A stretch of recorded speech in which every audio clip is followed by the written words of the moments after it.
मा कसैलाई अहिले दोष दिन खोजेको चाहिँ होइन, तर यो विडम्बना जस्तै लाग्छ।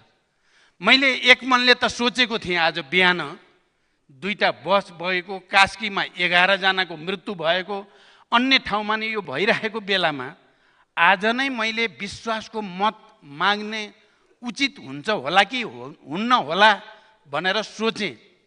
तर मलाई लाग्छ जुन दुई ठुला दलहरू सहमत भएर उहाँहरू छिटोभन्दा छिटो सरकार बनाउनेतिर उद्यत भएको र हिजो मैले मुख्य सचेतक मार्फत 2 घण्टा समय सारौँ भन्दा पनि नहुने देखेपछि सायद फेरि मैले केही दिन सारौँ भने यसको अर्को अर्थ लाग्ला भनेर मैले सभामुखजीसँग यो कुरा गरिनँ। तर म यो सम्मानित सदनमा मेरो मनस्थिति के थियो भन्ने कुरा चाहिँ जानकारी गराउन चाहे। मैले फेरि पनि जो क्षति भएको छ हामी सबै दुखी छौँ। मैले पनि त्यो क्षतिको विवरण थाहा पाउने बित्तिकै प्रधानमन्त्रीको हैसियतले दुःख व्यक्त गरेको छु, सम्बन्धित निकायहरूलाई निर्देशित गरेको छु। बिहानै गृह मन्त्रालयसँग कुरा गरेर खोज र उद्धारको निम्ति सम्पूर्ण शक्ति लगाउन मैले निर्देशित गरेको जानकारी गराउन चाहन्छु। यति भनिसकेपछि अब म मेरो मूल विषयतिर म प्रवेश गर्ने अनुमति चाहन्छु। सभामुख महोदय, लोकतन्त्रको आधार स्तम्भ र नागरिक सम्प्रभुताको प्रयोग स्थल यो सम्मानित संसदको जगमा हजारौं शहीदहरूको बलिदान, सयौं बेपत्ता घाइते अपाङ्ग योद्धाहरूको योगदान र लाखौं सचेत नागरिकको समर्पण छ। उहाँहरू सबैप्रति म श्रद्धा सहित कृतज्ञता व्यक्त गर्न चाहन्छु। अहिले भर्खरै मैले र यहाँ माननीय सदस्यहरूले पनि भने जस्तै भारी वर्षा, बाढी, पहिरो, चट्याङले जनधनको ठुलो क्षतिको विषम परिस्थितिमा संसदको पहिलो र दोस्रो ठुलो दल मिलेर सरकार बनाउने नेपाली कांग्रेस र नेकपा एमालेको सहमतिपछि, विशेष गरेर नेकपा एमालेले सरकारलाई दिएको विश्वासको मत फिर्ता लिएपछि म यो सम्मानित सदिरहनु भयो। साथीहरूको आपसी विश्वास कमजोर भएर हो कि वा षड्यन्त्र आफै सधैँ कमजोर हुने भएर हो तर्सिरहनु भयो। आफू अल्पमतमा परेपछि संसद नै विघटन गर्ने बानी परेका र त्यसको समर्थन गरेका साथीहरूले समेत मलाई नैतिकताको पाठ पढाउने प्रयास गरिरहनु भयो। ती साथीहरूलाई म यति भन्न चाहन्छु कि यो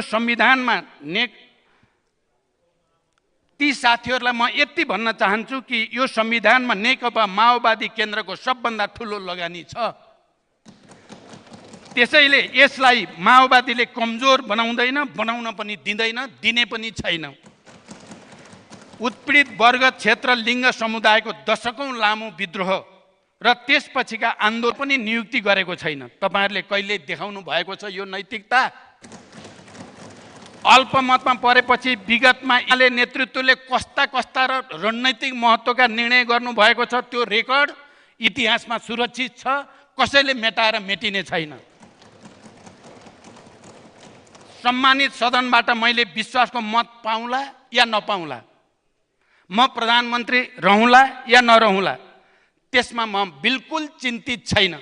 म पहिलोचोटि प्रधानमन्त्री हुँदा नै कति दिन हो त्यो मलाई त्यति सरोकारको विषय छैन।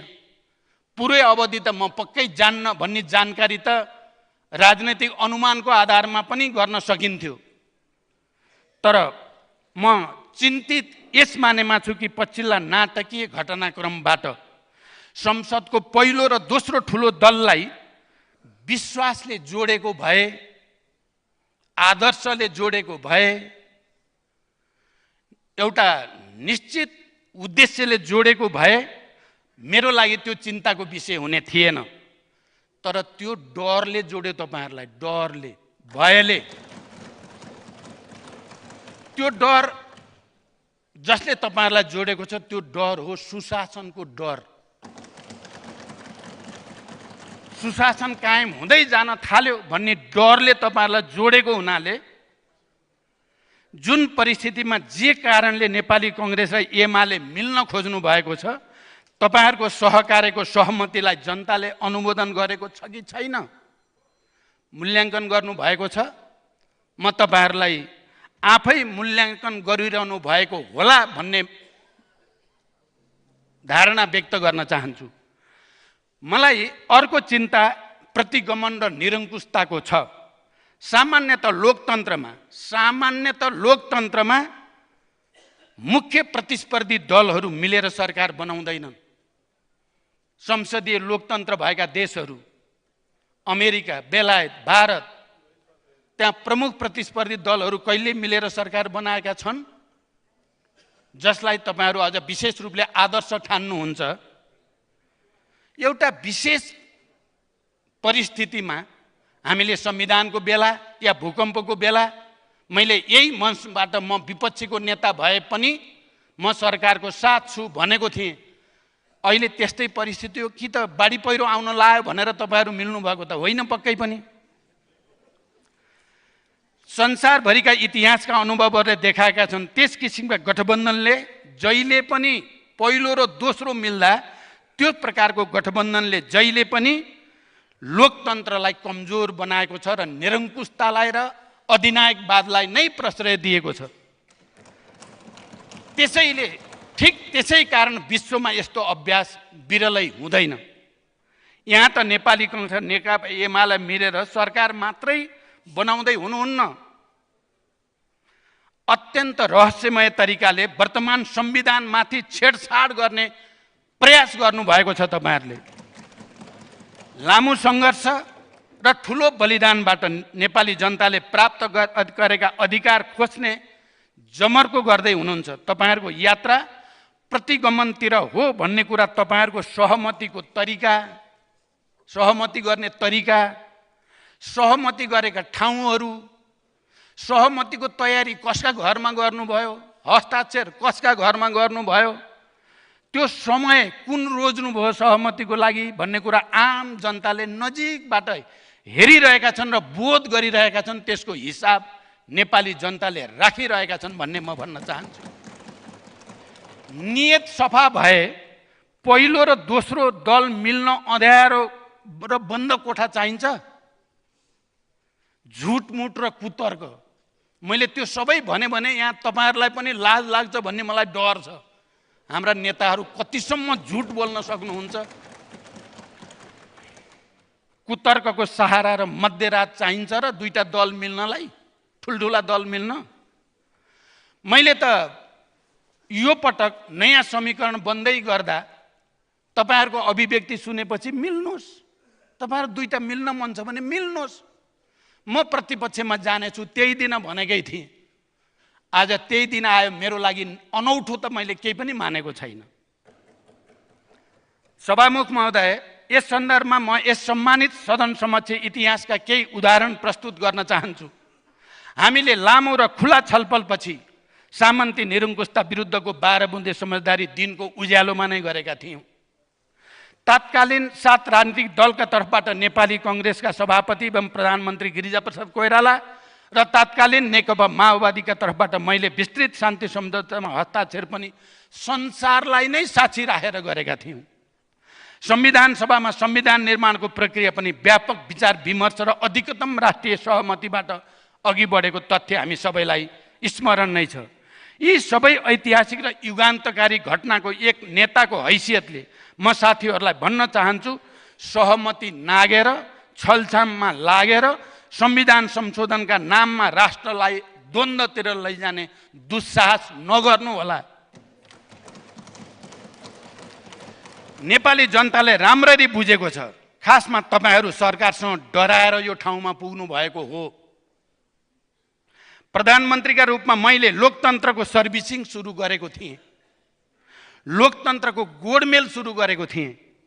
कसैको प्रोफाइल हेरिन विधिको शासन सुरु गरेँ।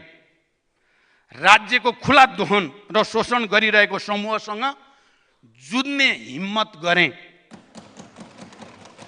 कांग्रेस एमालेका सीमित नेताको दाबी होला हामी आफै मिलेका हौं, त्यो सत्य होइन। त्यो सत्य होइन, तपाईहरुलाई कसैले मिलाएको हो। किन मिलाएको हो? किन मिलाएको हो?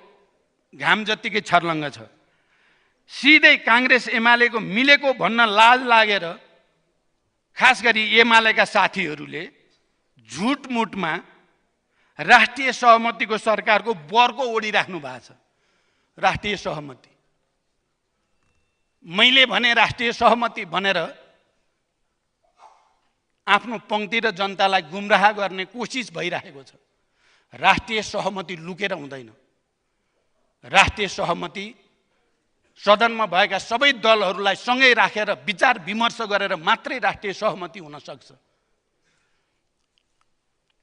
अनौठो त के भयो भने दुई दलको बीचमा सहमति भइसक्यो, हस्ताक्षर भइसक्यो। म त्यो सबै कथा अहिले भन्न चाहन्न। भइसकेपछि 17 गते राति भइसकेपछि 18 गते बिहान आएर नेकपा एमालेका अध्यक्षले भएकै छैन भन्नुभयो। म कान्तिपुर देखाउँछु, यो फोटो आइसकेको छ। तपाईँ र शेरबहादुरजीले हस्ताक्षर गरेको के कुरा गरे तपाईँले? यो कहिलेको फोटो रहेछ भन्नुभयो उहाँले। ढाँट छलको पनि एउटा सीमा हुन्छ नि। अनि शेरबहादुरजीलाई फोन गरेर 3टा पार्टी बस्ने हो अनि मात्रै के गर्ने भन्नुहुन्छ उहाँले राष्ट्रिय सहमति। अनि नेपाली कांग्रेसका सभापतिलाई फोन गरेको तत्काल लागेन, एकछिनपछि लाग्यो। के हो? एमाले अध्यक्षले त सहमति भएको छैन। 3टा नेता बसेर टुङ्ग्याउने भन्दै हुनुहुन्छ मलाई दिउँसो 4 बजे। अनि सभापतिले मलाई भन्नुभयो होइन सहमति भइसक्यो, हस्ताक्षर भइसक्यो, म ढाँट्न जान्दिनँ, सरी। र यो 3टा बस्न आवश्यक छैन। 3टा बसेर अब के गर्ने, भइसक्यो भन्नुभयो उहाँले आफ्नो शैलीमा। यस्तो तरिका अपनाउन पर्छ दुईटा ठुलठुला दलहरूले।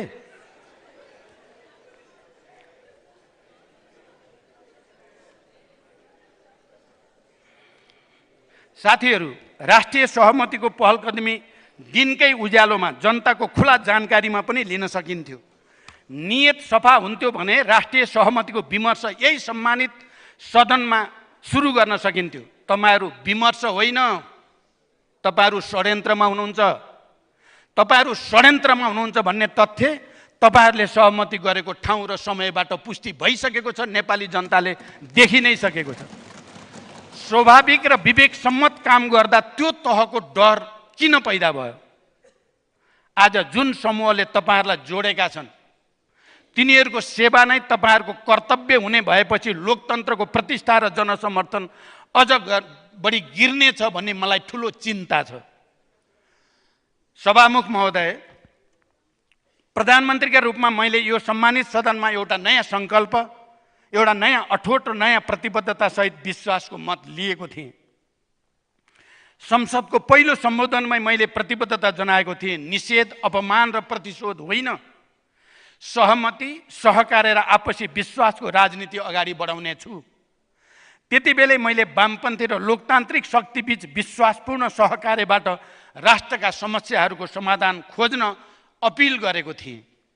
मेरै अग्रसरतामा नेकपा एमाले पृष्ठभूमिका मान्ने सभामुख निर्वाचित भइसकेपछि राष्ट्रपति चाहिँ नेपाली कांग्रेस पृष्ठभूमिका व्यक्तिलाई दिँदा सहकार्यको वातावरण बन्दछ र ठुलो दलको हिसाबले शक्तिको न्यायपूर्ण वितरण पनि हुन्छ भनेर मैले नेकपा एमालेका अध्यक्ष र अन्य नेताहरूसँग छलफल सुरु गरेको थिएँ।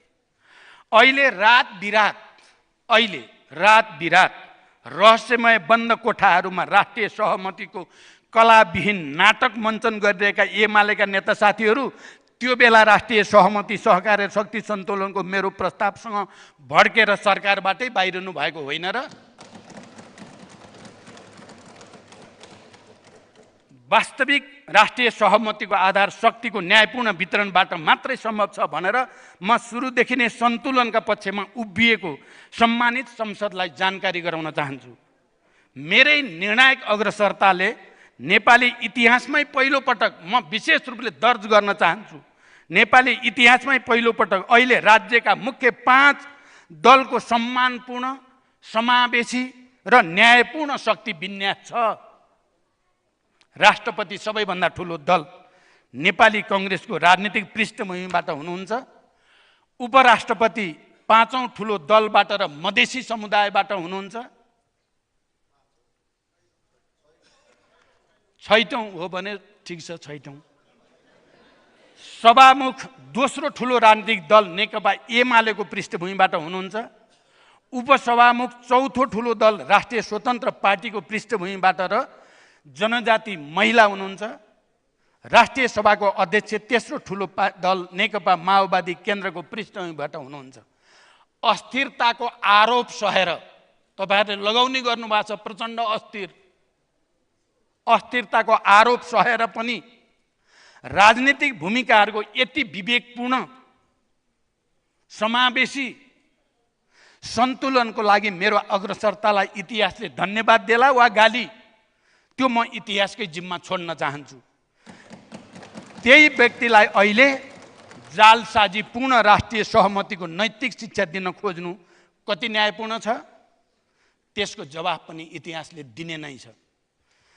सभामुख महोदय, यो सम्मानित संसदमा प्रधानमन्त्रीको रूपमा पहिलो सम्बोधनमा मैले संकल्प गरेको थिएँ, जनताको हामीप्रति एक प्रकारको अविश्वास र असन्तोष छ। यो तथ्य लुकाएर होइन, त्यसलाई स्वीकार गरेर त्यो अवस्था बदल्न म कृत सङ्कल्पित छु। आज म यो रोस्टमबाट भन्न सक्छु, सरकारले यो प्रयास गर्यो। सरकारले राज्यबाट जनतालाई प्रदान गरिने सेवा प्रवाहको सरलीकरणको प्रयास गर्यो। सरकारले विश्वविद्यालयमा मेरिटोक्रेसीको प्रयास गर्यो। सरकारले जनतालाई सुशासनको ठोस अनुभूति दिने प्रयास गर्यो। देशको एउटा विशेष वर्ग कानुनभन्दा माथि छ भन्ने भाष्य र त्यसले जनतामा जागेको असन्तोषलाई सम्बोधन गर्न सरकारले अधिकतम प्रयास गर्यो। कुनै ओम्नी, कुनै गिरिबन्धुहरूको बोझ र कलङ्क नबोकी पनि प्रधानमन्त्री बन्न सकिन्छ भन्ने रेकर्ड बन्यो। त्यो रेकर्ड बन्यो। यति भूमिकाहरूका कारण यो संसदले विश्वासको मत दिने हो भने मलाई लाग्छ म त्यसको पूर्ण हकदार छु। वस्तुत आज सरकारको सफलता नै, वस्तुत मैले बुझेको सरकारको सफलता नै सरकार ढाल्ने विडम्बनामा पूर्ण आधार बन्न गयो। हामीले देशलाई सङ्घीय लोकतान्त्रिक गणतन्त्र मात्र भनेनौँ, समाजवाद उन्मुख राष्ट्र निर्माणको सङ्कल्प पनि गर्यौँ संविधान मार्फत। यसको केन्द्रीय सिद्धान्त जनताको सम्प्रभुता हुनुपर्ने हो, बाँकी सबै जनताका सेवक हुनुपर्ने हो। तर व्यवहारमा त्यो भएन। भिआइपी कल्चर सुरु भयो। एउटा वर्गले सरकारी जग्गा लुटे पनि हुने भयो, तस्करी गरे पनि हुने भयो, कानुन मिचे पनि हुने भयो। यसले आम जनतामा घृणा र आक्रोश बढाएर लोकतन्त्रमाथि नै प्रश्न उठ्ने अवस्था सृजना हुँदै गयो। त्यो वर्ग यति शक्तिशाली भइसकेको थियो कि त्यसलाई दण्डित गर्ने त परको कुरा, प्रश्न गर्ने हैसियत पनि धेरै राजनीतिकहरूले गुमाएको स्थिति देशमा देखा पर्दै गयो। म जनतालाई बुझिने गरी भन्न चाहन्छु, सरकार नै ढल्ने जुन परिस्थिति आज बन्दैछ, त्यो सरकारले कानुनको पालन गराउने, विधिको शासन सुरु गर्ने, सुशासनमा सम्झौता नगर्ने अठोट र प्रतिबद्धताका कारणले बन्न गयो। सरकार परिवर्तनमा संलग्न साथीहरू हेर्नुहोस्, परिवर्तनको कारण त्यसै थाहा हुन्छ। सरकारको सुशासन अभियानले हिजोसम्म कानुनमाथि नै शासन गरिरहेको वर्ग सरकारसँग डरायो। त्रिभुवन विश्वविद्यालयको जग्गा खोज्न थाल्यो, एउटा समूह डरायो। ललिता निवासको विस्तृत अनुसन्धान र जग्गा फिर्तीको प्रक्रिया सुरु भयो, अर्को समूह डरायो। भुटानी शरणार्थी प्रकरणको निष्पक्ष अनुसन्धान सुरु भयो, अर्को ठुलै समूह डरायो। बाँसबारीदेखि बाल मन्दिरसम्मका जमिन खोजी हुन थालेपछि यो देशको शक्ति सन्तुलन नै खलबलिन थाल्यो। त्यही वर्गले देशको पहिलो र दोस्रो दल मिलायो। तपाईहरुलाई अनौठो लाग्ला? यसरी त्यो वर्गले आफ्नो शक्ति देखायो।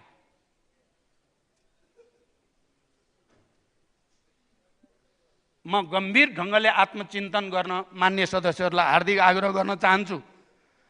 यसरी त्यो वर्गले आफ्नो शक्ति देखायो। जनतालाई मेरो अपिल छ, जनता जाग्नुहोस्। तपाईहरुले पनि अब आफ्नो शक्ति देखाउने बेला आयो। जनताले आफ्नो शक्ति देखाउनु भएन भने देश पुरै शासन फेरि माफियाहरूकै अधीनमा जाने खतरा पैदा भएको छ।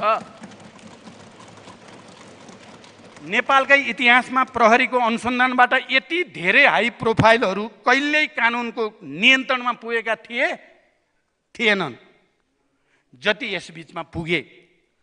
प्रहरीले आफ्नै पूर्व गृहमन्त्रीहरूलाई नियन्त्रणमा लिने कुरा यस बीचमा कल्पना गर्न पनि गाह्रो भइसकेको थियो। उपप्रधानमन्त्री भइसकेका नेताहरू अहिले पनि हिरासतमा छन्। यो समग्र प्रक्रियामा प्रधानमन्त्रीका रूपमा मैले पूर्ण निष्पक्षता कायम गर्ने प्रयास गरेँ। विभिन्न नेताहरू विभिन्न प्रकरणमा छानबिनमा पर्नुभयो, तर मैले कहिल्यै कुनै हस्तक्षेप गरिनँ। प्रधानमन्त्रीका रूपमा यो तहको विधिको सम्मान यसअघि हामीले कति देखाएका थियौँ, आत्मचिन्तन गरौँ। हामी सरकारमा नरहौँला, तर यी सबै प्रकरणहरूको पटाक्षेप कसरी हुन्छ हामी निगरानी गरिरहनेछौँ। सभामुख महोदय, यो सम्मानित संसदमा मेरो प्रतिबद्धता थियो। सरकार फोस्रो आश्वासन होइन, रिपोर्ट कार्डका साथ उपस्थित हुनेछ। म सबै उपलब्धिहरूको यहाँ व्याख्या गर्न सक्दिनँ किनकि त्यो धेरै लामो हुन्छ।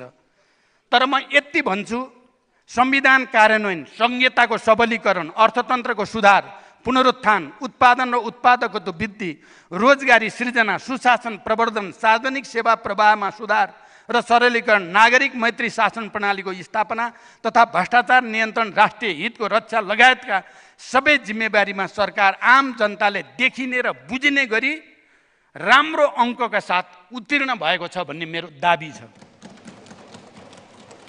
मैले बालुवाटार स्थित निजी निवासबाट सिंहदरबारमा शासन गर्ने गलत परम्परा भत्काएँ र सिंहदरबारमा नियमित उपस्थित भएर कार्य सम्पादन गरेँ। सुन्दा सानो सुनिन्छ होला, तर प्रशासनमा यसले कति ठुलो फरक पर्यो विज्ञहरूले नै भन्न सक्दछन्।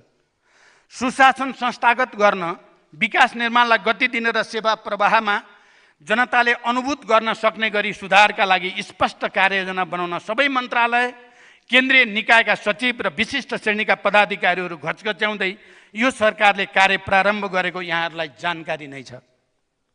यसबीचमा सामाजिक न्याय, सुशासन र समृद्धिका क्षेत्रमा बनेका कयौं मानकहरू त्यही अग्रसरताका परिणाम हुन्।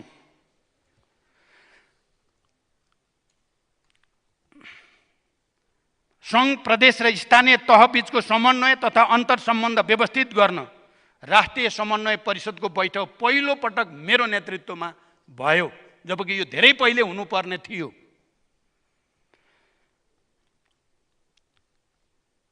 अनि राष्ट्रिय समन्वय परिषद, प्रशासनिक समन्वय परिषद तथा विषयगत समितिहरूलाई सक्रिय बनाउँदै पहिलो पटक कार्य विस्तृतीकरण प्रतिवेदन परिमार्जन गरियो। अनुदान, संस्थागत संरचना तथा विकास आयोजनामा रहेको दोहोरोपन हटाएर राष्ट्रिय तथ्याङ्कको एकीकृत अभिलेख प्रणाली विकास गरेर जग्गा प्राप्तिको विषय सहज बनाएर पूर्वाधार तथा अन्य क्षेत्रमा विकासको बलियो जग निर्माण गरियो। मैले सरकारको नेतृत्व लिने बेला देशको अर्थतन्त्रको अवस्था के थियो सबै मान्य सदस्यहरूलाई राम्रोसँग जानकारी छ।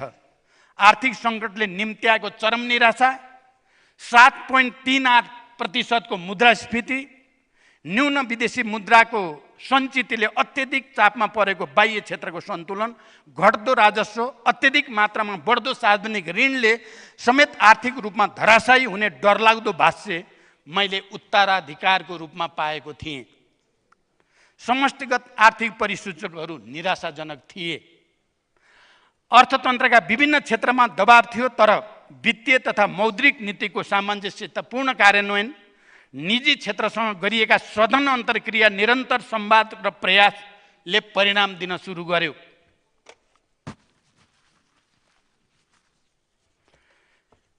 अर्थतन्त्रमा देखा परेको तरलता सङ्कुचन, उच्च ब्याज दर, विदेशी मुद्राको सञ्चितमा परेको चाप, पुँजी बजारमा आएको गिरावट र मौद्रिक तथा वित्तीय क्षेत्र लगायतकामा रहेका समस्यालाई नीतिगत तथा कार्यान्वयन तहबाट उचित सम्बोधन गरिएकाले नै समष्टिगत आर्थिक परिसूचकहरू क्रमशः सकारात्मक हुँदै गए। तथ्याङ्कनबाटै थोरै हेर्ने हो भने गत वर्ष आर्थिक वृद्धि दर 1.95% रहेको थियो भने यो वर्ष त्यसको दोब्बर 3.87 र आगामी आर्थिक वर्ष 6% को लक्ष्य छ। यो लक्ष्य केवल प्रचारको लागि गरिएको होइन। अन्तर्राष्ट्रिय निकाय तथा नेपालकै विज्ञ एवं अर्थशास्त्रीहरूले वास्तविक मानेको प्रक्षेपण हो। आर्थिक क्रियाकलाप र लगानी मैत्री कर प्रणालीको माध्यमबाट आर्थिक वृद्धिमा योगदान पुर्याउने लक्ष्यका साथ राजस्व प्रणालीमा गरिएको नीतिगत तथा प्रशासनिक सुधारका कारण गत वर्ष ऋणात्मक रहेको राजस्वको वृद्धि दरमा 10% वृद्धि भएको छ। 6 अरब लगानीको प्रतिबद्धता सहित तेस्रो लगानी सम्मेलन सम्पन्न भएको छ। पछिल्ला समयका नीतिगत र कानुनी सुधारले लगानी मैत्री वातावरण निर्माण भएको छ।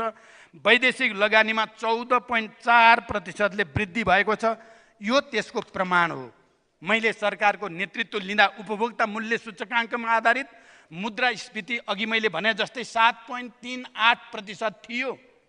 अहिले त्यो घटेर 4.1% मा आएको छ। 79 मङ्सिर महिनासम्म शोधान्तर बचत रु 45 अरब 87 करोड थियो। अहिले त्यो बढेर 4 खरब 25 अरब 67 करोड बचतमा छ। यो सुधार र प्रगति होइन।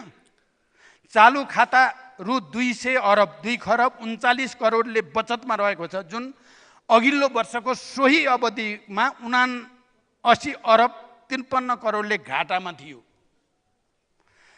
2080 असार मसान्तमा रु 15 खरब 39 अरब 36 करोड बराबर रहेको कुल विदेशी विनिमय सञ्चिति 27.8% ले बढेर अहिले 81 ज्येष्ठ मसान्तसम्म रु 19 खरब 67 अरब 19 करोड पुगेको छ।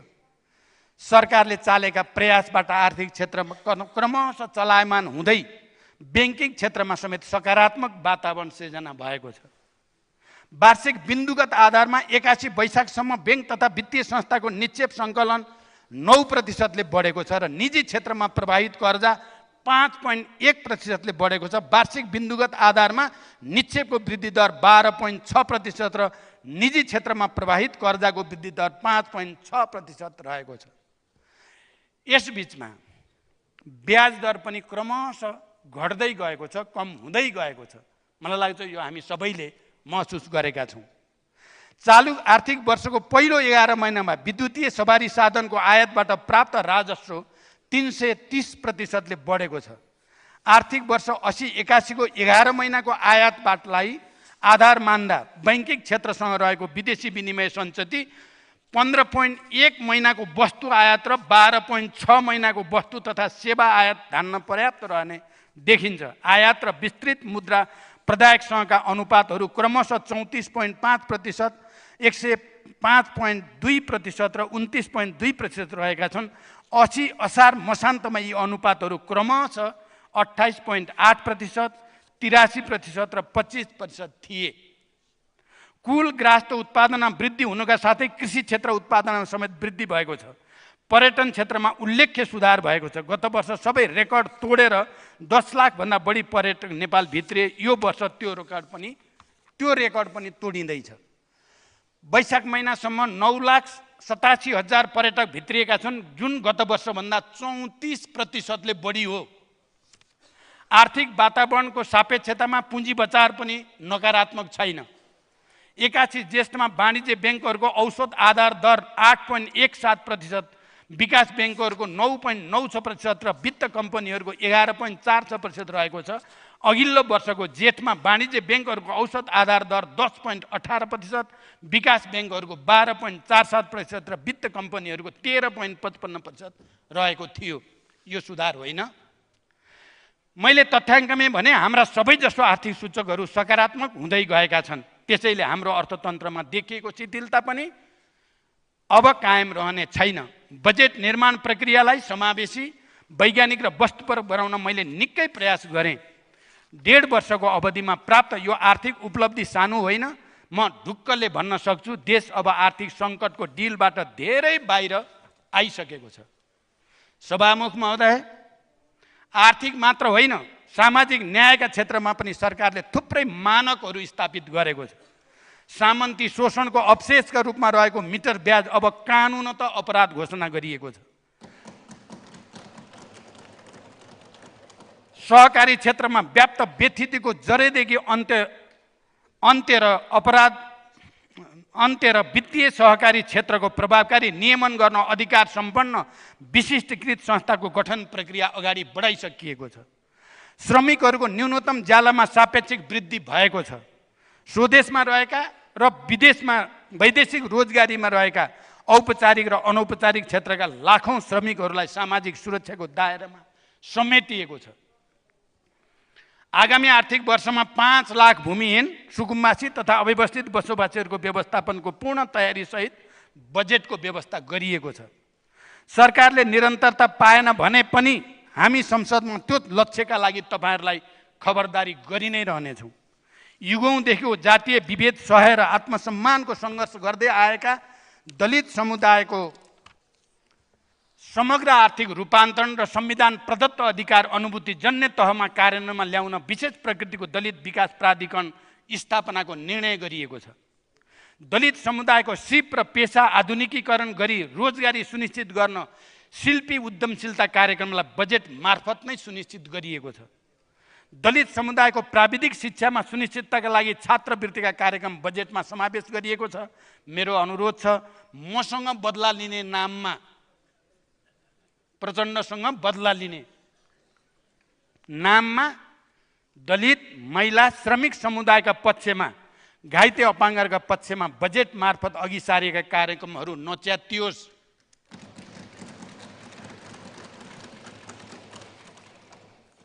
नेपाली नागरिक आमाबाट नेपालमा जन्म भई नेपालमा नै बसोबास गरेको र बाबुको पहिचान हुन नसकी अनागरिक हुनुको पीडा भोगिरहेका हजारौं नागरिकले नागरिकता पाएका छन्। आज इतिहासमा नै पहिलो पटक गैर आवासीय नेपालीलाई नागरिकताको प्रमाणपत्र वितरण गरिएको छ।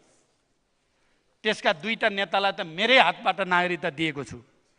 सुशासनको आधार मानिने जनगुनस्सो व्यवस्थापनलाई प्रभावकारी बनाउन हेलो सरकारलाई 24 घण्टा सञ्चालनमा ल्याइएको छ। सार्वजनिक खर्चमा मितव्ययिता तथा कार्य सम्पादनमा प्रभावकारिता वृद्धि गर्न कतिपय निकायहरूको पुनर्संरचना गरिएको छ र प्रधानमन्त्री कार्यालयबाटै यसको सुरुवात भएको मैले यसअघि पनि यस सम्मानित सदनलाई जानकारी गराएको छु। पछिल्ला दुवै शैक्षिक सत्रमा पाठ्य पुस्तक नपाएको समाचार कतै पढ्न परेन तपाईँ हामीले। विकट हिमाली जिल्लादेखि सबै विद्यालयहरूमा भर्नासँगै विद्यार्थीहरूको हातमा पाठ्य पुस्तक पुग्यो 10 वर्षपछि। नो अब्जेक्सनदेखि राहदानीसम्मका सेवा प्राप्त गर्दाको अत्यन्त कष्टप्रद अवस्था र लामो लाइन अन्त्य गरिएको छ। श्रम स्वीकृति, जग्गा रजिस्ट्रेसन लगायतका सेवाहरू लाइन मुक्त, छरिता र मितव्ययी भएका छन्। म विस्तृतमा जान चाहन्न, तर हेर्दा सामान्य लागे पनि व्यवहारमा ठुलो फरक पर्ने यस्ता धेरै सुधारहरू यसबीचमा सम्पन्न भएका छन्। राज्यका सेवा प्रवाहहरू तीव्र गतिमा अनलाइन प्रणालीमा रूपान्तरित भएका छन्। ई गभर्नेन्स ब्लुप्रिन्ट र नागरिक सेवा केन्द्र स्थापनाको काम अन्तिम चरणमा पुगेको छ। आधारभूत सेवा प्रवाहमा उल्लेख्य सुधार आएको छ। देशभरिकै निजी र सार्वजनिक अस्पतालमा विपन्न नागरिकका लागि दैनिक करिब 4000 निःशुल्क बेड सुनिश्चित गरिएको छ। किशोरीहरूलाई पाठेघरको मुखको क्यान्सरको निःशुल्क परीक्षण र खोप सुनिश्चित गरिएको छ। अस्पतालहरूमा विशेषज्ञ सेवाको विस्तार गरिएको छ र सरकारी मेडिकल कलेजहरू थपिएका छन्। सभामुख महोदय, ऊर्जा क्षेत्रमा सरकारको उपलब्धि अझ लोभलाग्दो छ। प्रधानमन्त्रीको रूपमा मेरो दोस्रो कार्यकालमा देशले कहाली लाग्दो लोड सेडिङबाट मुक्ति पाएको थियो। मेरो दोस्रो कार्यकालमा त्यतिखेर यो कसैले नसोचेको विषय थियो। यसपटक मेरो तेस्रो कार्यकालमा अरू मानकहरू बनेका छन्। अब विद्युतमा पहुँच नभएको नागरिक नेपालमा बाँकी रहने छैन। 98% पुगिसकेको छ र केही समयपछि 100% नागरिकहरूलाई विद्युत आपूर्तिभित्र समेटिनेछ। विद्युत ऊर्जाको जडित क्षमता करिब 3200 मेगावाट पुगेको छ भने केही महिनामै करिब 500 मेगावाट थप हुने चरणमा छ। जलविद्युतमा निजी क्षेत्रको सहभागितालाई उच्च प्राथमिकतामा राखी हालसम्म करिब 10,000 मेगावाटका आयोजनाहरूसँग विद्युत खरिद सम्झौता भइसकेको छ र हरेक वर्ष करिब 1,000 मेगावाटको हाराहारीमा विद्युत उत्पादन क्षमता वृद्धि हुने ठाउँमा हामी पुगेका छौँ। सरकारी निकायबाट ठुला जलाशययुक्त र अर्ध जलाशययुक्त आयोजना निर्माणको तयारी अगाडि बढाइएको छ। विश्व ब्याङ्कको नेतृत्वमा अपर अरुण 1,063 मेगावाट, एसियाली विकास ब्याङ्कको नेतृत्वमा दुधकोशीको 670 मेगावाट र नेपालकै लगानीमा बुढी गण्डकी 1200 मेगावाटका जलविद्युत आयोजनाहरू अगाडि बढाइरहेको छ। दीर्घकालीन महत्त्वका कर्णाली चिसापानी 10,000 मेगावाट र सुनकोशी तेस्रो 700 मेगावाट जलविद्युत आयोजनाहरूको विस्तृत अध्ययन विद्युत प्राधिकरण मार्फत अगाडि बढाइसकिएको छ। अहिले करिब 700 मेगावाट विद्युत भारत निर्यात भइरहेको छ। वर्षायाममा 1200 मेगावाटसम्म विद्युत निर्यात हुनेछ। विद्युत आयात मात्र गर्नुपर्ने एकाध वर्ष अघिको अवस्थाबाट आज हामी आयातभन्दा धेरै निर्यात गर्ने ठाउँमा पुगेका छौँ। यो हामी सबैको निम्ति गौरवको विषय होइन। भारतसँग 10 वर्षमा 10,000 मेगावाट विद्युत निर्यात गर्ने गरी दीर्घकालीन विद्युत व्यापार सम्झौतामा हस्ताक्षर भएको छ भने बङ्गलादेशसँग 40 मेगावाट विद्युत निर्यात गर्न विद्युत बिक्री सम्झौता हुने चरणमा पुगिसकेको छ। हाम्रा लागि अब क्षेत्रीय विद्युत व्यापारको ढोका खुलेको छ। यो केवल सरकारको सफलता होइन, नेपालको समृद्धिको लागि एउटा ठुलो कोसेढङ्गा होइन र? नियमित विद्युत आपूर्तिसँगै विद्युतीय सवारी साधन र विद्युतीय चुलोको प्रयोग व्यापक रूपमा बढेको छ र पेट्रोल, डिजेल र ग्यासको आयातमा उल्लेख्य गिरावट आएको छ। विद्युत खपत वृद्धि गरी आयात प्रतिस्थापन गर्ने र बढी भएको विद्युत निर्यात गरी विदेशी मुद्रा आर्जन गर्ने कार्यबाट नेपालको व्यापार घाटा कम हुँदै जाने सुनिश्चित भएको छ। यसले हाम्रो अर्थतन्त्रमा ठुलो कायापलट ल्याउन मद्दत गर्नेछ। देशभित्रको विद्युत प्रसारण वितरण प्रणालीमा व्यापक विस्तारमा स्तरोन्नति भएको छ। प्रसारण लाइनको लम्बाइ करिब 7,000 सर्किट किलोमिटर र सब स्टेसनहरूको क्षमता करिब 12,000 MVA पुगेको छ। अन्तर्देशीय विद्युत व्यापारका लागि प्रसारण लाइन निर्माणको क्रम तीव्र रूपमा अगाडि बढेको छ। बुटोल गोरखपुर 400 kV प्रसारण लाइनको निर्माण कार्य तीव्र भएको छ भने इनरुवा पूर्णिया लम्की बरेली 400 kV प्रसारण लाइनहरू कार्यान्वयनको चरणमा पुगेका छन्। चीनसँग जोड्ने रसुवागढी केरुङ 220 kV प्रसारण लाइन अगाडि बढाउन मेरो पछिल्लो चीन भ्रमणमा सहमति भइ नै सकेको छ। नवप्रवर्तन एवं सृजनशील सोच मार्फत उद्यमशीलता विकास गर्न राष्ट्रिय स्टार्टअप उद्यम नीति 2081 कार्यान्वयनमा ल्याइएको छ। स्टार्टअप प्रवर्धन र स्टार्टअप कोषको स्थापना भएको छ। नेपालमा पहिलो पटक 183 स्टार्टअप व्यवसायलाई अनुदान प्रदान गरिएको छ। नेपाली वस्तुको निकासी प्रवर्धन तथा गुणस्तर सुनिश्चितताका लागि एक्रेडिसन सेन्टर स्थापना भएको छ। घरेलु मदिराको ब्रान्डिङ र प्रवर्धनका लागि आगामी वर्षको बजेट मार्फत कार्यक्रम सञ्चालनको तयारी गरिएको छ। नेपाली उत्पादन र उपभोग अभिवृद्धि गर्न प्रधानमन्त्री नेपाली उत्पादन तथा उपभोग अभिवृद्धि कार्यक्रम कार्यान्वयनमा ल्याइएको छ। रैथाने कृषि उत्पादनलाई प्रवर्धन गर्न विभिन्न कार्यक्रम अघि सारिएका छन्। रुग्ण सार्वजनिक उद्योग सञ्चालनका लागि आवश्यक तयारी अगाडि बढाइएको छ। सभामुख महोदय, मैले संसदको पहिलो सम्बोधनमै प्रतिबद्धता जनाएको थिएँ। विदेशी भूमिमा पसिना बगाएर रेमिटेन्सबाट देश धान्ने नेपालीहरूको हित र सम्मानजनक आप्रवासन सरकारको विशेष प्राथमिकतामा रहनेछ। पहिले औसतमा 88 घण्टा लाग्ने श्रम स्वीकृति अब 1 घण्टामा हुन थालेको छ। वैदेशिक रोजगारीमा जानेलाई ब्याङ्कबाट सहुलियत ऋणको प्रक्रिया अगाडि बढाइसकिएको छ। वैदेशिक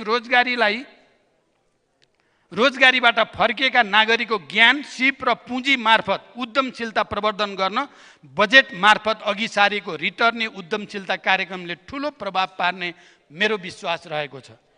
वैदेशिक रोजगारसँग सम्बन्धित थुप्रै नीतिगत सुधार भएका छन्। राष्ट्रिय रोजगार ब्याङ्कको स्थापनाका लागि बजेट सुनिश्चित गरिएको छ। कम्तीमा 1 लाख स्व उद्यमलाई समर्थन गर्ने गरी सरकारले अध्ययन सुरु गरेको छ र वैदेशिक रोजगारमा जान अन्तिम श्रम स्वीकृति लिएका नागरिकको सङ्ख्या गत वर्षको तुलनामा 7.23% घटेको छ।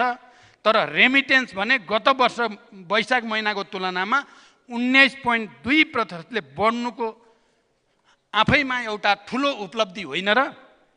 राहदानी प्राप्ति अब यति सरल भएको छ कि सेवा प्राप्त गर्न चाहेको दिन अपोइन्टमेन्ट, त्यसको 1 घण्टाभित्रै आवेदन र केही घण्टाभित्र राहदानी बन्ने व्यवस्था मिलाइसकिएको छ। गत वर्ष किसानहरूलाई समयमै 4,01,000 मेट्रिक टन रासायनिक मल बिक्री वितरण गरियो भने यस वर्षका लागि समेत बजेट सुनिश्चित गरी खरिद प्रक्रिया अगाडि बढाइसकिएको छ। रोपाईसँगै धानको न्यूनतम समर्थन मूल्य तोक्ने निर्णयका साथ उखु उत्पादक किसानहरूको बकौता वितरण र बर्ड फ्लू पीडित कृषकहरूलाई राहत प्रदान गरिएको छ। समयमै बिउ र मलको आपूर्तिको सुनिश्चितताले यस वर्ष धान लगायत खाद्यान्न बालीको उत्पादन र उत्पादकत्वमा उल्लेख्य वृद्धि भएको छ। निर्माणाधीन पूर्व पश्चिम र उत्तर दक्षिण लगायतका सडकहरू निर्माणमा देखेका समस्या सहजीकरण गरी निर्माणलाई तीव्रता दिइएको छ। सुनकोशी मरिन डाइभर्सन र नागढुङ्गा नौबिसे सुरुङ मार्गको निर्माणमा ब्रेक थ्रु भएको छ।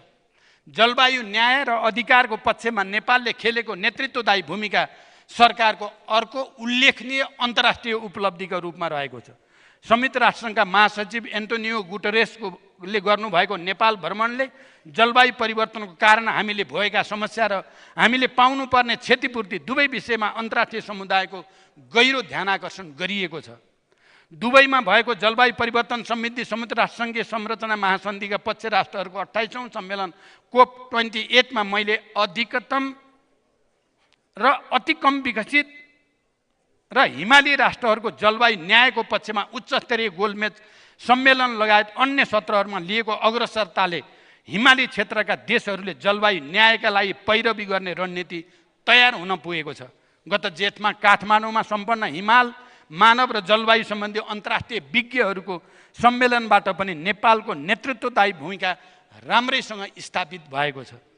यस अवधिमा शान्ति प्रक्रियाका बाँकी कार्यभार टुङ्ग्याउन मैले अनवरत प्रयत्न गरेँ। राजनीतिक दलहरूसँग संवाद गरेँ, विज्ञ र सरकारवाला सबैसँग परामर्श गरेँ र भिक्टिम पीडितहरूसँग सहमति जुटाउन अनेक बैठकहरू गरिए। निष्कर्षमा पुग्नै लागेको शान्ति प्रक्रियाका बाँकी कार्यलाई कुनै पनि बहानामा नरोकियोस् भन्ने म यो सम्मानित सदन समक्ष विशेष आग्रह गर्न चाहन्छु। भूकम्प लगायतका विपद व्यवस्थापनमा समेत सरकारले उच्च तहको जिम्मेवारी प्रदर्शन गरेका यहाँहरू जानकार नै हुनुहुन्छ।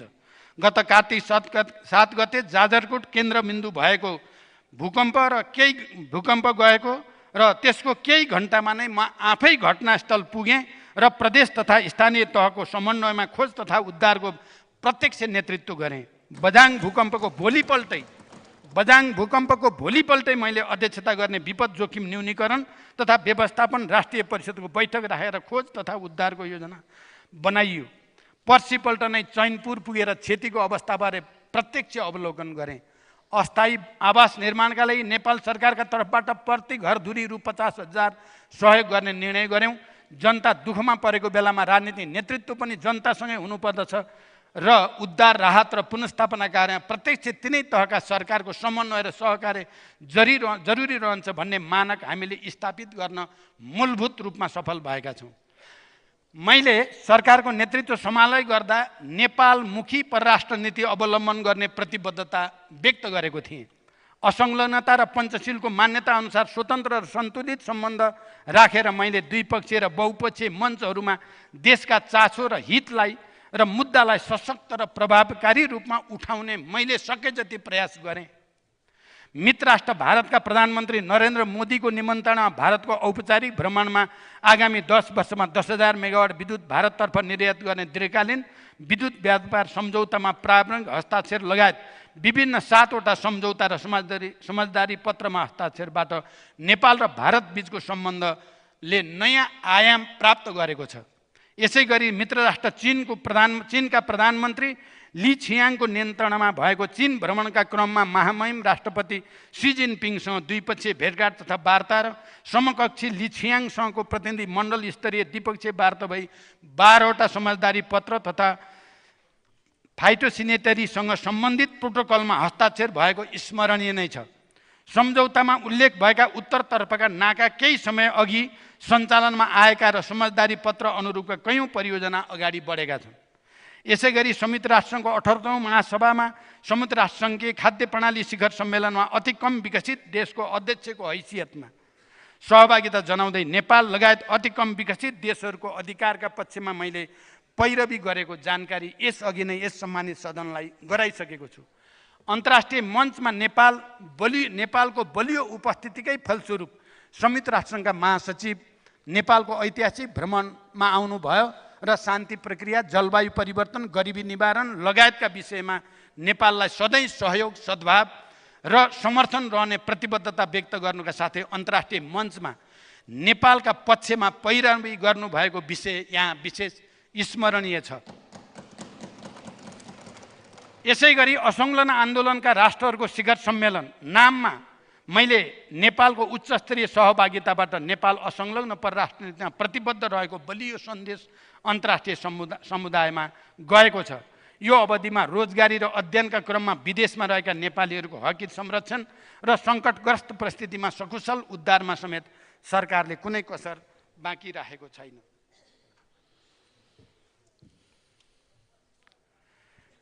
सभामुख महोदय, शिक्षा क्षेत्रमा यसपटक सरकारले सार्थक हस्तक्षेप गरेको छ।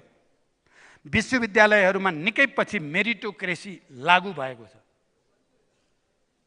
लामो समयसम्मको दलीयकरणले जताततै फोहोर थुप्रिएको विश्वविद्यालयहरूमा अब सफाई सुरु भएको छ भन्ने मेरो दाबी छ। भागभण्डा गरेन भनेर मसँग गठबन्धनका नेताहरू रिसाउनु पनि भयो, तर म विचलित भइन। विश्वविद्यालयको सुधार मैले शिरबाट नै अर्थात् उपकुलपति नियुक्तिबाटै सुरु गरेको छु र निकै छिटै त्यसको परिणाम आउन सुरु गरेको छ। विद्यालयमा शिक्षकहरूको दलीय संलग्नतालाई कम गर्ने, कुनै पनि पदाधिकारी राजनीतिक हस्तक्षेप बिना योग्यता र उपयुक्तताका आधारमा चयन गर्ने मानक फेरि भत्काइयो भने देश र समाजप्रति ठुलो विश्वासघात हुनेछ। शिक्षालाई रोजगारीसँग जोड्न र सामुदायिक विद्यालयहरूलाई सक्षम र सबल बनाउन अहिले भइरहेका प्रयासहरूलाई कसैले बिथोल्ने छैन भनेर म विश्वास व्यक्त गर्न चाहन्छु। यसबीचमा सीमामा हुने अवैध अवसर पसार नियन्त्रण गर्न सीमा गस्तीलाई व्यापक एवं प्रभावकारी रूपमा प्रचालन गरिएको छ। पछिल्लो 3 महिनामा मात्रै नेपाल प्रहरी र सशस्त्र प्रहरी बल नेपालले 1,91,85,37,600 बराबरको सामान बरामद गरेको छ। 9वटा इन्टरनेट सेवा प्रदायको छानबिनबाट 3,02,00,00,000 राजस्व सङ्कलन थपिएको छ। फ्रिक्वेन्सी नीति 2080 निर्माण गरी 2081 साउनदेखि हरेक वर्ष फ्रिक्वेन्सी शुल्क बापत रु 50 करोड थप राजस्व प्राप्त हुने आधार तयार भएको छ। नेपाली क्रिकेटले यसबीचमा संसारकै ध्यान तान्न सफल भएको छ। यसले राष्ट्रको गौरव मात्र बढाएन, जनतामा एउटा नयाँ आत्मविश्वास र आशा पनि जगायो। सरकारले यसपटक क्रिकेट रङ्गशालाको निर्माणमा बजेटको सुनिश्चितता गरेको छ। खेलाडीहरूलाई राज्यका तर्फबाट हौसला प्रदान गर्न तथा प्रतियोगिता तयारीका लागि आवश्यक सबै सहयोग गरिएको छ। पूर्वाधारको क्षेत्रमा पनि महत्त्वपूर्ण प्रगति हासिल भएका छन्। मध्य पहाडी लोकमार्गको कुल 1879 किलोमिटर सडक मध्ये 1452 किलोमिटर सडक निर्माण सम्पन्न भएको छ भने 137वटा पुलमा 105वटा पुल बनिसकेका छन्। हुलाकी लोकमार्गको 1259 किलोमिटर सडक र 135वटा पुल निर्माण सम्पन्न भएका छन्। हुम्ला जिल्ला सदरमुकाम सिमीकोट राष्ट्रिय सडक सञ्जालमा जोडिएको छ। यसै गरी उत्तर दक्षिण लोकमार्ग, कोशी कोरिडोर, मदन भण्डारी राजमार्ग, कालीगण्डकी कोरिडोर, सुरुङ मार्गहरू र सिग्नेचर पुलहरूमा पनि उल्लेख्य प्रगति भएको छ। त्यसै गरी उत्तर दक्षिण लोकमार्ग, कोशी कोरिडोर उल्लेख्य प्रगति भएको छ।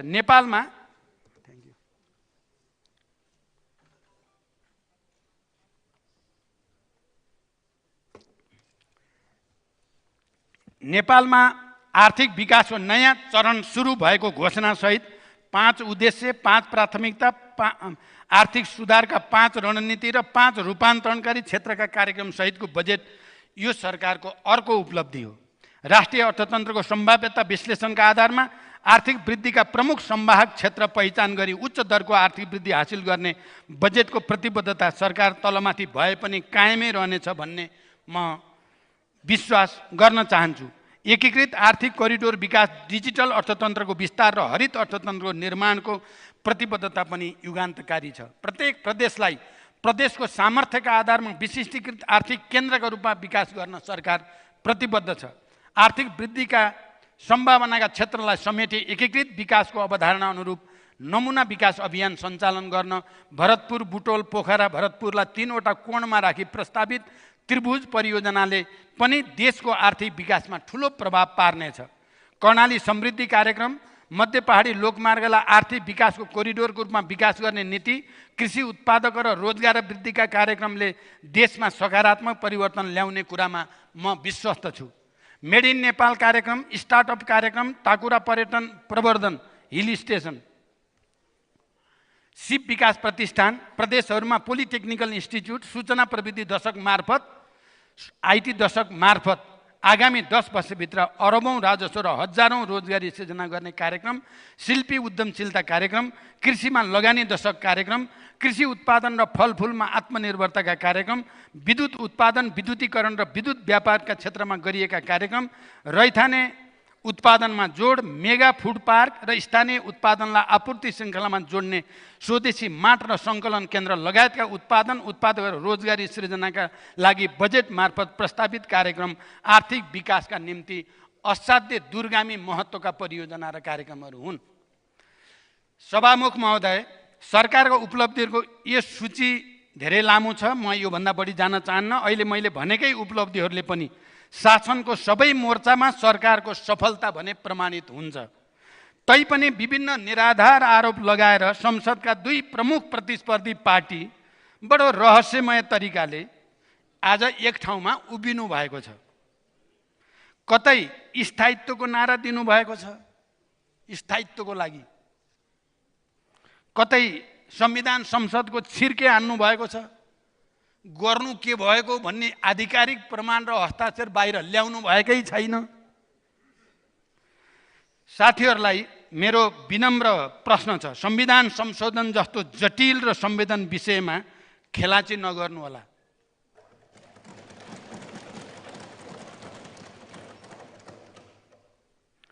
तपाईहरुको जस्तै तरिकाले पाउँछ जनताको स्वीकार्यता। राष्ट्रिय सभाको सबभन्दा ठूलो दल माओवादी केन्द्र, त्यसलाई किनारा लगाएर गर्नुहुन्छ संविधान संशोधन?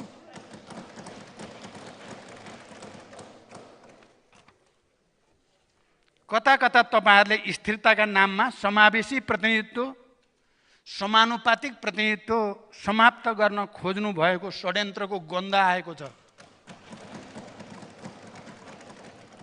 तपाईहरुको इच्छा 47 सालतिरै त्यसैकै वरिपरि फर्कने होला भन्ने लाग्छ मलाई।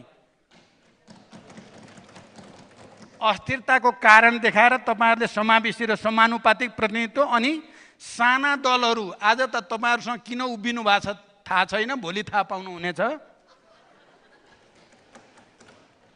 साना दलहरूको अस्तित्व समाप्त गर्न खोज्नु भएको स्पष्ट देखिएको छ। केही पश्चिमी देशहरूको नक्कल गरेर नेपाललाई पनि 2 दलीय बनाउने कसरत तपाईहरुले करिब करिब ओपन सेक्रेट खुला छ, त्यो लुकाउन पर्दैन। 47 सालदेखि म भन्न चाहन्छु, 47 सालदेखि 63 सालसम्म त तपाईहरुले भनेको जस्तै व्यवस्था थियो नि, अवस्था थियो नि, प्रतिनिधित्व थियो नि, निर्वाचन प्रणाली थियो नि, स्थायित्व थियो त त्यति बेला। 47 सालदेखि 16 वर्षमा 63 सम्ममा 15 वटा सरकार बनाउने तपाईहरु नै होइन? स्थिरता हो त्यो? समावेशी समानुपातिक नभएपछि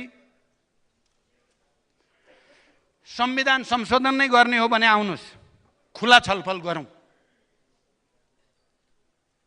प्रत्यक्ष निर्वाचित कार्यकारीमा जाउँ, दलित र महिलाको प्रतिनिधित्व अझै बढाउँ।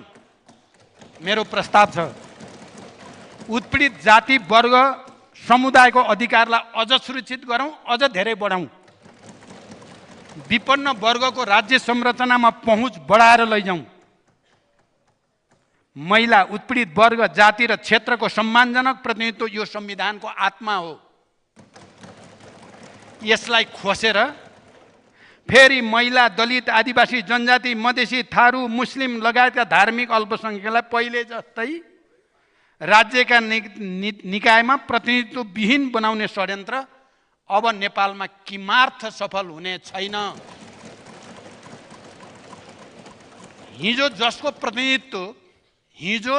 प्रतिनिधित्व केवल प्रतीकात्मक र निरङ्कुश शासकहरूको, सामन्तहरूको दयामा आधारित थियो, आज त्यो सुनिश्चित र अधिकारपूर्ण भएको छ।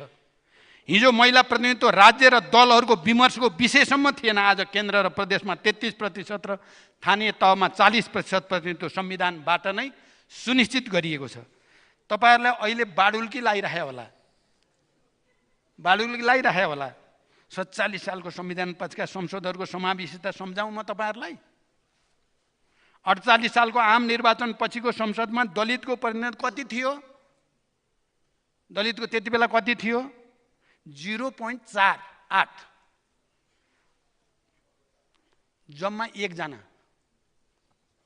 51 सालमा 0, दलित छँदै थिएन। यहाँ दलित मान्ने सदस्यहरू राम्रोसँग चिन्तन मनन गर्नुहोला। स्थिति 0। 56 सालको आम निर्वाचनमा त्यहाँ पनि 0, एउटा पनि दलित थिएन।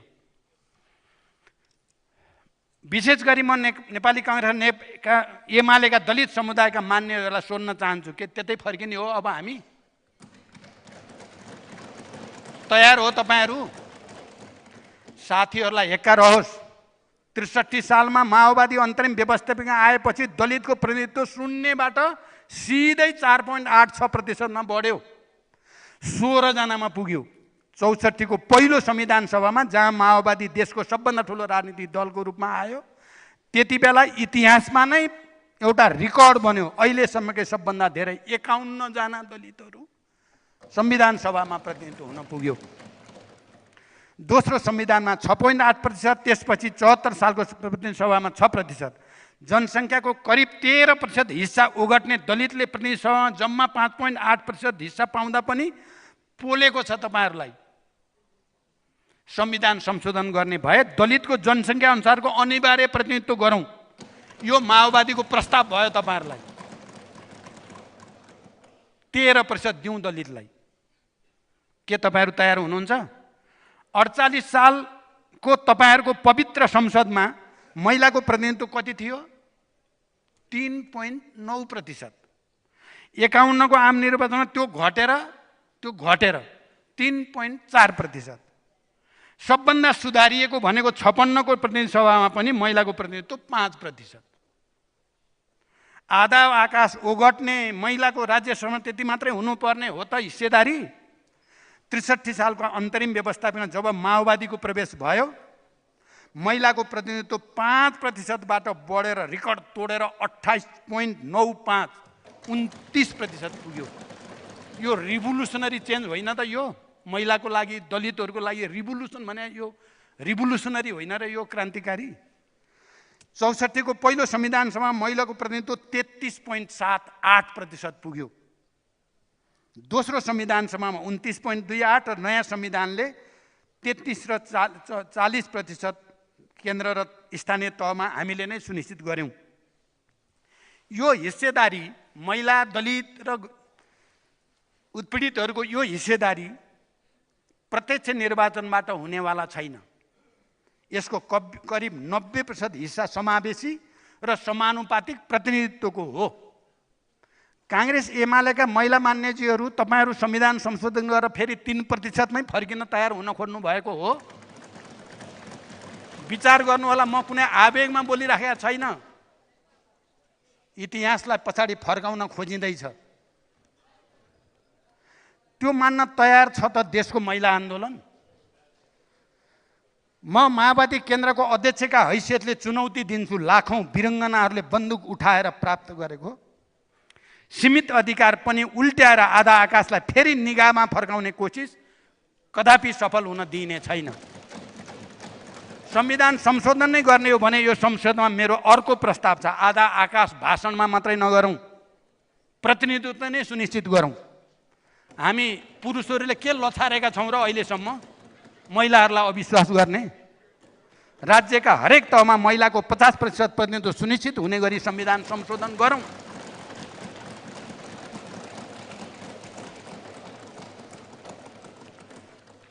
महिला र दलित मात्र होइन, आदिवासी जनजाति, धार्मिक अल्पसंख्यक, पिछडिएका क्षेत्र र विपन्न श्रमिक वर्गलाई मेरो प्रश्न छ, दिने हो त अधिकार खोज्न? उहाँहरू भन्दै हुनुहुन्छ समावेशी र समानुपातिकलाई राष्ट्रिय सभामा लैजानुपर्छ, अर्थात् प्रधानमन्त्री बन्नबाट रोक्नुपर्छ भनेको। राष्ट्रिय सभामा लाने भनेको प्रधानमन्त्री बन्न पाइँदैन भनेको। उहाँहरूको आशय छ यो पवित्र ठाउँ महिला, दलित, आदिवासी जनजाति, धार्मिक अल्पसंख्यक पसेपछि अपवित्र अस्थिर भयो रे, अस्थिरताको कारण भयो रे तपाईहरुको प्रतिनिधित्व। हामीले मान्ने हो त यो व्याख्या?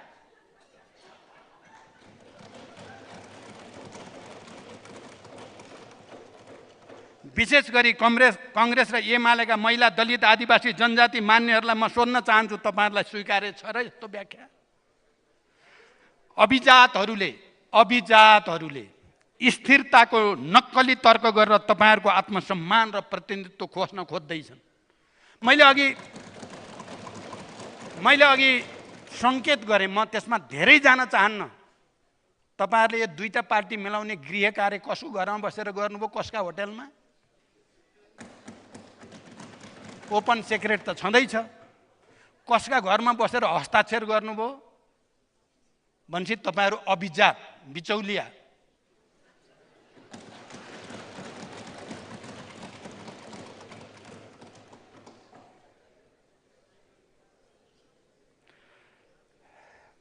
यो मान्ने छैन। मेरो विचारमा महिला, दलित, आदिवासी जनजाति मान्नेजीहरूलाई यो मान्ने हुने छैन। संख्या पुगोस् या संख्या नपुगोस्, माओवादी या आइपुगेको संख्याले मात्रै त होइन।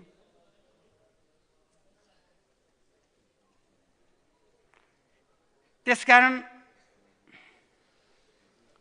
इतिहासमा तपाईहरुको भूमिका दर्ज होस्, सबै उत्पीडित वर्ग, जाति, क्षेत्र, समुदायको भूमिका दर्ज होस् भनेर पनि मैले विश्वासको मतको अधिकारको प्रयोग गरेर प्रतिगमन विरुद्ध प्रतिरोध यहीँबाट सुरु गरेको हो।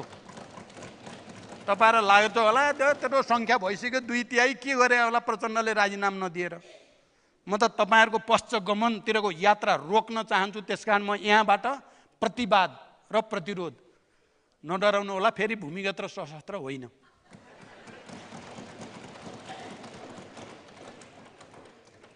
त्यसकारण यो संख्याको पहल होइन, मलाई थाहा छ संख्या के हुन्छ भन्ने राम्रोसँग।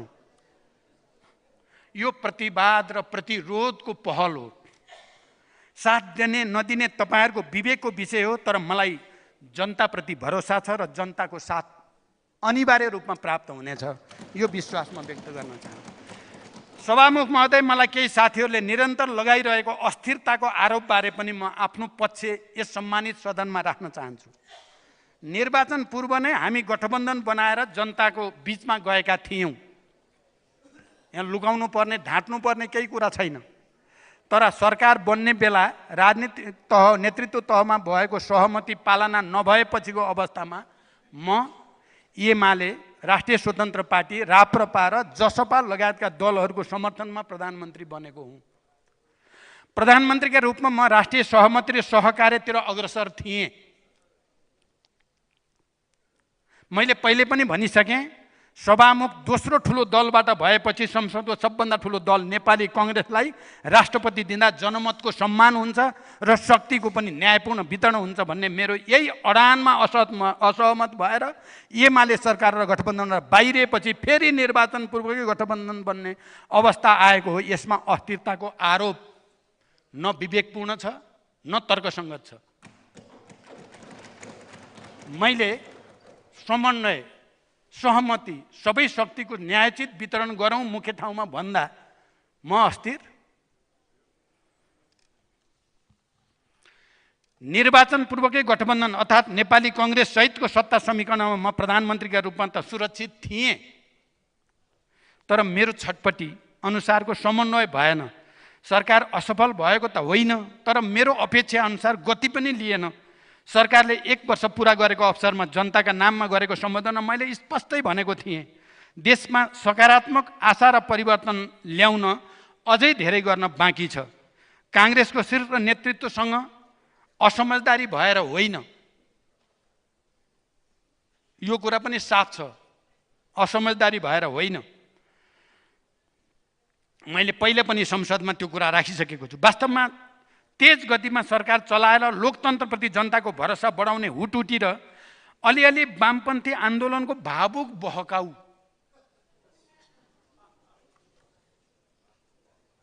ले नै मलाई एमाले सहितको गठबन्धनमा लगेको हो। यसमा हाम्रो एमालेको अध्यक्षको कला, क्षमता तारिफ गर्न लायक छ, धेरै नै तारिफ गर्न लायक छ। उहाँको हैसियतका यहाँ अरू कोही पनि छैनन्। मलाई राम्रो फकाउनु भयो, वामपन्थी पो मिल्न पर्छ काङ्ग्रेससँग, काङ्ग्रेसको हो। धेरै धेरै धेरै धेरै अब म मान्छे यस्तै प्रचण्ड यस्तै छ, तपाईँहरूले चिन्नुभएको छ। म त अलिअलि सेन्टिमेन्टल, भावुक, मिठो गरी भनेपछि होला त नि भनेर विश्वास गर्ने।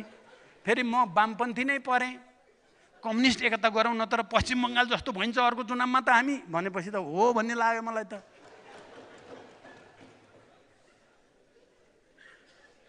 मैले सरकारको गियर परिवर्तनका लागि यो ठिकै बाटो हो भन्ने ठाने। नयाँ उदाएका शक्तिहरू पनि सरकारमा आएपछि सकारात्मक वातावरण बन्छ भन्ने विश्वास मैले लिएँ र त्यो केही सकारात्मक वातावरण बन्यो पनि। जनतामा आशा पनि केही जाग्यो, तर जसलाई मैले वाम सेन्टिमेन्ट ठानेको थिएँ, राष्ट्रको बृहत्तर हित र समाजवादको आधार यताबाट मात्रै हुन्छ भनेर विश्वास गरेँ, त्यो षड्यन्त्र रहेछ भन्ने थाहा पाउन म ढिलो भएँ।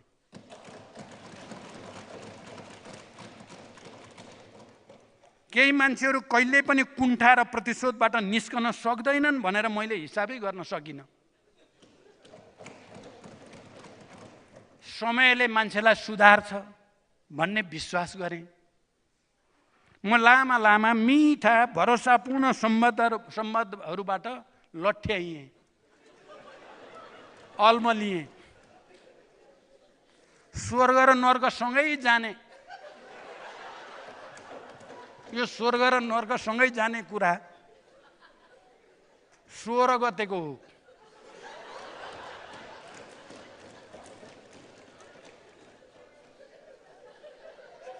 होइन, सरी है, सरी, 16 को होइन 17 को। 17 को बिहान स्वर्ग र नर्क सँगै जाने, मिलेर 84 को चुनाव वामपन्थीहरू नै मिलेर लड्ने, त्यसपछि पार्टी पनि एउटै बनाउने, ढुक्क हुनुहोस् भनेपछि त म त मक्ख परेँ। बाहिर पत्रै पनि त छरपष्ट आएको त थियो, तर मूल नेतृत्वले नै स्वर्ग गए नि सँगै नर्क गए नि सँगै भनेपछि त के नपत्याउने। म फुर्किँदै क्याबिनेटमा गएँ। क्याबिनेटमा उपप्रधानमन्त्री, मन्त्रीजी सबैलाई शङ्का थियो, ल है धोका हुन लाग्छ, भइसक्यो रे, लास्ट हस्ताक्षरको तयारी भएको छ त भन्नुभएको थियो। तपाईँहरू बुझ्नु, मेरो 4 घन्टा कुरा गरेर आएको छु। एमाले अध्यक्षसँग कस्तो राम्रो कुरा भएको छ, ढुक्कसँग काम गर्नुहोस्, केही हुँदैन भने मैले। कति लाटो म।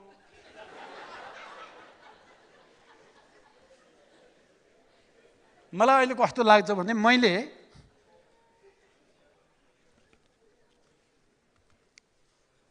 नेपाली काङ्ग्रेससँग गठबन्धन छोडेर एमालेको प्रस्तावमा प्रधानमन्त्री हुँदा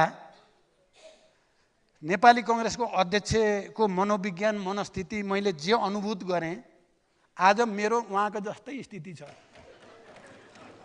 आज मेरो त्यो स्थिति छ।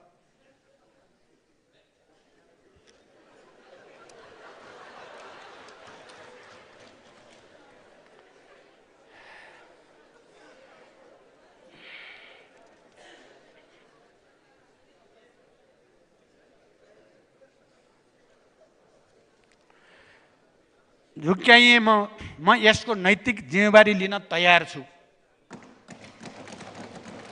नयाँ सत्ता समीकरण बनाइरहेका साथीहरूलाई मेरो यति भन्नु छ, तपाईहरूको आपसी अनुभव अप्रिय मेरो जस्तो नहोस्, कसैमाथि धोका नहोस्, अगाडिपट्टिबाट मुसारेर पछाडिबाट यस्तो चाहिँ नहोस्। मेरो शुभकामना छ तपाईहरूलाई। तपाईहरू मिल्नुहोस्, मलाई कुनै टेन्सन छैन। पहिलो पटक मिल्नु भएको पनि होइन, अन्तिम पटक मिल्नु हुने पनि होइन।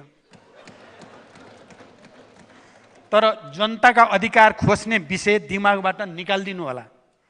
अधिकार उपभोग गरिसकेको जनताको उपलब्धि खोज्न सजिलो हुने छैन। हिजो निदाएको सीमान्त वर्गमाथि जति शासन भयो भयो। अब युद्ध विद्रोह र आन्दोलनको भट्टीले वर्गलाई जगाएको मात्रै छैन, राप र ताप सहित इस्पात बनाएको छ। उत्पीडित वर्ग, जाति र समुदायका हजारौं जनताको ठूलो त्याग र बलिदानबाट प्राप्त उपलब्धिहरूलाई तपाईहरुले जिस्क्याउने कोसिस नगर्नु होला। यो प्रयास भयो भने संसद र सडकमा ठूलो प्रतिरोध हुनेछ। प्रचण्डसँग रिस फेर्ने कुण्ठामा सीमान्त वर्ग र समुदायलाई जिस्क्याउने गल्ती नगर्नु होला। भुइँ मान्छेहरूको प्रतिरोध र विद्रोहको तागत आफ्नै जीवनकालमा तपाईँ हामी सबैले देखि नै सकेको हो नि। त्यो अवस्था फेरि ननिम्तियोस्। क्रान्तिको शक्ति लिएर शान्तिको ढोका खोल्ने प्रचण्ड छिटै नजन्मिन पनि सक्छ। क्रान्तिको शक्ति लिएर शान्तिको ढोका खोल्ने प्रचण्ड छिटै नजन्मिन पनि सक्छ। तपाईहरुले जगाउने आक्रोश र अस्थिरताको आगो राष्ट्रका लागि महँगो पर्न सक्दछ। संविधानको समावेशिताको रचना गर्व सामान्य छैन। हजारौं हजार नेपालीको त्याग बलिदान छ यसमा। हिजो सेनामा 40% भन्दा बढी महिला थिए। हामी सबैले त्यसलाई हेक्का राखेकै छौं। तपाईहरुले कमजोर मानेको र दबाएको थारूले देखाएको शौर्य र बलिदान पनि हामी नबिर्सौं। तपाईहरुले शताब्दीौंदेखि हेपेको मधेसी आन्दोलनको बलमा काठमाडौँलाई कसरी झुकाइएको थियो त्यो पनि हामी सम्झिराखौं। जनयुद्धको आँधीले हल्लिएको र भत्किएको इतिहास नबिर्सौं। राजा ज्ञानेन्द्रको सक्रिय शासनकालमा तपाईहरुलाई क्रान्तिले गरेको उद्धार प्रति कृतज्ञ हुन नसके पनि बेइमानी नगरिदिनु होला। साथीहरुलाई म फेरि पनि सम्झाउन चाहन्छु, म अब अन्तिमतिर आएको छु। यो संविधान जनक्रान्तिको सन्तान र दस्तावेज हो। यो अभिजातहरूले दया गरेर दिएको संविधान होइन। जनताले लडेर बनाएको संविधान हो। यसको प्रस्तावनामा नै हामी नेपाली जनता हामी सार्वभौम नेपाली जनता पहिलो पटक संविधानमा भनिएको छ। यसको गरिमा, महत्त्व, ऐतिहासिकता र दूरगामितालाई हामी कसैले नि अपमान र अवमूल्यन नगरौँ। यसको रचना गर्भमा क्रान्ति छ, विद्रोह छ, शान्तिपूर्ण आन्दोलन छ, सीमान्तल वर्गले गरेका आन्दोलनहरूको ताप छ। यसको तार 7 राजनीतिक दल र माओवादी बीचको 12 बुँदे सहमतिसँग जोडिन्छ, जसका हामी हिस्सेदार हौं। त्यही सहमतिका बलमा शान्ति प्रक्रिया सुरु भएको हो र त्यति ठूलो परिवर्तन हामीले खुला छलफलबाटै सम्पन्न गरेका हौं। गिरिजा प्रसाद कोइराला र मैले शान्ति सम्झौतामा हस्ताक्षर यसै हलमा दिनकै उज्यालोमा जनताका बीचमा गरेका हो र अब पनि केही प्रश्न छन् भने उज्यालोमै छलफल गरौँ। साथीहरू, षड्यन्त्र नगरौँ। नयाँ पुराना जातीय क्षेत्रीय दलहरूलाई मेरो केही प्रश्न छन्। जनमत, नागरिक उन्मुक्ति लगायत पार्टीलाई गर्वमै सिद्ध्याउने कसरत त भइरहेको छैन। पार्टी हुनको लागि 5% बढाएर 10% चाहिने भन्दा के हुन्छ स्थिति हामी सबैले पक्कै सोचेकै हौंला।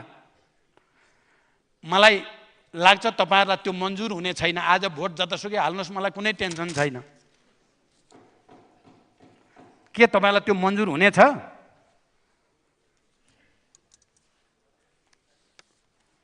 थारूले पनि पार्टी बनाउने भन्ने गरेको मैले सुनेको छु। मधेसीले नै पार्टी बनाउने त्यो पनि सुनेको छु। मेरो लागि तपाईहरू लोकतन्त्रका नयाँ फुल मैले भन्ने गरेको छु। कांग्रेस एमालेका लागि अस्थिरताका कारक यो हो सिद्धान्तको फरक। मलाई विश्वासको मत दिनुहोस् नदिनुहोस् केही छैन, तर यति भनिदिनुहोस् तपाईहरू कुन सिद्धान्तको पक्षमा उभिनुहुन्छ। तपाईहरू अस्थिरताको कारक हो कि लोकतन्त्रको फुल? म कांग्रेस एमालेका साथीहरूलाई पनि सहकार्यको बधाई सहित यति भन्न चाहन्छु, तपाईहरू संविधान मिच्नतिर नलाग्नु होला। नयाँ सरकार पनि संविधान नमिची बनाउनु होला। कांग्रेसका साथीहरूलाई बेग्लै मेरो अनुरोध छ, कृपया संसद चाहिँ बचाउनु होला। दुई पटक संसद विघटन गरिँदा संविधान च्यात्ने दुस्साहस गर्दा तपाईँ हामी सँगै लडेर बचाएको हो भन्ने कुराको महत्त्वलाई नबिर्सिनु होला। संविधान नकुल्चेसम्म बहादुर भइँदैन भन्ने मान्यता बोकेका साथीहरूले संसद नै निल्ने प्रयास गर्न सक्छन्। हिजो हामी मिलेर जोगाएका हौं, अब पनि जोगाउनु पर्छ र आफू पनि जोगिनु पर्दछ। सभामुख महोदय, 1.5 वर्षको यो अवधिमा संसदबाट पाएको निरन्तर साथ र सहयोगका लागि म सबै मान्य सदस्यहरूप्रति आभार व्यक्त गर्न चाहन्छु। अपवाद बाहेक यहाँहरू सबैको मत मैले कुनै न कुनै समय पाएँ। कहिले झन्डै 100% तपाईहरू सबैको समर्थन पाएँ, कहिले अत्यधिक मत बहुमतको पाएँ, कहिले राम्रै बहुमतको पाएँ, सायद आज पाउँदिन होला। त्यो अनुभव पनि गर्न मन छ के मलाई। कस्तो हुँदो रहेछ त हार्दाखेरि, त्यो पनि अनुभव गरिहालौँ। मैले हार्ने पनि संविधान अन्तर्गत लोकतान्त्रिक तरिकाले नै हार्छु। हारेँ भने पनि तपाईहरुको मन पग्लेर फेरि 100% हाल्दिनुहुन्छ कि? अब त मलाई त्यो लोभ पनि छैन भन्न खोजेको। अहिले मलाई त्यो लोभ छैन, मलाई नहाल्नु होला।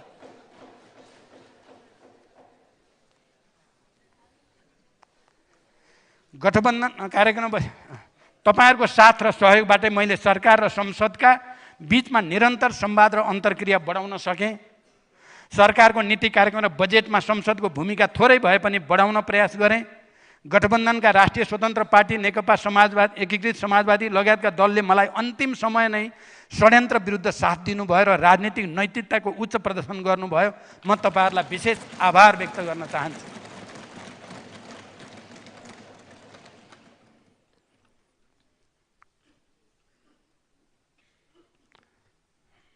समस्त जनसमुदाय, मन्त्रीमण्डलका सबै सदस्य, प्रशासन संयन्त्र, सुरक्षा संयन्त्र, राज्यका सबै निकाय, कूटनीतिक निकाय, नागरिक समाज, निजी क्षेत्र, मिडिया लगायतको साथ र सहयोगका लागि पनि म धन्यवाद भन्न चाहन्छु।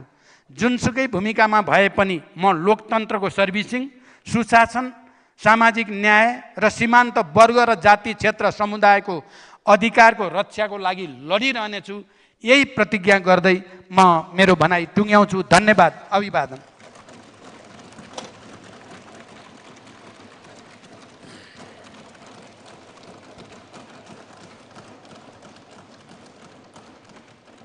सम्माननीय सभामुख महोदयको अनुमतिले नेपालको संविधानको धारा 100 को उपधारा 2 बमोजिम प्रतिनिधि सभाबाट विश्वासको मत प्राप्त गर्न प्रतिनिधि सभा नियमावली 2079 को नियम 155 को उपनियम 4 बमोजिम प्रस्ताव प्रस्तुत गर्दछु। धन्यवाद।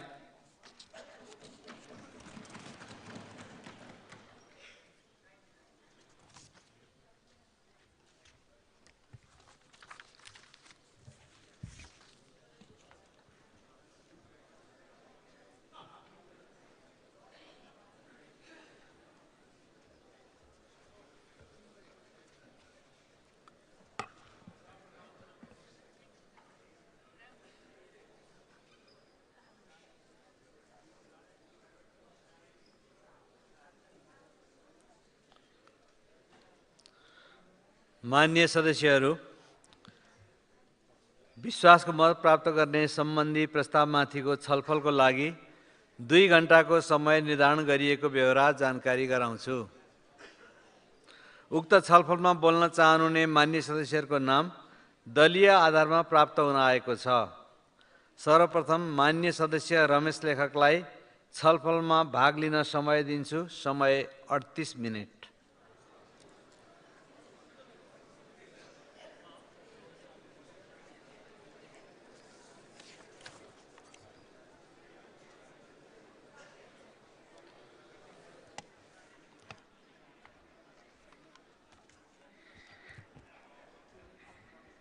सम्मानीय सभामुख महोदय, समयका लागि हार्दिक धन्यवाद।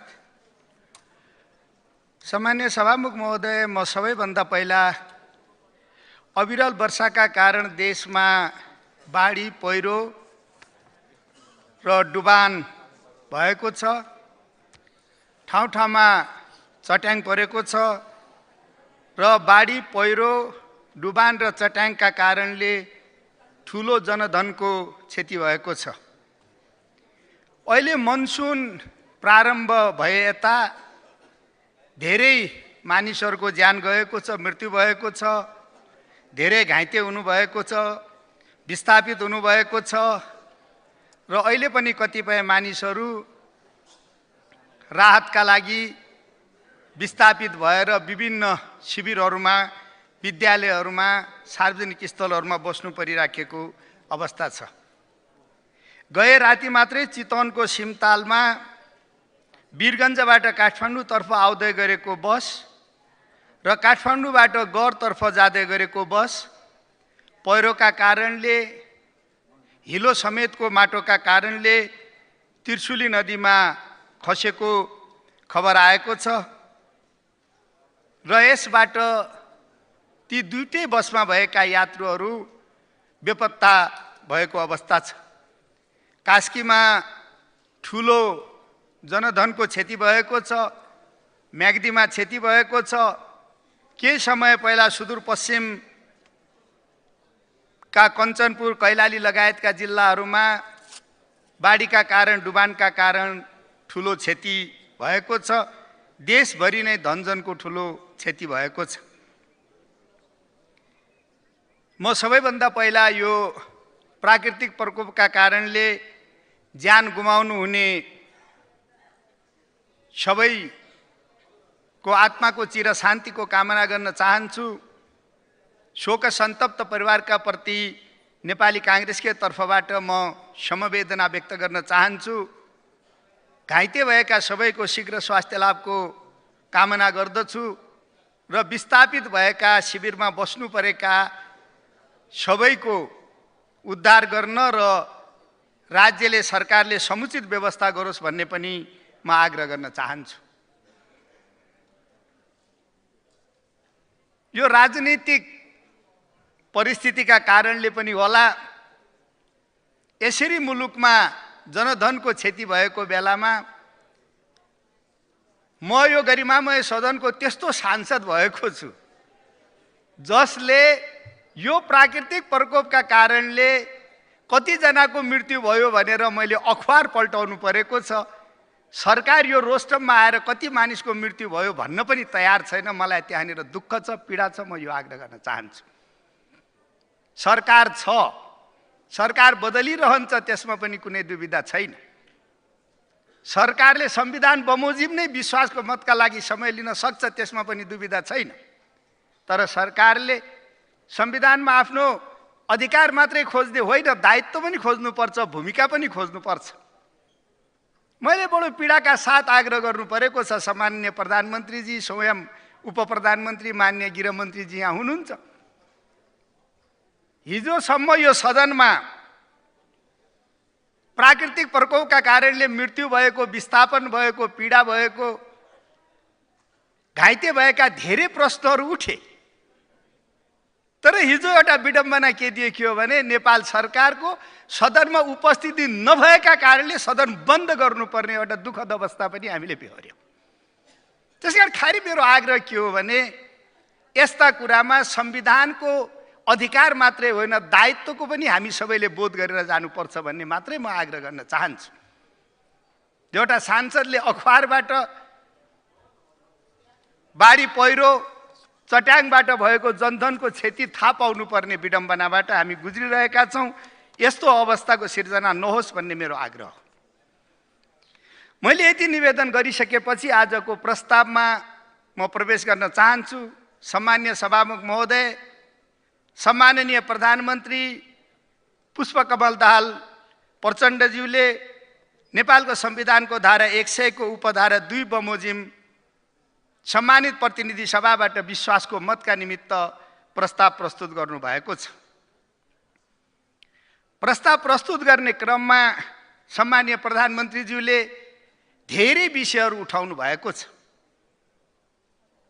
धेरै विषय उठाउने क्रममा मैले गम्भीरतापूर्वक सम्माननीय प्रधानमन्त्रीज्यूका कुरा सुने। उहाँलाई पीडा छ, त्यो पीडाले केही आक्रोशित बनाएको छ। पीडा र आक्रोशका सँगसँगै इमोसनल भावबाट पनि प्रेरित र निर्देशित हुनुहुन्छ। सम्माननीय प्रधानमन्त्रीजीले विश्वासको मत माग्नु भएको छ।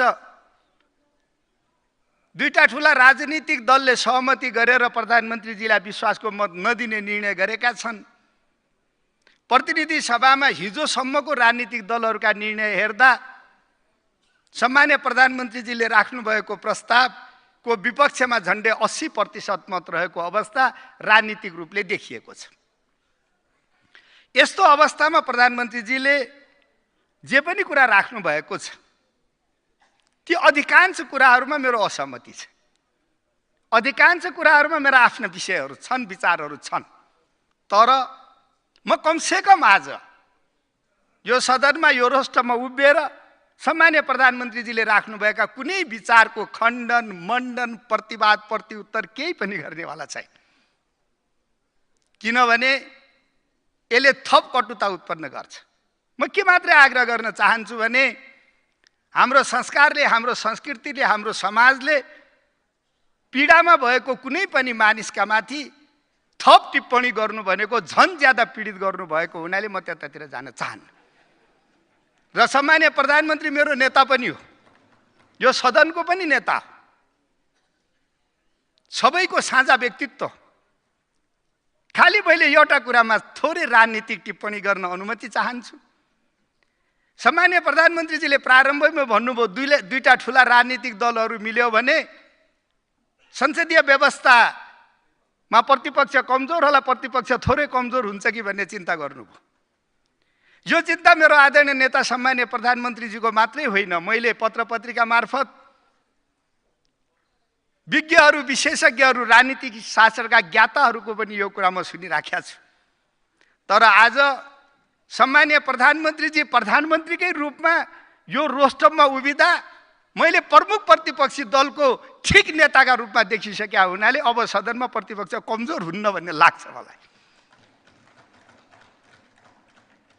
किनभने बरु एउटा अलिकता गल्ती भएछ कि ठिक मानिसलाई ठिक ठाउँमा नराखेको गल्ती हो कि यस्तो जबरजस्त प्रतिपक्षी दलको नेता हुन सक्ने सम्भावना भएको व्यक्तिलाई लामो समयसम्म प्रधानमन्त्री बनाएर हामीले हिजो अस्ति प्रतिपक्षलाई कमजोर गर्यौँ कि अब प्रतिपक्ष निकै मजबुत हुन्छ भन्ने मैले विश्वास गरेको छु।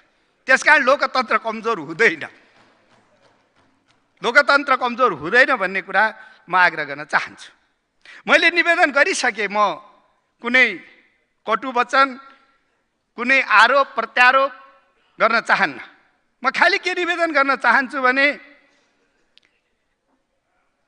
सम्माननीय प्रधानमन्त्रीजीले दुई ठुला राजनीतिक दलहरूका बीचमा भएको सहमतिका बारेमा के आधारभूत प्रश्न गर्नुभयो, कि चिन्ता जाहेर गर्नुभयो, के कुराका बारेमा हामीलाई सचेत गर्नुभयो, हामीलाई सजग गर्नुभयो।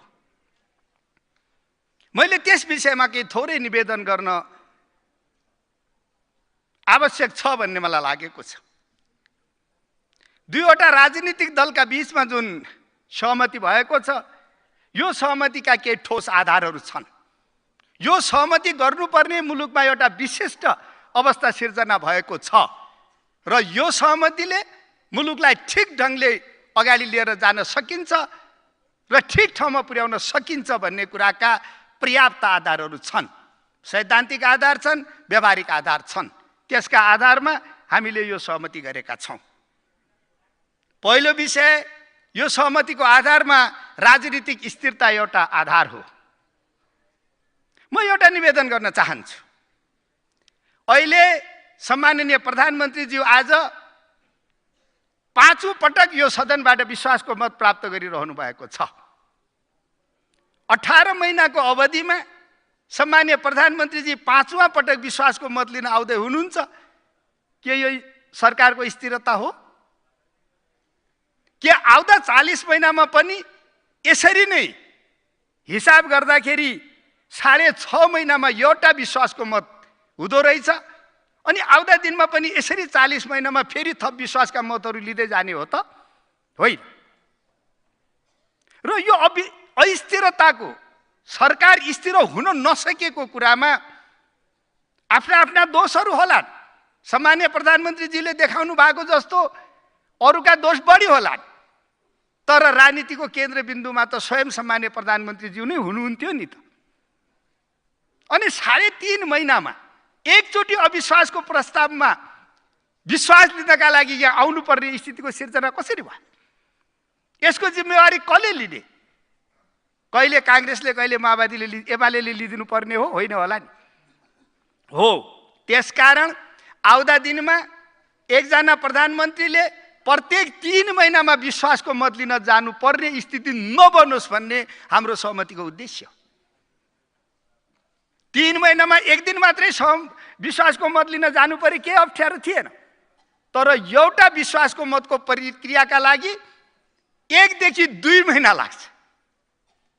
त्यसको अर्थ हमेसा हामी अस्थिर सरकार बेहोरी राखेको अवस्था छ।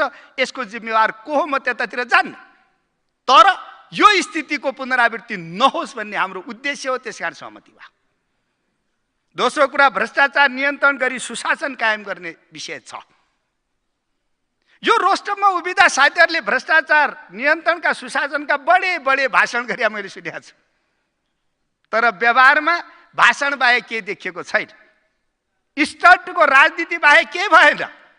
अर्कालाई धम्काउन तर्साउनका लागि यी विषयहरू उठे, तर यथार्थमा केही भएन।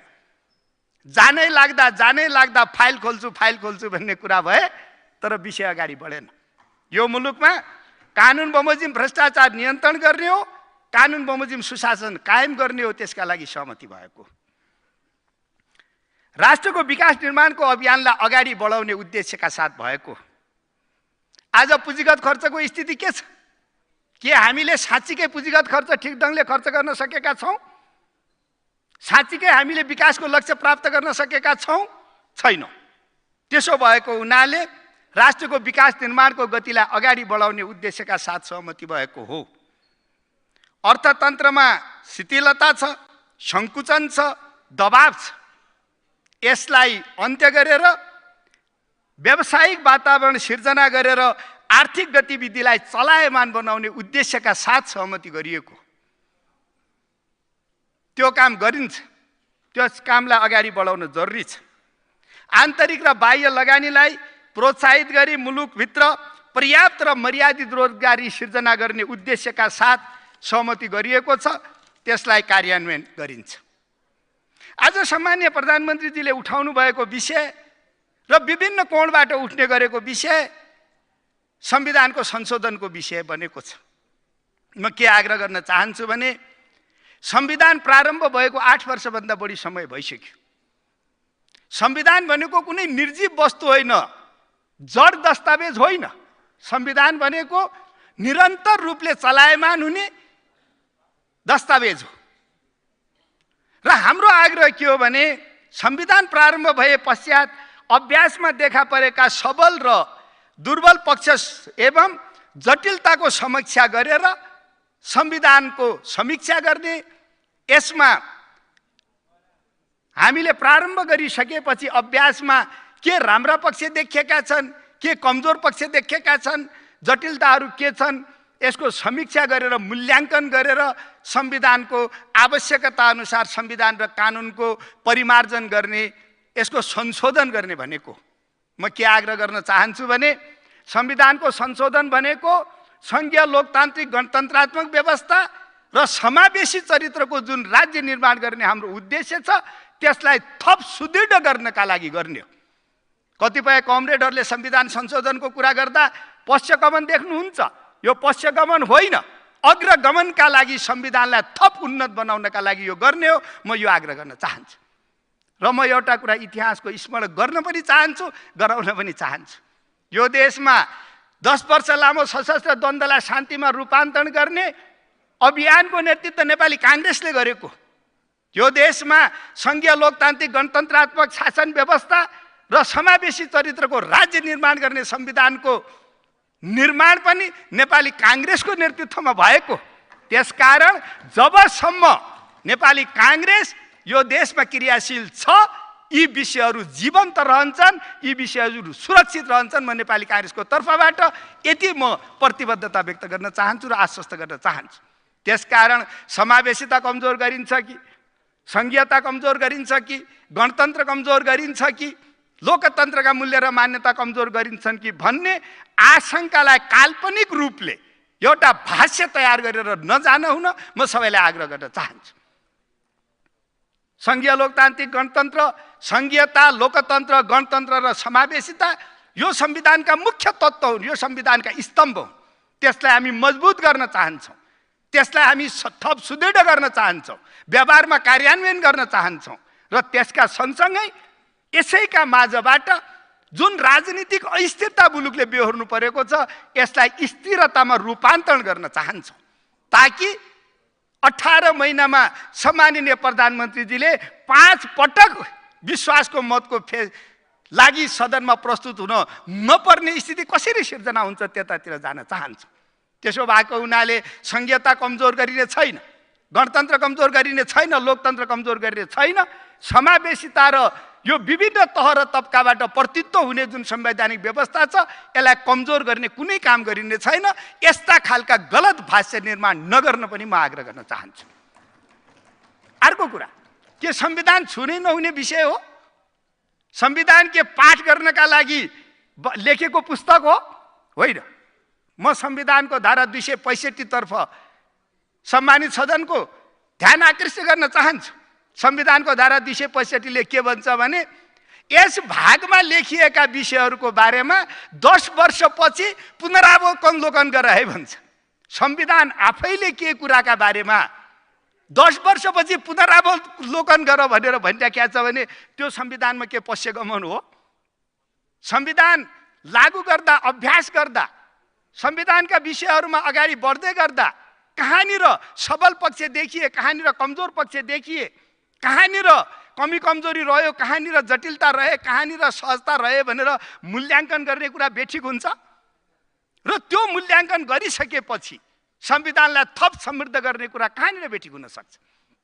र त्यसका लागि म एउटा कुरा आग्रह गर्न चाहन्छु, संविधानको निर्माण होस् या संशोधन होस्, दुईटै विषयका लागि बहुसंख्यक जनताको स्वीकार्यता आवश्यक हुन्छ, सर्वसम्मत हुन आवश्यक हुन्छ। संविधान यदि सर्वस्वीकार्य भएन भने, त्यो संविधानमा यदि जनताको स्वामित्व स्थापित हुन सकेन भने त्यो संविधान कमजोर हुन्छ। त्यसो भएको हुनाले संविधान संशोधन गर्ने भनेको दुईवटा पार्टी मिलेर मात्रै गर्ने अथवा एउटा पार्टीले गर्ने भनेको होइन। तर संविधान संशोधन गर्नका लागि अरू सबै दलहरूलाई समेत समावेश गरेर सहमतिका आधारमा संविधान संशोधन गर्ने भनेको। तर पहल त कसैले लिनु पर्ला नि। हिजो पनि त हामीले संविधान निर्माण गर्दा पनि त कसैले पहल लिएका थियौँ होला नि, कसैले नेतृत्व गरेका थियौँ होला नि। यसका लागि पनि छलफल प्रारम्भ गर्न पनि त कसैले छलफल गर्नुपर्ने होला नि। हो, त्यो छलफलको प्रारम्भ हामीले गरेका छौँ। तर त्यसको अर्थ अरू दलहरूलाई निषेध गर्ने, अरू दलहरूलाई समावेश नगर्ने र संविधानलाई एकाङ्की ढङ्गले संशोधन गर्ने भनेको होइन।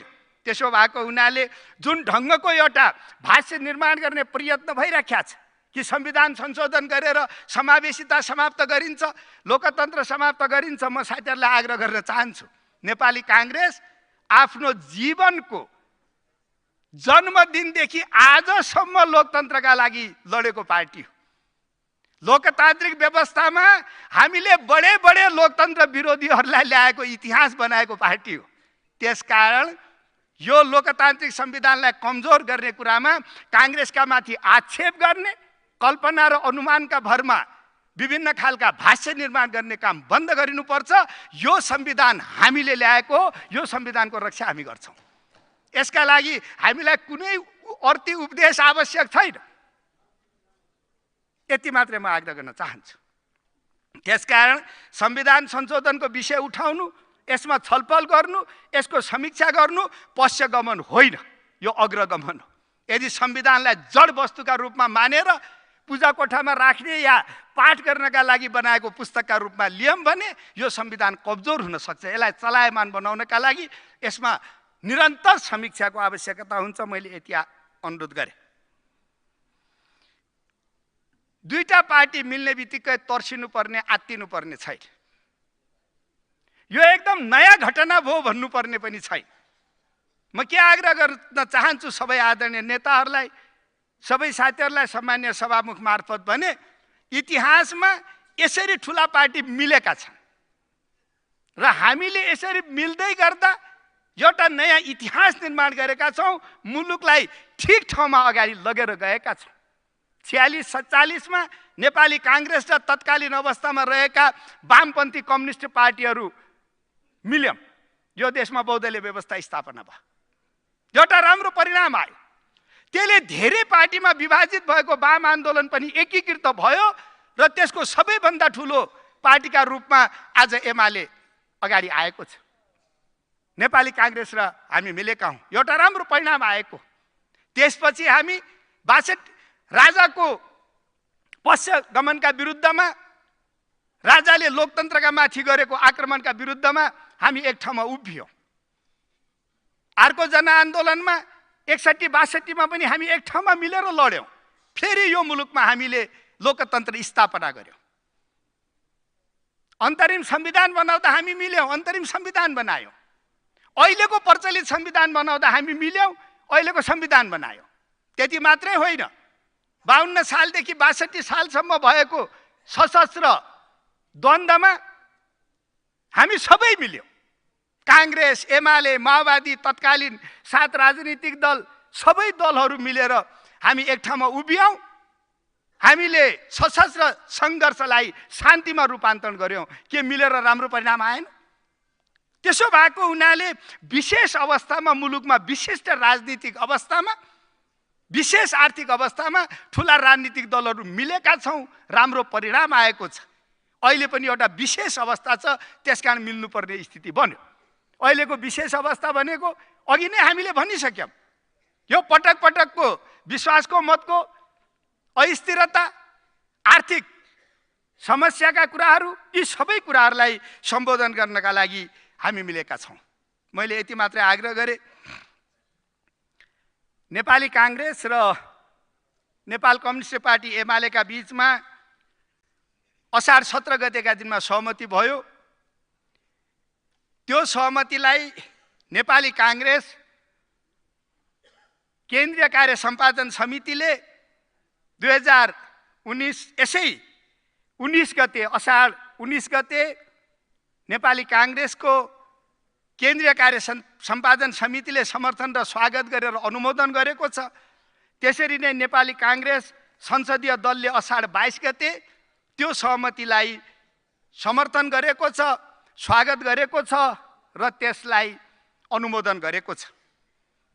त्यसो भएको हुनाले नेपाली काङ्ग्रेस संस्थागत रूपले हामी त्यो सहमतिमा दृढ छौँ र त्यो सहमतिलाई हामी दृढतापूर्वक लागू गर्ने हाम्रो वचनबद्धता छ, हाम्रो प्रतिबद्धता छ।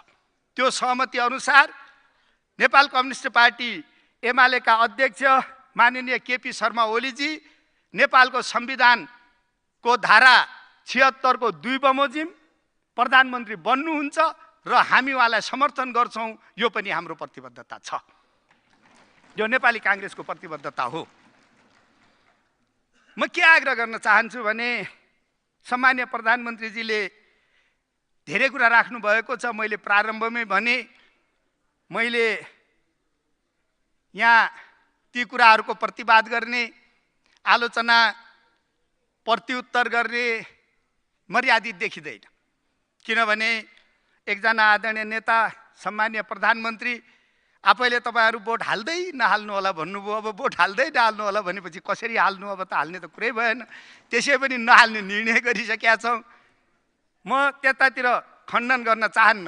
खालि मलाई एउटा कुरा लागेको के लागेको भने प्रधानमन्त्रीजीले बोल्दै गर्दा मैले सबै कुरा राम्रै गरेँ, गजबै गरेँ, तर तिमीहरूले ठिक गरेनौ, तिमीहरूले बिगार्यौ कि काङ्ग्रेसले बिगार्यौ कि एमाले बिगार्यौ, पटक पटक बिगार्यौ मलाई मात्रै धोका दियो, तिमीहरू चाहिँ त सधैँ तिमीले मात्रै बिगार्यो भन्दा मलाई एकजना यो उर्दू साहित्यका एकजना नामुद शायर हुनुहुन्छ मिर्जा गालिब। त्यो मिर्जा गालिबको एउटा शेर याद आयो मलाई प्रधानमन्त्रीजीको कुराले। मिर्जा गालिबले के भन्नुभएको छ भने उम्रभर गालिब यही भूल करता रहा, जिन्दगी भर मैले यही भूल गरेँ भनेर गालिब भन्छन्। उम्रभर गालिब यही भूल करता रहा, धूल चेहरे पे थी आईना सफा करता रहा। म खाली मेरो आदरणीय नेता सम्मान्य प्रधानमन्त्रीजीलाई के आग्रह गर्छु भने काङ्ग्रेसले मात्रै हो बिगार्या, एमाले मात्रै हो बिगार्या। यो मिर्जाको गालिबको समस्या पनि यही हो। धुल अनुहारमा रहेछ, बिहानै बिहान ऐना हेर्दा रहेछन्, अनि ऐनामा छ भनेर रुमाल लिएर ऐना पुस्ता रहेछन्, अनि सफा हुन्छ त हुँदैन। त्यसो भए हुनाले अर्कोमा मात्रै समस्या देख्ने, अर्कोमा मात्रै धुल देख्ने, अर्कोमा मात्रै दोष देख्ने र आफूमा सबै कुरा ठिक देख्ने समस्याले पनि ठिक ठाउँमा पुर्याउँदैन। त्यसो भए हुनाले अब समस्या थिए होलान्, अब ती समस्यालाई ठिक गरेर जाने प्रयत्न गरौँ। मैले यति आग्रह गरेँ, धेरै समय लिनुपर्ने कारण छैन। अन्तमा मैले अघि नै निवेदन गरे अनुसार नेपाली काङ्ग्रेस र नेपाल कम्युनिस्ट पार्टी एमाले बीच भएको सहमति अनुसार हामीले त्यो सहमतिलाई नेपाली काङ्ग्रेस केन्द्रीय कार्य सम्पादन समितिको निर्णय अनुसार समर्थन, स्वागत र अनुमोदन गरिसकेको र नेपाली काङ्ग्रेस संसदीय दलले समेत समर्थन, स्वागत र अनुमोदन गरिसकेको हुनाले हामी सम्माननीय प्रधानमन्त्री पुष्पकमल दाहाल प्रचण्डज्यूले आज सदनमा नेपालको संविधानको धारा 100 को उपधारा 2 बमोजिम विश्वासका लागि राख्नु भएको प्रस्तावमा नेपाली काङ्ग्रेस समर्थन गर्दैन। उहाँका विपक्षमा, प्रस्तावको विपक्षमा हामी मतदान गर्छौँ, म यो आग्रह गर्न चाहन्छु। र यसका सँगसँगै आगामी सरकारका निमित्त माननीय केपी शर्मा ओलीजीको नेतृत्वमा नेपालको संविधानको धारा 76(2) बमोजिम सरकार बन्नुपर्ने, संवैधानिक व्यवस्था र पछिल्लो समयका सम्मानित अदालतहरूका फैसलाहरूले पनि स्पष्ट देखाइसकेको हुनाले नेपाली काङ्ग्रेस त्यसै अनुसार यो सहमतिलाई कार्यान्वयन गर्ने कुरामा पनि दृढता व्यक्त गर्छ। म यो पनि निवेदन गर्न चाहन्छु र यो जुन सहमति किन प्रकाशन गरिएन भन्ने कुरा छ, यो चाँडै प्रकाशन पनि हुन्छ। हामी यसलाई राष्ट्र र जनतामा समर्पित गर्छौँ। धन्यवाद। जय नेपाल।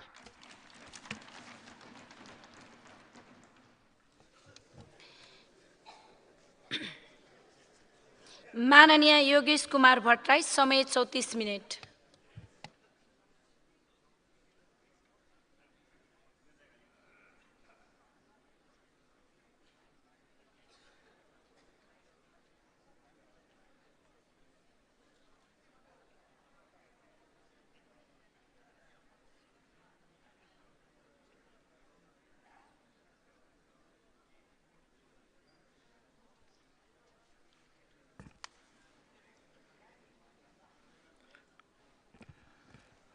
सम्मान्य सभामुख महोदय, आज हामी एउटा विशेष परिस्थितिमा महत्त्वपूर्ण सवालमा छलफल गर्नको निम्ति र पार्टीका धारणाहरू यो गरिमामय संसद मार्फत आम नेपाली दाजुभाइ दिदीबहिनीहरूको जानकारीको लागि यो छलफलमा भाग लिन म यहाँ उपस्थित भएको छु। सम्मान्य सभामुख महोदय, आज देश प्राकृतिक विपत्तिले आक्रान्त छ। गएको महिनादेखि नै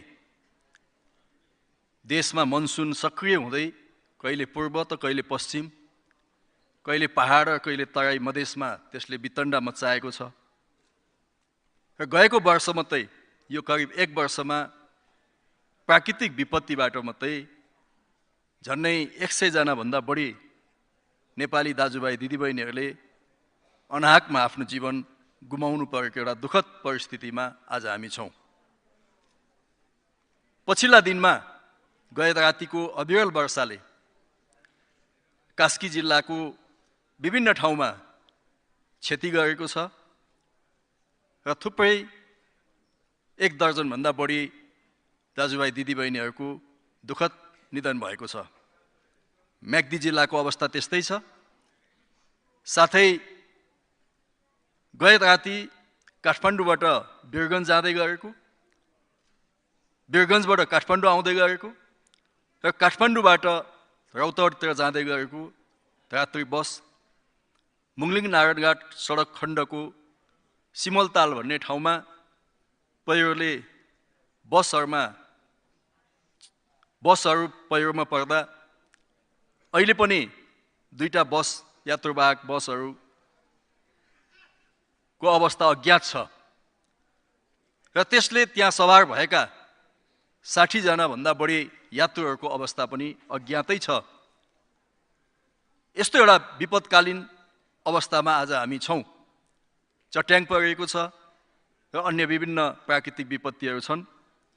म हाम्रो दलको तर्फबाट यस अवधिमा यस्ता विभिन्न प्राकृतिक प्रकोपमा जीवन गुमाउने सम्पूर्ण नेपाली दाजुभाइ दिदीबहिनीहरूप्रति श्रद्धाञ्जली व्यक्त गर्न चाहन्छु।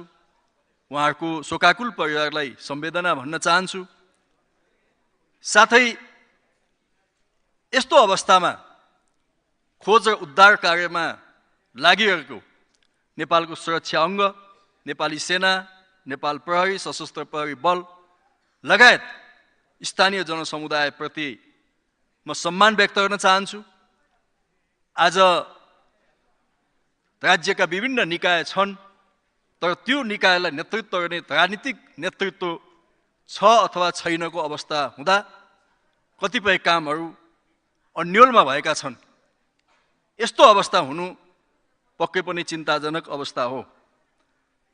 सम्माननीय सभामुख महोदय, आज हामी 5औं पटक गएको प्रतिनिधि सभाको निर्वाचन पश्चात 5औं पटक यो गरिमामय संसदमा प्रधानमन्त्रीमाथि विश्वास छ कि छैन भनेर छलफलमा भाग लिएका छौँ। मतदानमा भाग लिने पूर्व अवस्थामा छौँ। वास्तवमा अघि सम्माननीय प्रधानमन्त्रीजीले प्राकृतिक विपत्तिको कारणले केही समय पछाडि सारौँ कि भन्ने पनि लागेको थियो भन्नुभयो। मलाई लाग्छ 17 गतेको दिन प्रधानमन्त्रीको संसदको अवस्था के हुन्छ भन्ने कुरा सबैले बुझिसकेकै थियो। मनसुन सक्रिय नै थियो। त्यस्तो अवस्थामा एउटा काम चलाऊ अवस्थामा बसेर मुलुकको यो प्राकृतिक विपत्तिको अवस्थालाई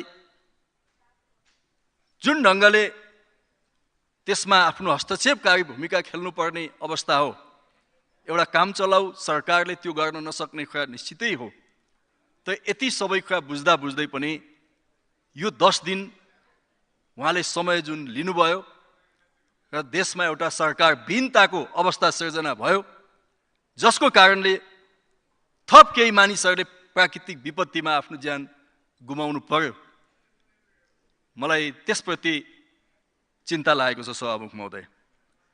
आज हामी नेपालको संविधानको धारा 100 को उपधारा 2 बमोजिम प्रधानमन्त्री पुष्पकमल दाहाल प्रचण्डजीले यो संसदको विश्वास छ भन्ने प्रस्ताव प्रस्तुत गरेको सन्दर्भमा त्यस उपरको छलफलमा भाग लिएका छौँ। मैले अघि पनि भने प्रधानमन्त्रीजीले झन्डै 1 घण्टा 22 मिनटको वक्तव्य दिँदाखेरि हामी सबैले सुन्यौँ। मलाई कस्तो लाग्यो भने सम्माननीय सभामुख महोदय,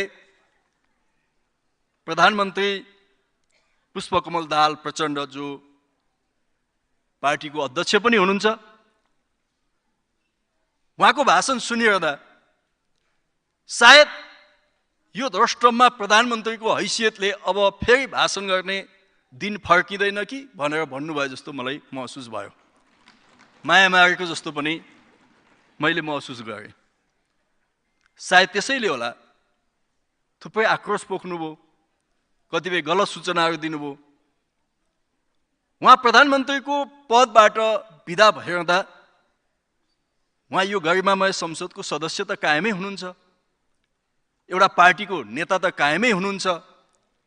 सम्भवतः आज यहाँ बोलेका थुप्रै प्रश्नहरूको जवाफदेहिता आज मात्रै सीमित हुँदैन।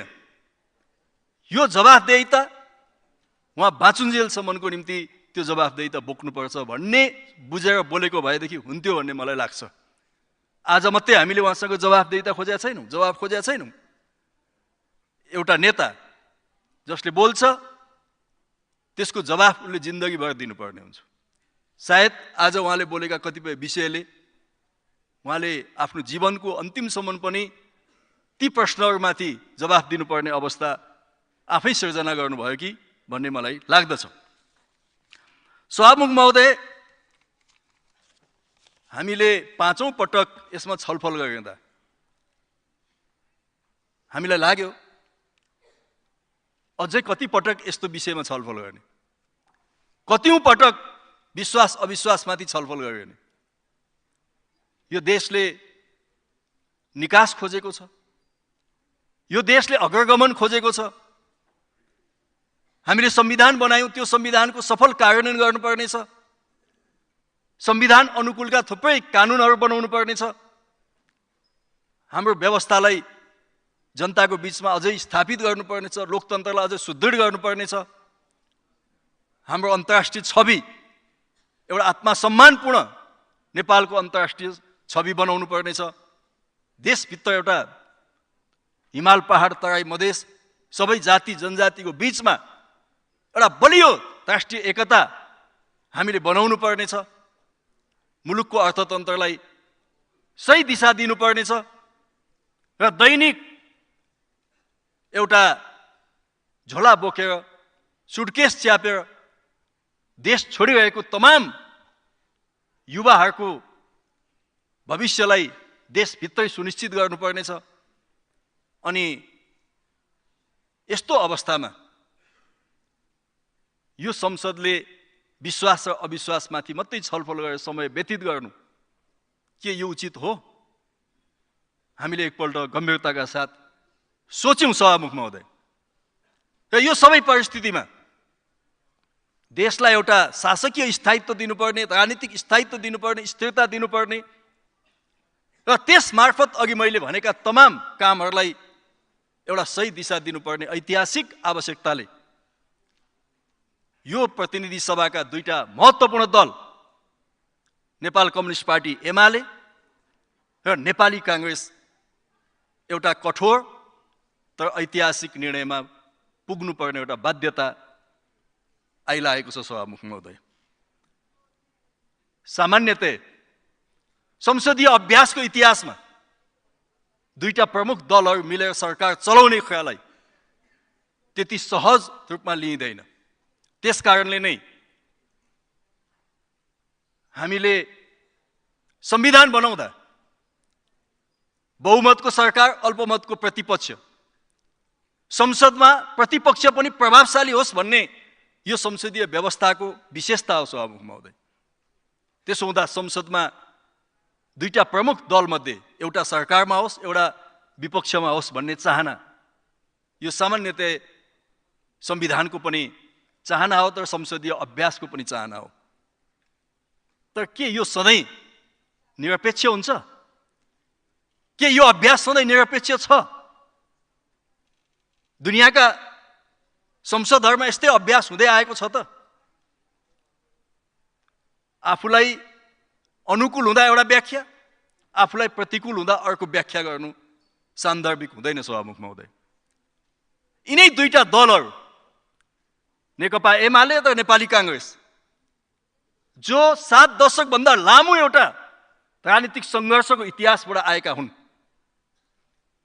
यी दलहरूकै सक्रियताबाट, नेतृत्वबाट, अगुवाईबाट मुलुकमा ठुल्ठुला परिवर्तनहरू भएका छन्।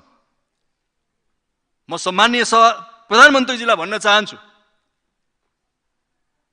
आज प्रधानमन्त्रीको रूपमा उहाँले यो द्रष्टममा उभिरहँदाखेरि यो पहिलो पटक मात्रै होइन, प्रधानमन्त्री उहाँ तेस्रो पटक भइसक्नु भएको हो।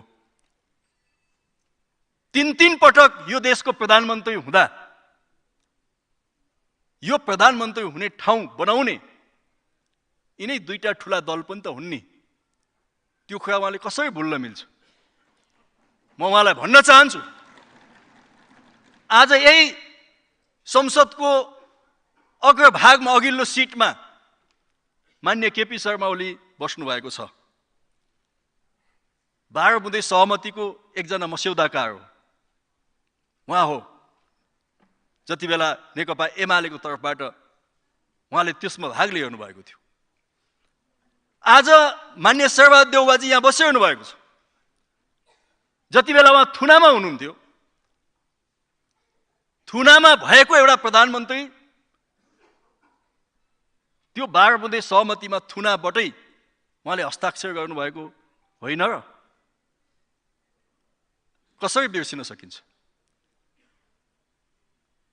यदि त्यो नभएको भए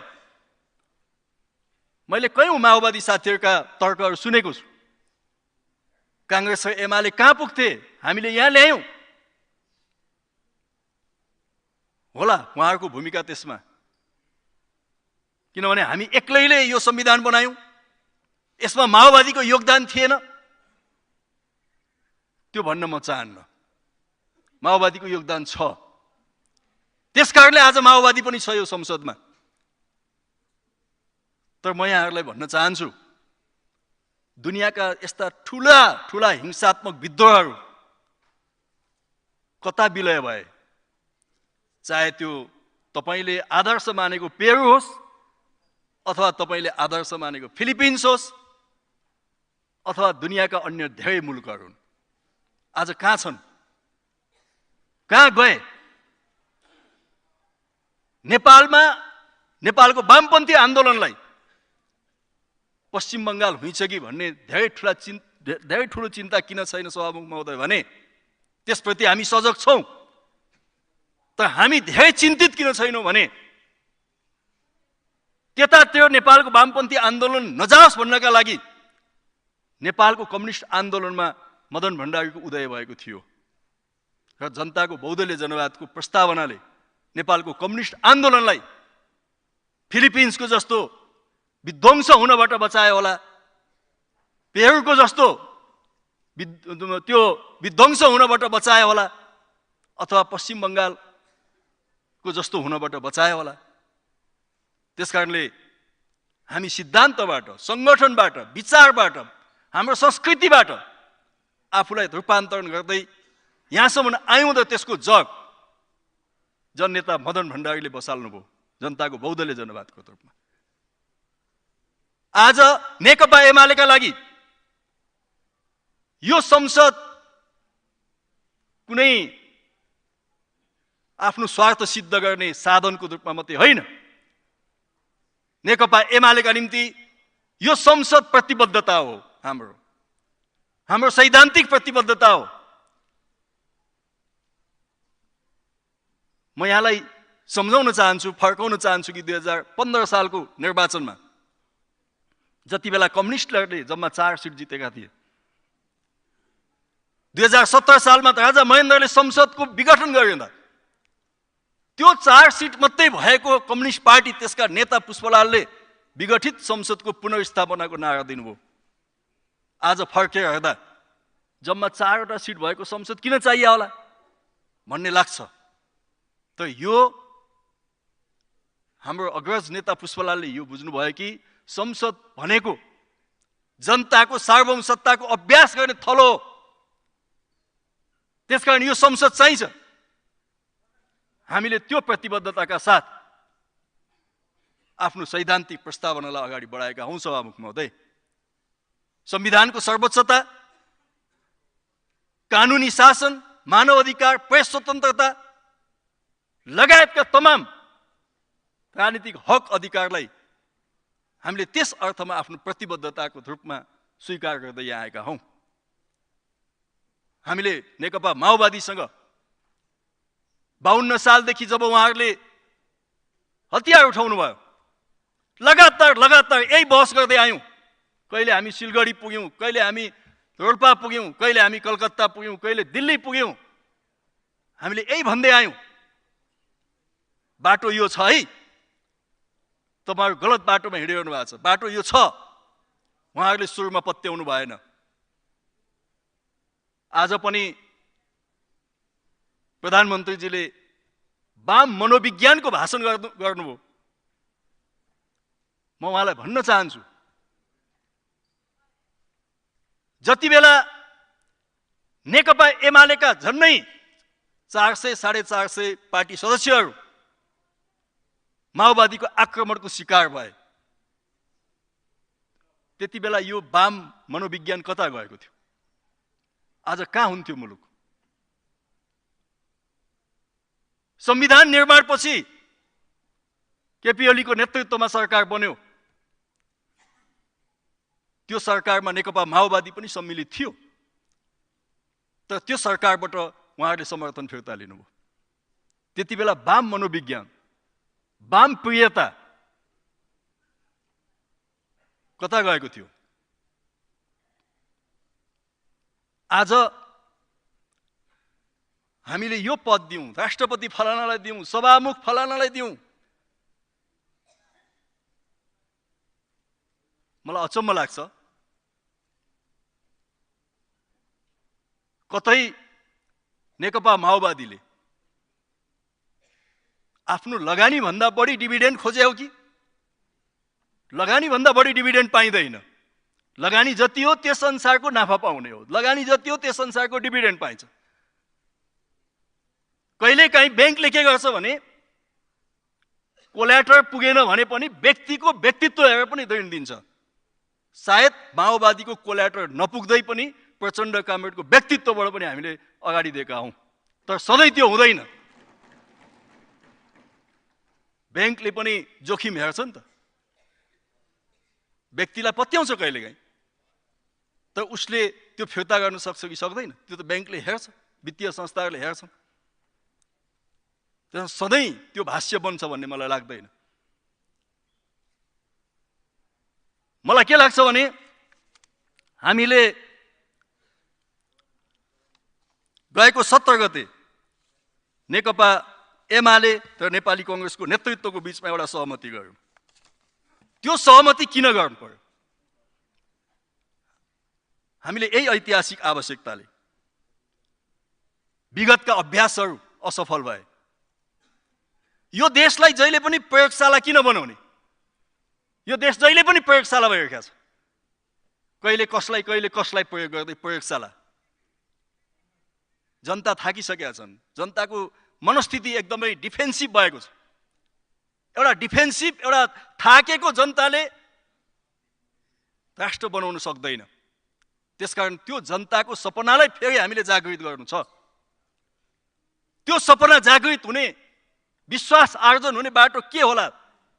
यो देशलाई गिनीपिग जस्तो प्रयोग मात्रै गर्यो नि, त्यो कदाचित उचित होइन। त्यसकारणले हामीले ठान्यौँ कि अब एउटा दीर्घकालीन र महत्त्वपूर्ण अभ्यासतिर हामीले मुलुकलाई लैजाउँ। नेकपा एमाले र नेपाली कङ्ग्रेस जो यो देशका प्रमुख राजनीतिक दलहरू हुन्, यसो भनेर हामीले घमण्ड व्यक्त गरेका छैनौँ सभामुख महोदय। कुनै दलहरूलाई होच्याएका छैनौँ। आज पनि म भन्न चाहन्छु, यी दुईटा दलले आधारपत्र बनाए, सहमतिको आधारपत्र बनाए, दुईटा सभापति र अध्यक्षजीले त्यसमा हस्ताक्षर गर्नुभयो। त्यसको मतलब 17 गतेको सहमति कङ्ग्रेस र एमालेको मात्रै सहमति होइन, यो सिङ्गो प्रतिनिधि सभा र आम जनताको सहमतिको रूपमा हामीले यसलाई रूपान्तरण गर्न चाहन्छौँ। कुनै दलहरूप्रति हामी गलत धारणा राख्न चाहदैनौँ। सबै दलको सहमतिका साथ राष्ट्रिय सहमति बनाउन चाहन्छौँ। त्यसकारणले हामीले त्यो गरेका छौँ। विकास निर्माणका कामहरू ठप्प भए। विगतमा केपी ओली नेतृत्वको सरकारको बेला यसमा केही प्रगतिहरू भएका थिए, आशा जागेको थियो। राष्ट्रिय गौरवका आयोजनाहरूमा सन्तोषजनक प्रगति भएको थियो।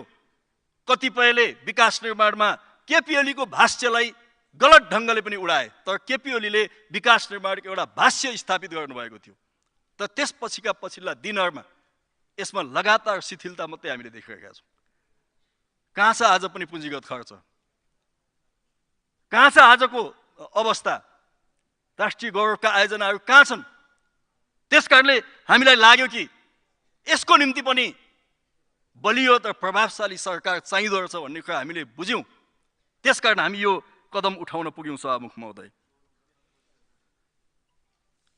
संविधानमाथि कतिपय ठाउँबाट हमला भइरहेका छ। हामीले संविधानमाथि पुनरावलोकन गर्ने, समीक्षा गर्ने भनेका छौँ। म सम्माननीय प्रधानमन्त्रीजीलाई भन्न चाहन्छु, उहाँलाई आश्वस्त गर्न चाहन्छु र यो संसद मार्फत सम्पूर्ण नेपाली दाजुभाइ दिदीबहिनीहरूलाई हामी विश्वस्त गर्न चाहन्छौँ, आश्वस्त गर्न चाहन्छौँ। संविधानको पुनरावलोकन अथवा संविधान संशोधन 72 सालको संविधानको अग्रगमनको लागि हो, पश्चगमनको लागि होइन, पछाडि फर्किनको लागि होइन। जाति, भाषा, धर्म, संस्कृति, मधेस, दलित, महिला आज झलझली प्रधानमन्त्रीजीलाई याद भयो। तपाईलाई हतियार बोक्ने रोल्पाका मगर कहाँ छन्? तपाईको लागि हतियार बोकेका रोल्पाका मगर कहाँ छन्? तपाईको लागि हतियार बोकेका तमाम दलित युवाहरू आज कहाँ छन्? खोज्नुभयो? आज कसरी आयो एकाएक? म भन्न चाहन्छु, यो संसदमा कमै सिट होला, तर प्रत्यक्षबाट निर्वाचित भएर आउने दलित प्रतिनिधि सभा सदस्य कोही छ भने त्यो एमालेको छ। कम होला। यो संसदमा सिट कमै होला, तर प्रत्यक्षबाट जितेर आउने महिला प्रतिनिधि सभाको सदस्य कुनै दलको सबभन्दा बढी छ भने त्यो एमालेको छ। कम छ, त्यसलाई बढाउनु पर्छ, त्यो थाहा छ। म भन्न चाहन्छु, दलितको नाममा, महिलाको नाममा, मधेसको नाममा फेरि आगो बाल्न सकिन्छ कि भन्ने यदि दुष्प्रयत्न हो भने अब त्यो सफल हुँदैन, त्यो सफल हुने छैन। यो देश कसरी बन्यो, यहाँको राष्ट्रियता कसरी बन्यो, त्यो हामीलाई थाहा छ। यो देश कुनै पश्चिमा समाजशास्त्रीहरूको व्याख्याबाट बनेको देश होइन। यो देश कुनै पश्चिमा एन्थ्रोपोलोजिस्टहरूको व्याख्या जस्तो यो मुलुक होइन, जहाँ जाति जातिको लडाइँबाट राष्ट्र बन्यो। यो देश जाति जातिको सहअस्तित्वबाट राष्ट्र बनेको हो। यो कुरा ख्याल गर्नु होला। यो कुनै पश्चिमा भाष्य यहाँ ल्याउने कुरा हिजो कोसिस भएको त्यो संविधान बनाउँदा फेरि त्यो दुष्प्रयत्न यहाँ नहोस्। जाति जातिको, जनजातिहरूको, मधेसीहरूको, पहाडीहरूको, महिलाहरूको, थारूको, मुस्लिमको, यी सबैको सहकार्यबाट, सहअस्तित्वबाट यो देशको एउटा राष्ट्रियता बनेको हो। नेपाल एउटा राष्ट्रियता हो। यसको व्याख्या संविधान सभामा पर्याप्त भएको छ। आज फेरि त्यसलाई आफ्नो स्वार्थ सिद्ध गर्नको निम्ति उधिन्ने काम नहोस् भन्ने कुरा म भन्न चाहन्छु। संविधान संशोधन केमा गर्ने? छलफल गरौँला। त्यो संविधान संशोधन गर्दा हामी कमरेड प्रचण्ड, पुष्पकमल दाहालजीको सहयोग चाहन्छौँ, सहभागिता चाहन्छौँ। तपाईको सहयोग र सहभागिता सहित संविधान हामी संशोधन गर्न चाहन्छौँ। यो नेकपा एमाले र नेपाली काङ्ग्रेसको खुल्ला कुरा हो। तपाईलाई पनि अब जाने ठाउँ छैन। कहाँ जानुहुन्छ? प्रतिरोध गर्छु, विद्रोह हुन्छ, अब सम्भव छैन। त्यो बाटो छैन। अब तपाईँ पनि यही हलभित्रै हो, हामी सबै यही हलभित्रै हो। त्यसकारणले हाम्रो अध्यक्षले मरे पनि, स्वर्ग गए पनि सँगै, नर्क गए पनि सँगै भनेको त्यो हो। तपाईँको पदका लागि भने होइन। सँगै जाउँला नि भने हो। त्यहाँदेखि तपाईँलाई सँगै लान्छौँ स्वर्ग जाँदा पनि। नर्क त जाँदै जाँदैनौँ, स्वर्ग जाँदा पनि सँगै लान्छौँ। यति कुरा ढुक्क हुनु होला। तपाईँलाई छोडेर जाँदैनौँ, तपाईँलाई छुट्न दिँदैनौँ। तपाईँलाई छुटेर पनि अन्त जाने ठाउँ छैन, त्यो पनि ख्याल गर्नु होला। त्यो भने अब हाम्रो अध्यक्षले अर्को अर्थमा बुझ्नु भएछ। तपाईँले बुझ्नु भएन त के गर्नु हामीले? अब नबुझ्ने तपाईँको दोष हो।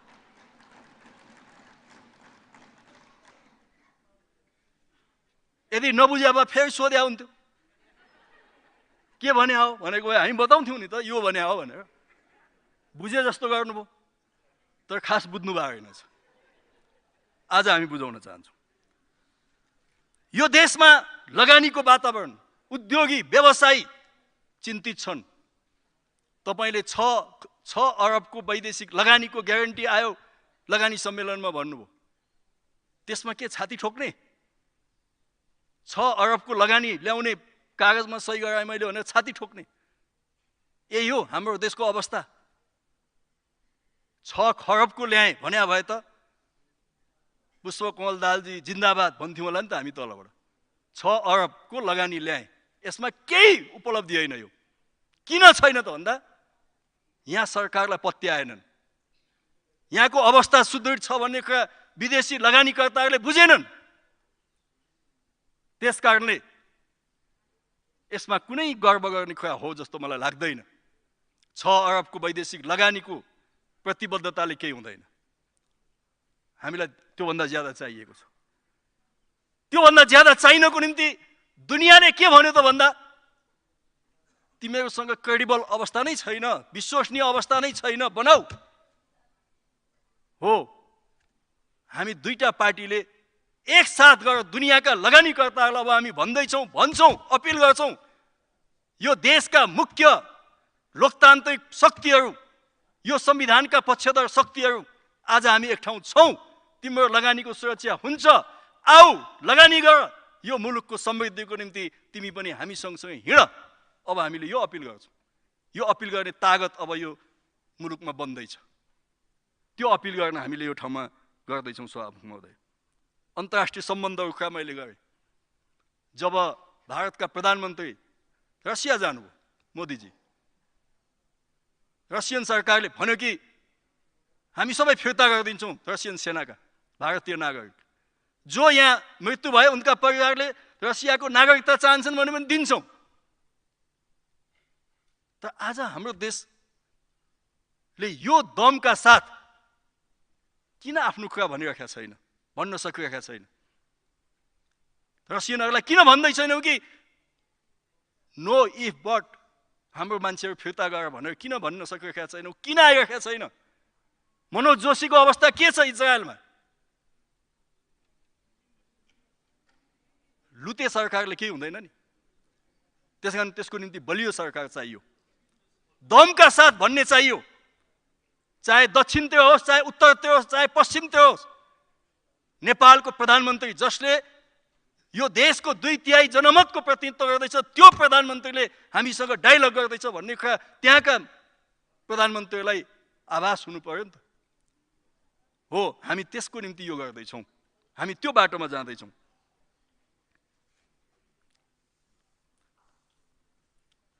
त्यस कारणले सम्माननीय प्रधानमन्त्रीलाई भन्न चाहन्छु,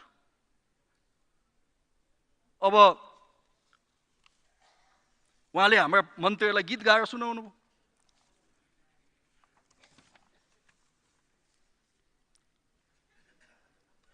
गीत गाउनु भयो। माया लाउने के मैले चाहिँ भुल गरेँ भन्ने गीत गाउनु भएछ होइन?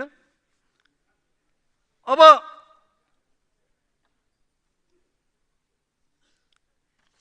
प्रधानमन्त्रीजीलाई हाम्रो भनाइ यही छ। यहाँ एउटा गीत लेखेर ल्याएको थिएँ, कता पर्यो?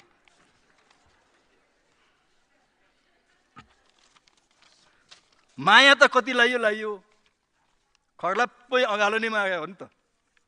ल गर्नुहोस्, 84 सम्म जाउँ, अगाडि बढ्नुहोस् है भने हो नि। अनि हाम्रो मायाले नपुगेर अन्त माया खोज्न हिँड्नुभयो फेरि। अब के गर्ने? अन्त माया खोज्न हिँडेपछि त अलिकति विश्वासमा सङ्कट त पैदा भयो नि। त्यो तपाईँको कारणले हो नि। हामी त जाउँ भनेकै थियौँ, अघिल्लो पटकै 79 सालमै जाउँ भने होइन र? एकपल्ट सम्झिनु त। हामीसँग कागज गर्ने एउटा राष्ट्रपति पनि एमालेबाटै हुन्छ भनेर कागज गर्ने, आज आएर मैले राष्ट्रपति काङ्ग्रेसलाई दिएँ, त्यही बेला भन्नु पर्थ्यो नि त तपाईँले केपी ओलीलाई जे आरोप लगाउनुभयो त्यो त तपाईँ नै रहेछ नि त खासमा, होइन? केपी ओलीलाई भन्नुभयो नि एउटा भन्ने अर्को गर्ने भन्नुभयो नि, तपाईँले नै गर्नुभयो त। एमालेसँग कागज गर्नुभयो, राष्ट्रपति पनि एमालेको हुन्छ, सभामुख एमालेको हुन्छ, प्रधानमन्त्री आफू हिँड्छ भनेर कागज गरे हो नि त। अर्को 1 महिनापछि त्यो कागज कता गयो? त्यही कायम भएको भए के हुन्थ्यो? ठिकै हुन्थ्यो नि त, कङ्ग्रेस अपोजिसनमा हुन्थ्यो, तपाईँ प्रधानमन्त्री हुनुहुन्थ्यो, हामी अगाडि बढ्थ्यौँ। तपाईँलाई त्यो हुटुटी प्रधानमन्त्री राष्ट्रपति चाहिँ काङ्ग्रेसबाट दिनुपर्ने हुटुटी 1 महिना अगाडि आएको भए तपाईँ र शेरबहादुर देउबाजीकै त एलायन्स हुन्थ्यो, हामी प्रतिपक्षमा बस्थ्यौँ नि, हामी त त्यही ढुक्क थियौँ त। तपाईँले नै त्यो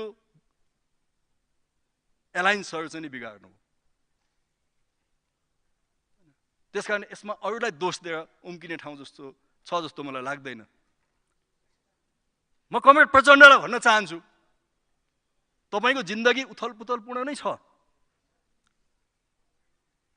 तर हिजो तपाईँको उथलपुथलको औचित्य थियो होला, त्यसलाई केही भयो होला, तर अब त्यो उथलपुथलले थचक्क आफै आफ्नो ठाउँमा बस्नु बाहेक केही पनि देखिँदैन। अब उथलपुथलले काम गर्दैन।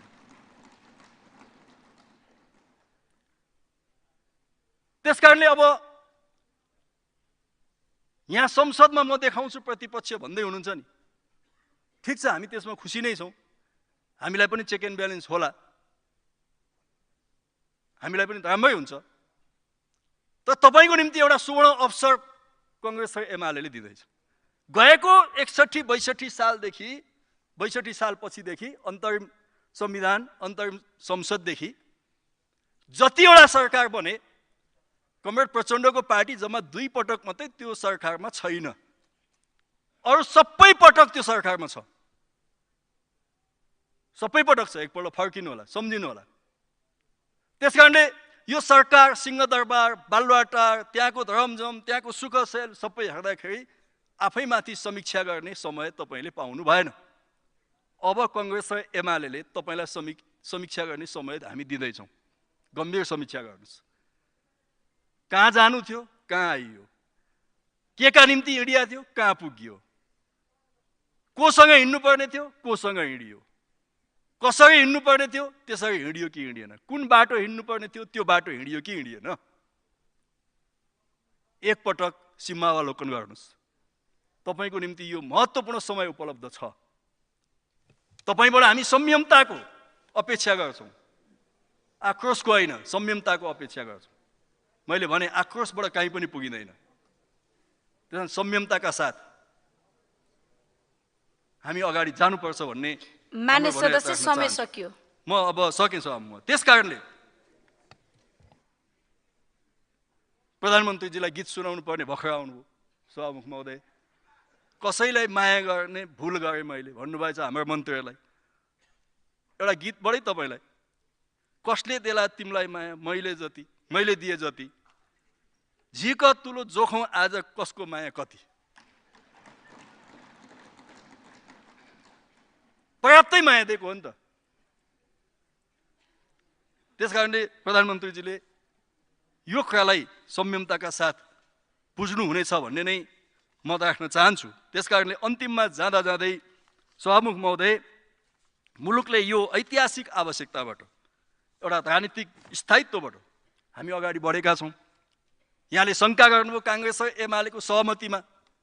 जब हामी सहमति गर्ने हस्ताक्षरकर्ता नै यहीँ छौँ, तपाईँकै धोरमा हुनुहुन्छ भने त्यहाँ शङ्का गर्नुपर्ने केही पनि कारण छैन। ठुला शक्तिहरू, यदि ठुला शक्तिमा विग्रह भयो भने त्यसको नोक्सान ज्यादा छ, यदि ठुला शक्तिहरूमा मेलमिलाप भयो भने त्यसको उपलब्धि पनि ज्यादा हुन्छ। अब राष्ट्रले उपलब्धि पाउनुपर्छ भन्ने हाम्रो। त्यसकारण हामीलाई थाहा छ हामी जोखिमपूर्ण यात्रा गर्दैछौँ, तर एउटा पार्टीले, एउटा नेताले जोखिम उठाउँछ आवश्यकता अनुसार। हामीले विगतमा त्यस्ता जोखिम उठाएका छौँ सभामुख महोदय।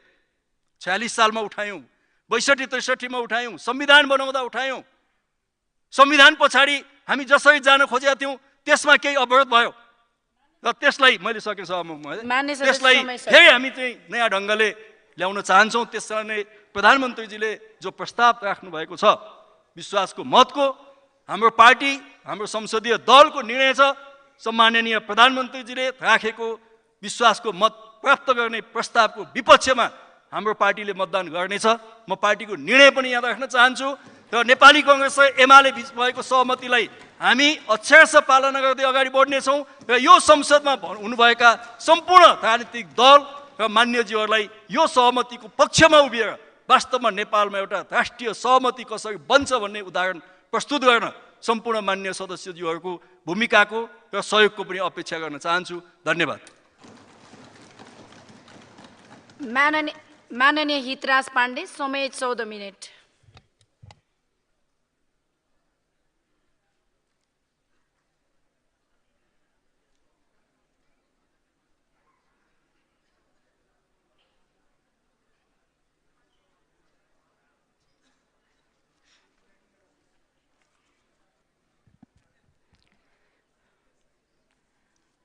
सम्मानीय सभामुखज्यू,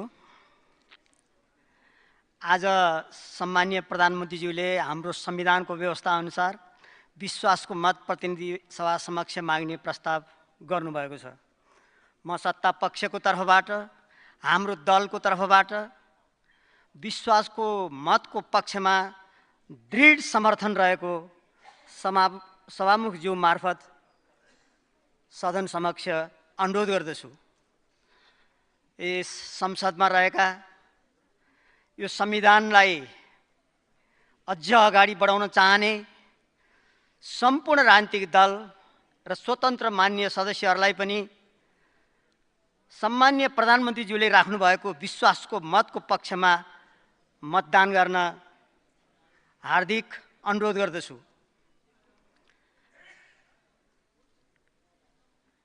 आज नै मुगलिन नारायणगढ राजमार्गमा जसरी 2टा बस खसेका छन्, ठुलो सङ्ख्यामा नागरिकहरू बेपत्ता हुनुहुन्छ। कास्की, म्याग्दी लगायत विभिन्न ठाउँमा यो प्राकृतिक विपदमा जनको धनको नोक्सानी भएको छ। म त्यो प्रति हाम्रो दलको तर्फबाट निधन हुनुभएका सबैप्रति श्रद्धाञ्जली व्यक्त गर्दै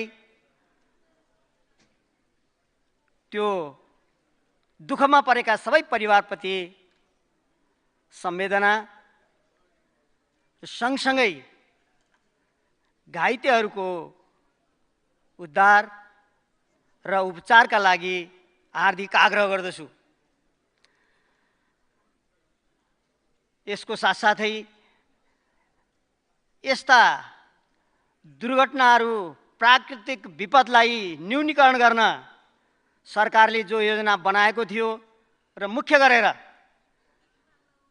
सरकारले SMS मार्फत जसरी जनताहरूलाई विभिन्न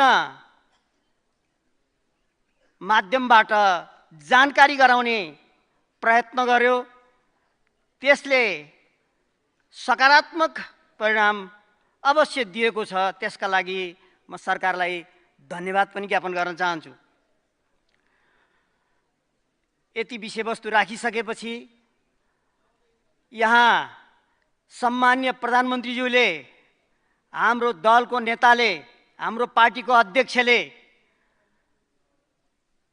समग्र यो 79 सालको पुसदेखि अहिलेसम्म सरकारले गरेका कामका बारे, विभिन्न घटनाक्रमका बारे जो व्याख्या गर्नुभएको छ, त्यसको समर्थन गर्दै म फेरि पनि यो देश र जनतालाई निरन्तर अगाडि बढ्नको लागि, यो संविधानको रक्षा गरेर अगाडि बढ्नको लागि म हार्दिक आग्रह गर्दछु।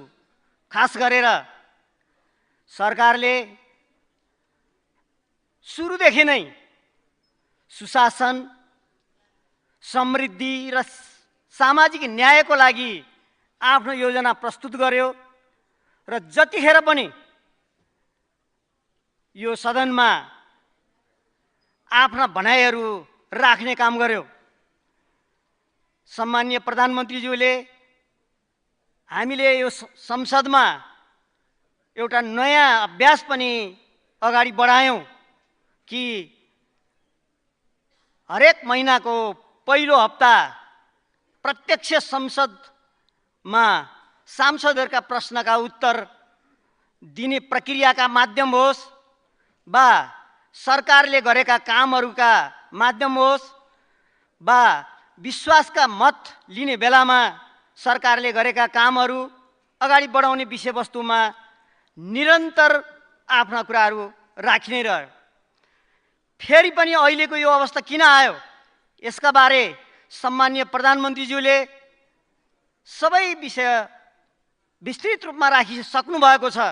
फेरि पनि मलाई के लाग्छ भने जब भुटानी शरणार्थीका कुरा होस् अथवा ललिता निवासको कुरा होस् अथवा सुन तस्करीका कुरा होस्, खास गरेर सुशासनसँग सम्बन्धित विषय जब सरकारले दृढताका साथ अगाडि बढाउन थाल्यो, बेचेन झा लगायतकाहरूको जब गिरफ्तारी हुन थाल्यो, त्यसपछि वास्तवमा यो प्रक्रिया अगाडि बढ्यो भन्ने मलाई लाग्छ। यो विषयवस्तु आम जनसमुदायमा, आम जनतामा यो स्थापित भएको विषयवस्तु हो भन्ने मेरो बुझाइ छ। फेरि पनि यो देशलाई भ्रष्टाचारले खाएको हो। यो देशमा सुशासन नल्याइकन हामीले पुँजीगत खर्च बढाउन सक्दैनौँ।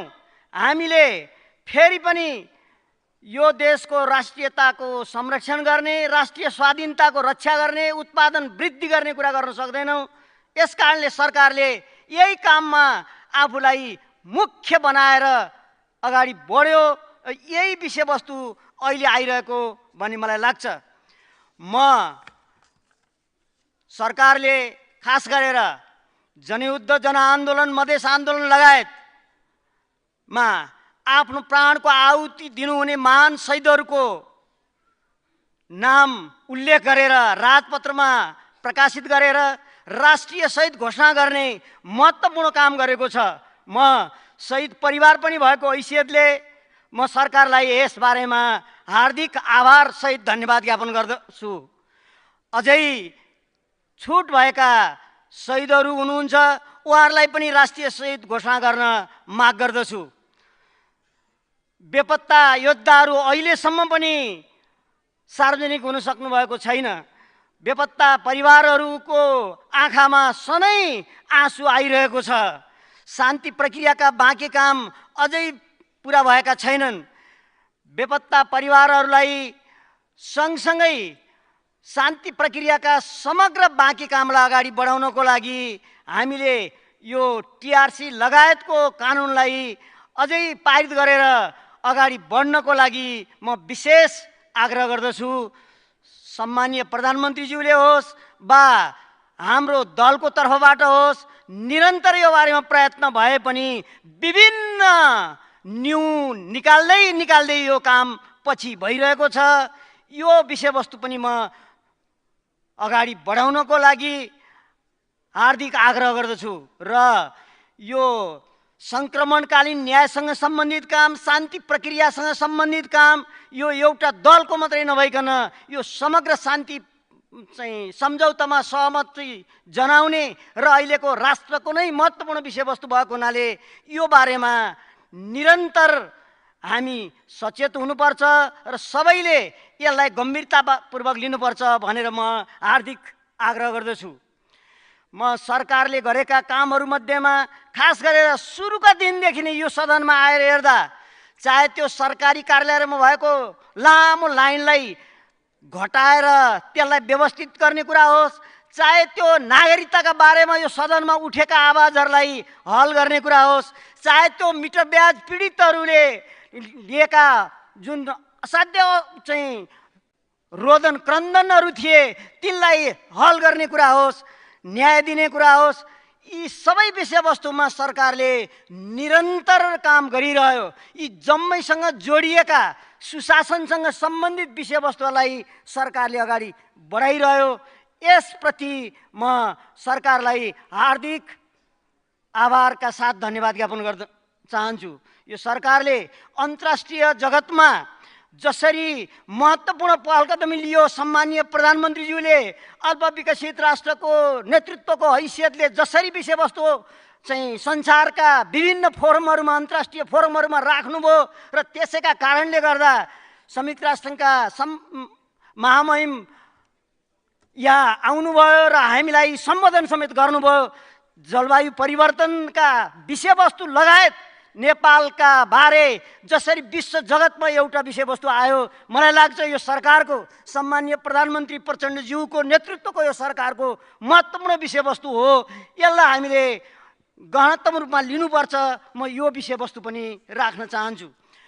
यसका साथसाथै म के विषयवस्तु राख्न चाहन्छु भने हामी यो सदनमा कुरा ठुल्ठुला गर्ने, फेरि पनि कामहरू गर्दाखेरि विषयवस्तुहरू लैजाँदाखेरिमा हामीले धेरै यो सदनमा दुःख पाएका छौँ। वास्तवमा बजेट निर्माण गर्ने कुरामा सरकारले सम्मानीय प्रधानमन्त्रीज्यूले पहल कदमी लिनको लागि कुरा गर्नु, अध्यादेश ल्याएर सदनको भूमिका महत्त्वपूर्ण बनाऊँ भन्ने कुरा भयो, तर त्यसलाई पनि अगाडि बढाउन सकिएन। फेरि पनि यो देशमा सुशासन कायम गर्ने कुरा र पुँजीगत खर्च वृद्धि गर्ने कुरा, हामीले उत्पादनलाई बढाउने कुराको लागि सरकारले जो पहल कदमी लियो त्यसलाई अगाडि बढाएर मात्रै हामी देशलाई अगाडि बढाउन सक्छौँ भन्ने मलाई लाग्छ। वास्तवमा अहिले यो जुन राजनीतिक घटनाक्रम आइरहेको छ, यो राजनीतिक घटनाक्रमको पनि मुख्य विषयवस्तुहरू यहाँ पूर्ववक्ता दलका मान्य सदस्यले राख्नुभयो कि यहाँ कसरी यो अगाडि बढ्यो। म एउटा प्रश्न सोध्न चाहन्छु। समय त मध्यरातकै थियो, मध्यरातको त त्यो छलछामपूर्ण नै थियो, षड्यन्त्रपूर्ण नै थियो भन्ने कुरा त त्यो चाहिँ देखिएको छ। त्यसको एउटा प्रमाण आजका दिनसम्म पनि यहाँ दुईटा चाहिँ ठुला दलका प्रतिनिधिहरूले यहाँ बोल्नुभयो। त्यो सहमतिमा के थियो? के हो त्यो सहमति? कहाँ गयो त्यो? किन लुकाएको? के हो षड्यन्त्र भनेको? के हो छलछाम भनेको? छलछाम गरेर राष्ट्रिय सहमति हुन सक्दैन। राष्ट्रिय सहमति बहस गरेर हुनसक्छ, राष्ट्रिय सहमति त जनताको हितमा चाहिँ कुराकानी गरेर हुनसक्छ। आजका दिनसम्म पनि नेपाली जनताले थाहा पाउँदैन अझ नैतिकताको कुरा गर्ने। अब सहमतिमा के भएको छ त्यो जनताले हेर्न पनि नपाउने, सांसदले सुन्न पनि नपाउने र त्यसले भाव बुझ्न पर्ने, यो सही विषयवस्तु हो। यस्तो छलछामले, यस्तो ढाँट छलले जनता अब झुक्किँदैनन्। नेपाली जनता ठुलो बलिदानका साथ दशौं हजार शहीदहरूको रगतले, हजारौं बेपत्ता योद्धाहरूको त्यागले, समर्पणले र चाहिँ लाखौं लाख जनताहरू सहभागी भएर, हजारौं घाइतेहरू चाहिँ सहभागी भएर हामीले यो संविधान प्राप्त गरेका छौँ। यसै अर्थमा अहिले जसरी ढाँट छल गरिएको छ, जसरी अहिले सबै विषयवस्तु लुकाउँदै लुकाउँदै पछि थाहा हुन्छ, सहमति गर्न त पछि थाहा हुने हो कि पहिले भन्ने हो। म यो विषयवस्तु पनि राख्न चाहन्छु। मलाई लाग्छ सैद्धान्तिक कुरा मात्रै होइन, राष्ट्रिय सहमतिको पनि कुरा आए। राष्ट्रिय सहमति हो भने त राष्ट्रिय सहमति त अगाडि बसेर गर्ने होला नि। राष्ट्रिय सहमति दलका नेताहरूसँग बसेर कुरा गर्ने होला नि। राष्ट्रिय सहमति त एकजना दुईजनाले मात्रै बसेर गर्ने त होइन होला। म यो विषयवस्तु पनि राख्न चाहन्छु। सँगसँगै यहाँ विचारका पनि कुरा आए।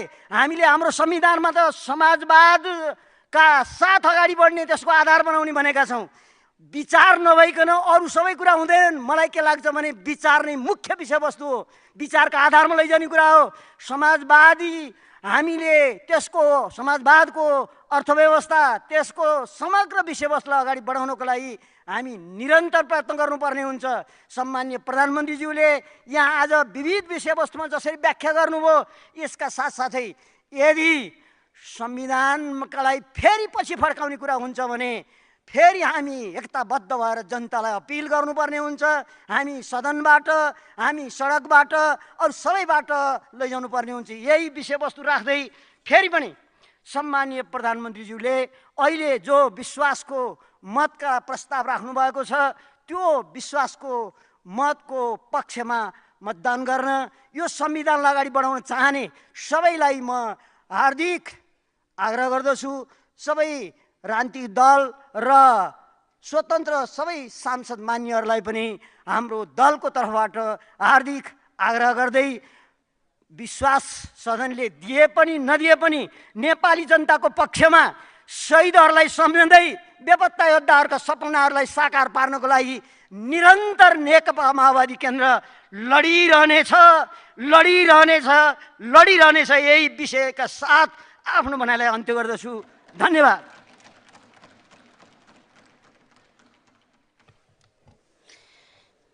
माननीय रवि लामिछाने।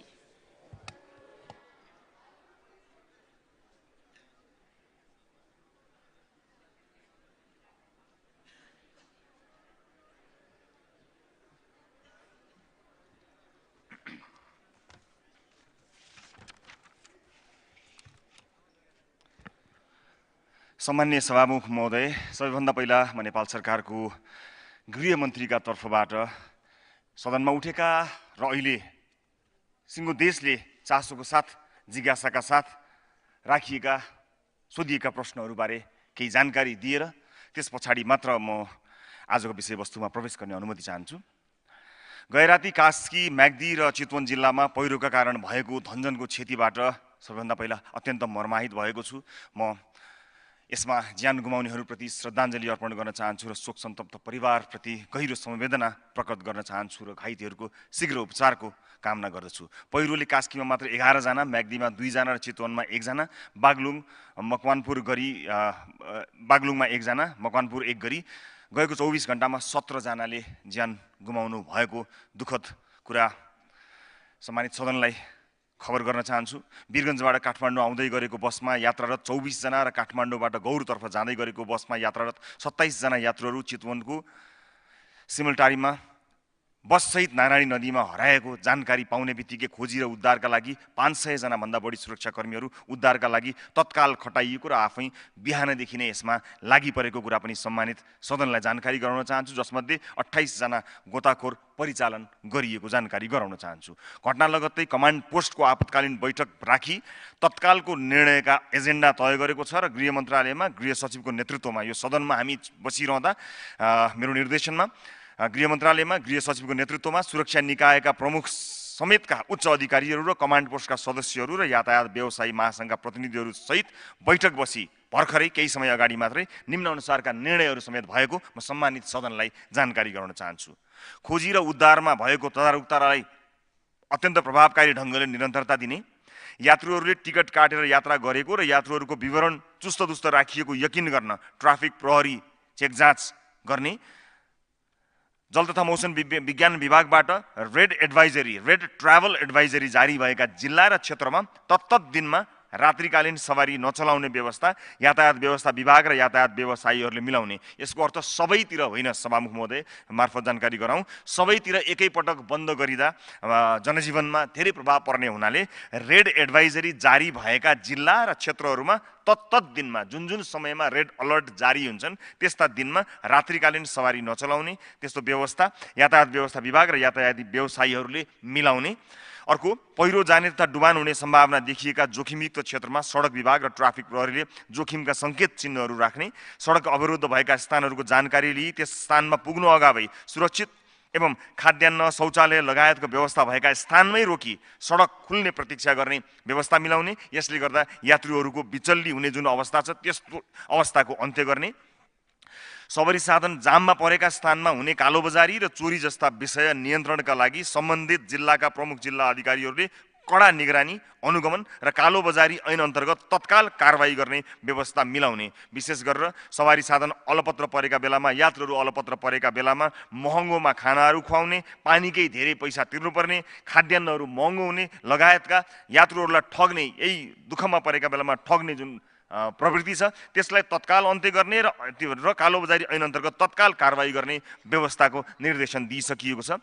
कान्ति लोकपथ लगायतका ठुला सवारी साधन चल्न अनुमति नदिएका अन्य मार्गहरूमा पटकै काटी ठुला बस ट्रक लगायतका सवारी साधन चल्न दिने व्यवस्था तत्काल बन्द गर्ने निर्णयहरूबारे म यहाँ सम्मानित सदनलाई जानकारी गराउन चाहन्छु र लामो समयसम्मदेखि गृह प्रशासनले गरेको तदारुकता छलफल, राजनीतिक दलहरू समेतसँग गरेको छलफल, विभिन्न सरकारवालाहरूसँग गरेको छलफलका कारण भनिएअनुसार पूर्वानुमान गरिएअनुसार यसपटकको मनसुनको अवस्था अलिकति भयावह हुने भनिएअनुसार जे जति जोखिम भएको छ जोखिमका बारेमा त हामीलाई थाहा छ, तर त्यो पूर्व तयारीले धेरै जोखिमलाई जोगाउनको निमित्त पनि मानिसको धनमाल जोगाउनको निमित्त ज्यान जोगाउनको निमित्त त्यो तयारीले काहीँ न काहीँ मद्दत पुगेको कुरा म सम्मानित सदनलाई जानकारी गराउन चाहन्छु। सम्पूर्ण जानकारी प्राप्त भएन भन्ने केही कुराहरू आएको हुनाले म थप जानकारी सम्मानित सदनलाई उपलब्ध गराउन चाहन्छु। 38 जिल्लाहरू प्रभावित छन्, त्यसमा बाढीबाट भएको जानकारी गराउँदा मकवानपुर 1, सिराहा 1, 2 जनाको बाढीबाट मृत्यु भएको छ।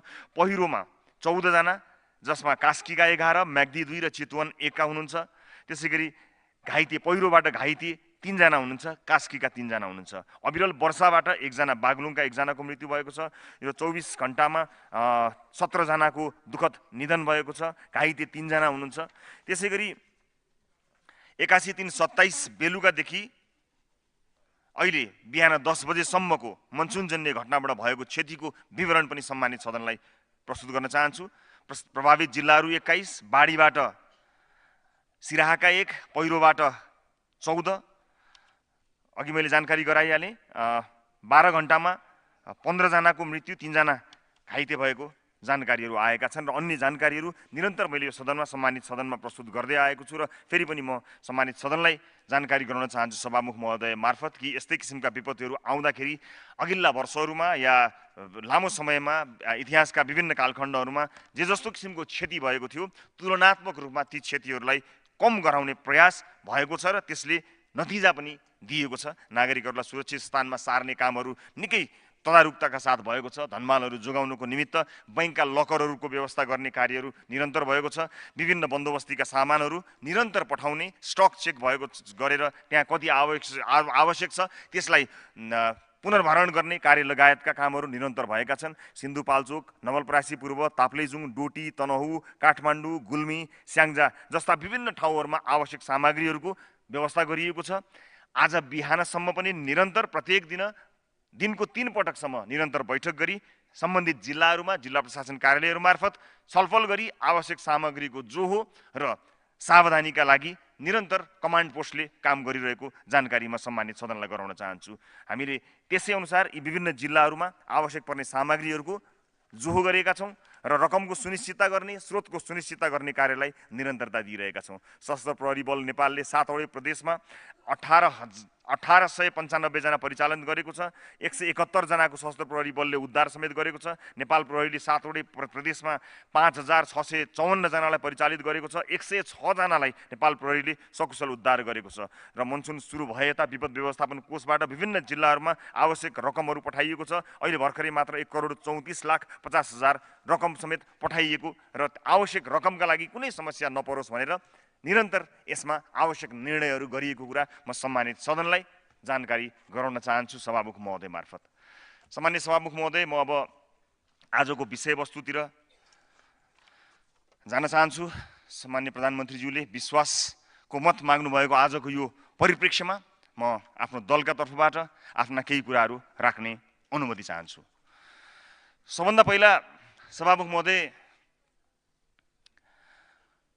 सहमतिको कुरा यो सदनमा असाध्यै चल्यो, बडो जोडसँग सहमतिको कुरा चल्यो। त्यसकारण हामीले सहमति गरेका हौँ, उस कारणले हामीले सहमति गरेका हौँ, हामीले यो कारणले सहमति गर्नु परेको भन्ने कुरा सुनियो।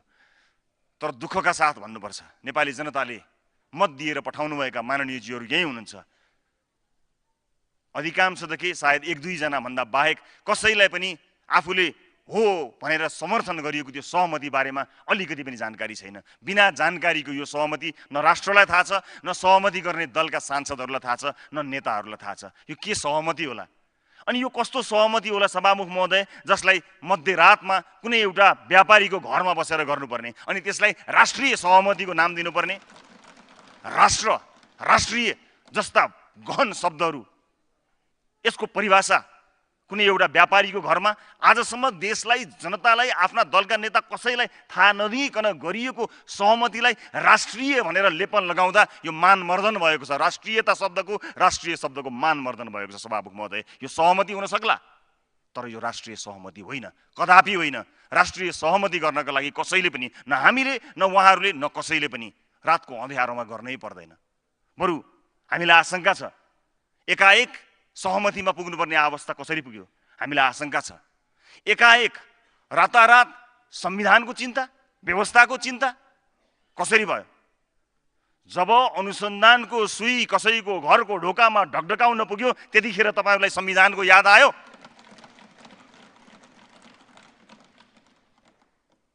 संविधानमा धेरै प्रश्नहरू छन्, संविधानलाई सुधार गर्नुपर्ने धेरै कुराहरू छन्। हो, संविधान चलाउनै नहुने दस्तावेज होइन, बेला बेलामा त्यसलाई परिमार्जन गर्नुपर्छ, त्यो बेला बेलामा त्यसलाई हेर्नुपर्छ, सच्याउनु पनि पर्छ होला। तर कुन अवस्थामा? यो अवस्थामा, अहिलेको अवस्थामा देशमा कुन सङ्कटकाल लागेको थियो सभामुख महोदय?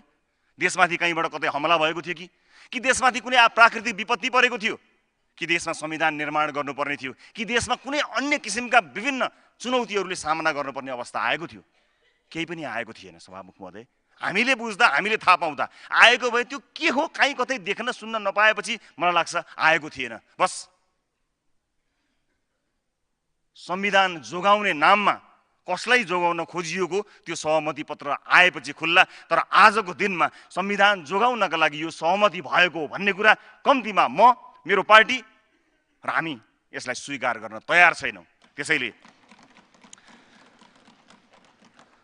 र यो सँगसँगै मध्यरातमा जब सहमति भएको थाहा भयो, त्यस पछाडि साथीहरूले सहमति के भएको भन्ने थाहा छैन। अब राति भएको सहमति भोलिपल्ट राति फेरि बैठक भएर सहमति तोडियो भन्ने हो कि के हो त्यो पनि टुङ्गो छैन। तर त्यसबीचमा खोइ राजीनामा दिएको, खोइ राजीनामा दिएको, किन राजीनामा नदिएको, किन टाँसिएको, किन पदलोलुप भएको भन्ने आरोप रासोपालाई लाग्यो, हामीलाई लाग्यो। सम्मान्य सभामुख महोदय, देशमा बाढी पहिरो गइरहेको छ, जनता आपद विपदमा परेका छन्। बिहान उठ्दा मध्यरातमा दुई ठुला दलहरूले सहमति गरेको खबर आउँछ। के सहमति गर्यो देशलाई, जनतालाई थाहा छैन। हिजोसम्म सबै ठिकै थियो भन्ने बुझिएको थियो। देशमा कुनै आपद अप्ठ्यारो त्यस्तो परिस्थिति परेको कहीँ कतै देख्दा पनि देखिँदैन। तर त्यस्तो अवस्थामा, मुलुकको जिम्मेवारी लिनुपर्ने अवस्थामा बसेको बेलामा, सहमतिका बारेमा कुनै जानकारी प्राप्त नभएको अवस्थामा, अन्योलका बीचमा के हामीले राजनीतिक इमान छोड्दै अब हो सहमति बिग्रिएछ, दुईटा ठुला दलले सहमति गरे, अब तिनको सरकार बन्छ, के कतै कहीँ मन्त्री पो पाइन्छ कि कुनै ठाउँ पाइन्छ कि भनेर भागेर दौडेर जाने हो कि यहीँ बसेर जनता बचाउने काम गर्ने हो?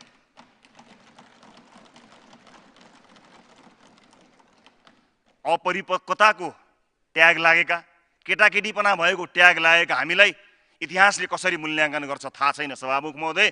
तर यो परिस्थितिमा, देशमा विपद परेका बेला, देशमा प्राकृतिक विपत्ति परेका बेला कुनै जानकारी बगैर मध्यरातमा भएको सहमतिमा हतार गरेर राजीनामा दिएर जिम्मेवारीबाट भाग्नुभन्दा पनि अन्तिम समयसम्म आफूले राजनीतिक रूपमा गरेको प्रतिबद्धताको पक्षमा डटेर उभिने निर्णय रासोपाले गर्यो। त्यही निर्णय स्वरूप आज हामी उपस्थित भएका छौँ।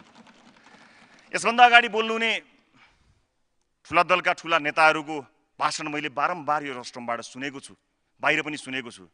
क्षमा गर्नुहोला, तपाईहरू जस्तो सम्मानित नेताहरू, यति सठिक ढङ्गले आफ्ना कुराहरू, आफ्ना तर्कहरू राख्न सक्ने नेताहरूले, कतिपय नेताहरूले त आज समय पनि उहाँहरूलाई बढी भयो, दिएको समय पनि पहेँलो बत्ती बल्दा पनि कुरा नसकिने नेताहरूको पहेँलो बत्ती बल्नुभन्दा अगाडि नै कुरा सकियो। त्यो कुरा सकिएको होइन, त्यो वास्तवमा आत्मविश्वास सकिएको हो।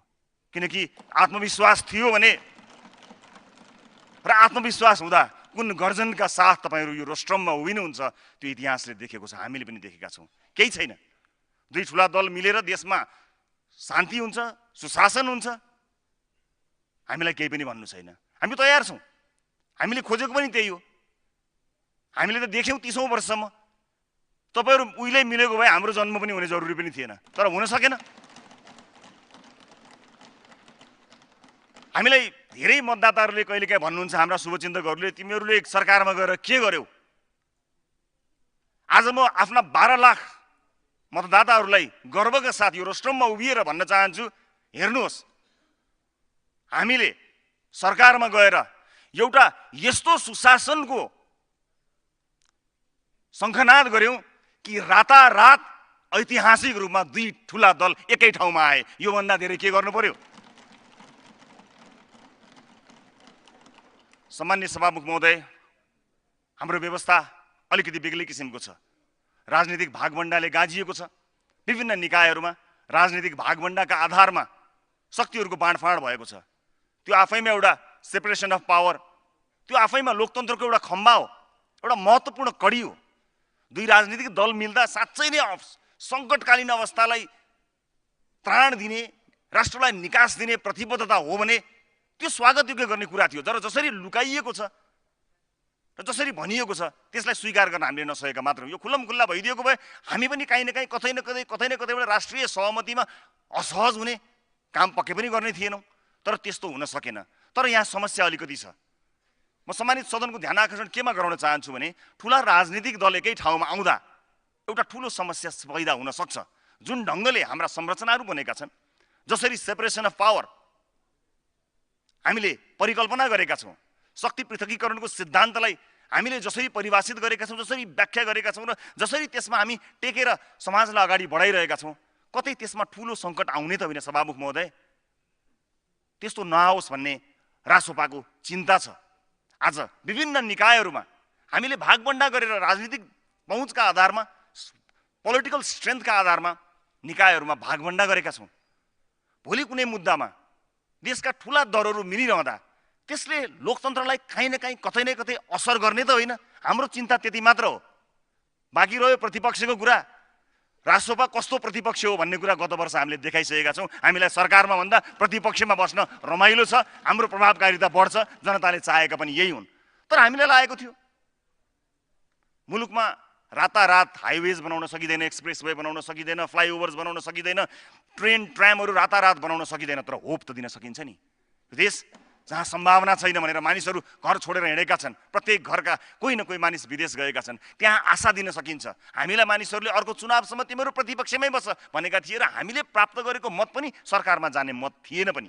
तर पनि मैले पहिलोपटक सरकारमा जाँदाखेरि प्रधानमन्त्री पुष्पकमल दाहाल प्रचण्डको सरकारको नेतृत्व हुँदैछ भन्ने थाहा पाएपछि उहाँसँग गरेको यो कुरा सम्मानित सदनलाई बताउन चाहन्छु। मैले उहाँलाई स्पष्ट भनेको थिएँ, म एउटा कुरा स्पष्ट पार्न चाहन्छु। उहाँको राजनीतिक इतिहासमा प्रश्नहरू छन्, उहाँको भविष्य उहाँले चिन्ता गर्ने कुरा हो। तर वर्तमानमा आफ्नो राजनीतिक प्रतिबद्धतामा र सुशासनको प्रतिबद्धतामा मलाई पूर्ण रूपमा सहयोग गर्नुभएकोमा म प्रधानमन्त्री पुष्पकमल दाहाललाई धन्यवाद दिन चाहन्छु। मैले भने इतिहासमा प्रश्नहरू छन्, भविष्य मेरो चिन्ताको विषय होइन। तर वर्तमानमा सुशासनका मुद्दामा गर्न खोजिएका काममा जसरी पहिलो दिन उहाँलाई भेट्दाखेरि मैले भनेको थिएँ, तपाईँ राजनीतिको उत्तरार्धमा हुनुहुन्छ, हामी राजनीतिको सुरुवातमा छौँ। यो सङ्गमलाई वास्तवमा पुराना नेताहरूसँग बसेर हामीले काम गर्दा मात्र होइन, सँगै तस्विर खिच्दा पनि हामीलाई हाम्रा शुभचिन्तकहरूले गाली गरिरहेका छन्। तर मुलुकलाई निकास दिने कुरामा तपाईँ प्रतिबद्ध हुनुहुन्छ कि हुँदैन?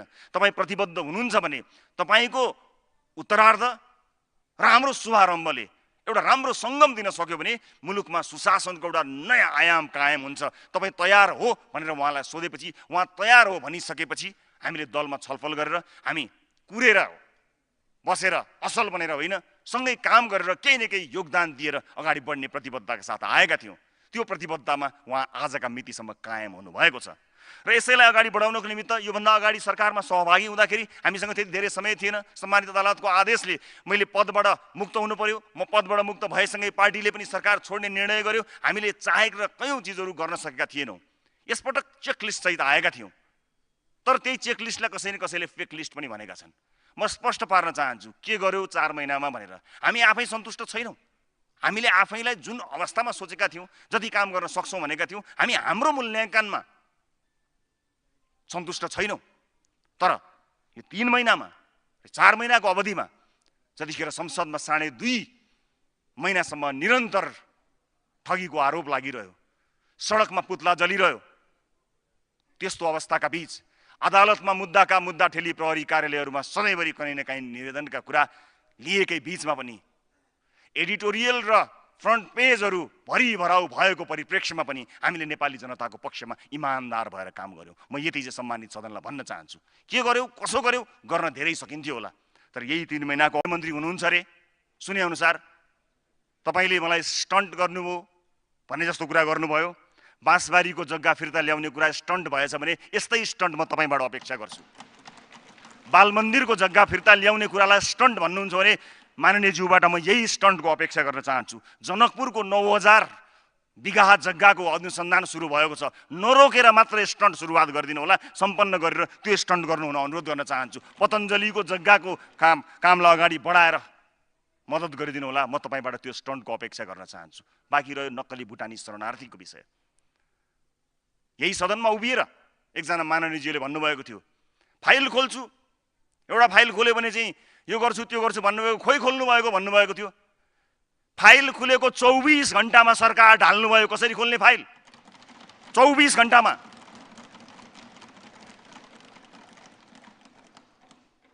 सरकार के कारणले ढल्यो, हाम्रो सहमति के भयो भनेर तपाईहरुले सदनलाई ढाँट्नुभयो।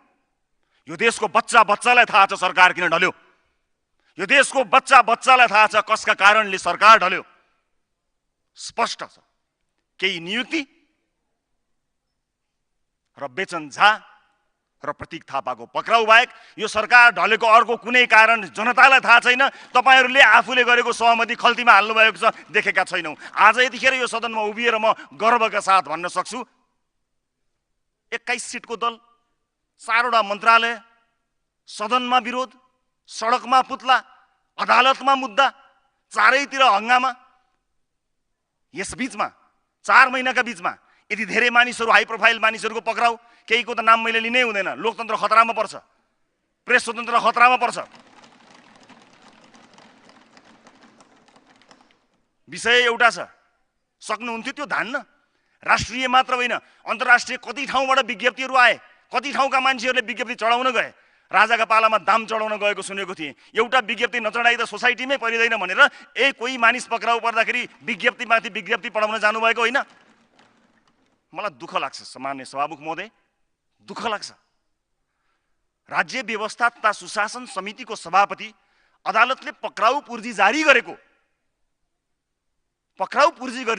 अभियुक्तलाई भेट्न गएर भन्नुहुन्छ म तपाईको पक्षमा छु, तिनीहरूले गलत गरे, म तिनीहरूलाई ठिक पार्छु भनेर राज्य व्यवस्था तथा सुशासन समितिको सभापति सिङ्गो पार्टीका सांसद बोकेर अदालतले पक्राउ पूर्जी जारी गरेको अभियुक्तलाई गएर भन्नुहुन्छ तपाईँ सही हुनुहुन्छ, तपाईँलाई अन्याय हुन दिनु भन्नुहुन्छ।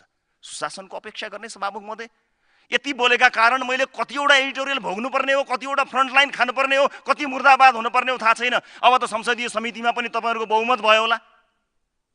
अब त मलाई ठग प्रमाणित गर्न तपाईँलाई कुनै आपत पनि पर्दैन होला। गर्नुस् ठग प्रमाणित। यो देशमा कोही न कोही जेल त जानै पर्छ। सुरुवात मबाट गर्नुस्, म तयार छु, तर सत्यबाट विमुख हुनेवाला छैन। सुरुवात मबाट गर्छु। सम्मान्य सभामुख महोदय, मैले आफ्नो कार्यकालमा औपचारिक उद्घाटनलाई कहिले पनि प्राथमिकता दिइनँ। मलाई यी उद्घाटनहरूमा त्यति धेरै विश्वास पनि छैन। मैले औपचारिक उद्घाटनमा आफूलाई समय खर्च पनि गर्न चाहिनँ। तर मैले एउटा औपचारिक उद्घाटन गरेँ सभामुख महोदय, त्यो नेपालगञ्जको एउटा जेलको उद्घाटन गरेँ मैले। त्यहाँ मेरो नाममा शिलालेख लेखिएको छ उद्घाटन गर्ने भनेर। किनकि मलाई थाहा छ राम्रो काम गर्न सकिएछ, साथ पाइएछ भने भ्रष्टहरूलाई जेलमा हाल्छु, सकिनछु भने तिनले भनेर मलाई जेलमा हाल्नेछन्। त्यसकारणले मैले जेलको उद्घाटन चाहिँ गरेर आएको छु, यो सोचेर कि कुनै न कुनै दिन सुशासनको यो एजेन्डा जसलाई लिएर नयाँ राजनीतिक दल आएको छ, नयाँ मानिसहरू आएका छन्, त्यसलाई सम्पन्न गर्नको निमित्त नयाँ पुस्ता आउनेछ। सम्मान्य सभामुख महोदय, हिजो बलिदानी दिने बेलामा, हिजो राष्ट्रले ठुलो परिवर्तन मागेका बेलामा हामीले आफ्नो ज्यानको आयुति दिन पाएनौँ। सङ्घर्षमा उभिने अवसर हामीले पाएनौँ, सकेनौँ, जानेनौँ, भ्याएनौँ, थिएनौँ। व्यवस्था ल्याउनमा योगदान दिन सकेनौँ। हामी लड्न सकेनौँ, हामी मर्न सकेनौँ। तर म यो सदनमा बसेर प्रतिबद्धता व्यक्त गर्न चाहन्छु सभामुख महोदय, यो व्यवस्था ल्याउनका लागि हामीले आफ्नो ज्यान दिन नसके तापनि यो व्यवस्था जोगाउनको निमित्त ज्यान दिन तयार छौँ।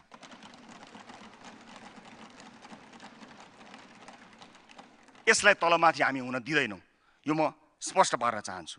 संसारभरि रहेका नेपाली दाजुभाइ दिदीबहिनीहरू जो क्षमतावान हुनुहुन्छ, नेपालमा कहिले आउने, किन आउने, कसरी आउने भन्नुहुन्छ, म उहाँहरूलाई स्पष्ट एउटा कुरा बताउन चाहन्छु सभामुख महोदय मार्फत कि एउटा राजनीतिक दल 5 महिना अगाडि दर्ता हुन्छ, 5 महिनामा राजनीतिक दल खडा हुन्छ, त्यो 5 महिनामा 21 सिटको दल बन्छ, त्यो सरकारमा जान्छ, 4-4वटा मन्त्रालय लिएर जान्छ, मन्त्रालयमा बसेर इमान्दारिताका साथ आफ्नो काम गर्छ, जनताको सेवा गर्छ।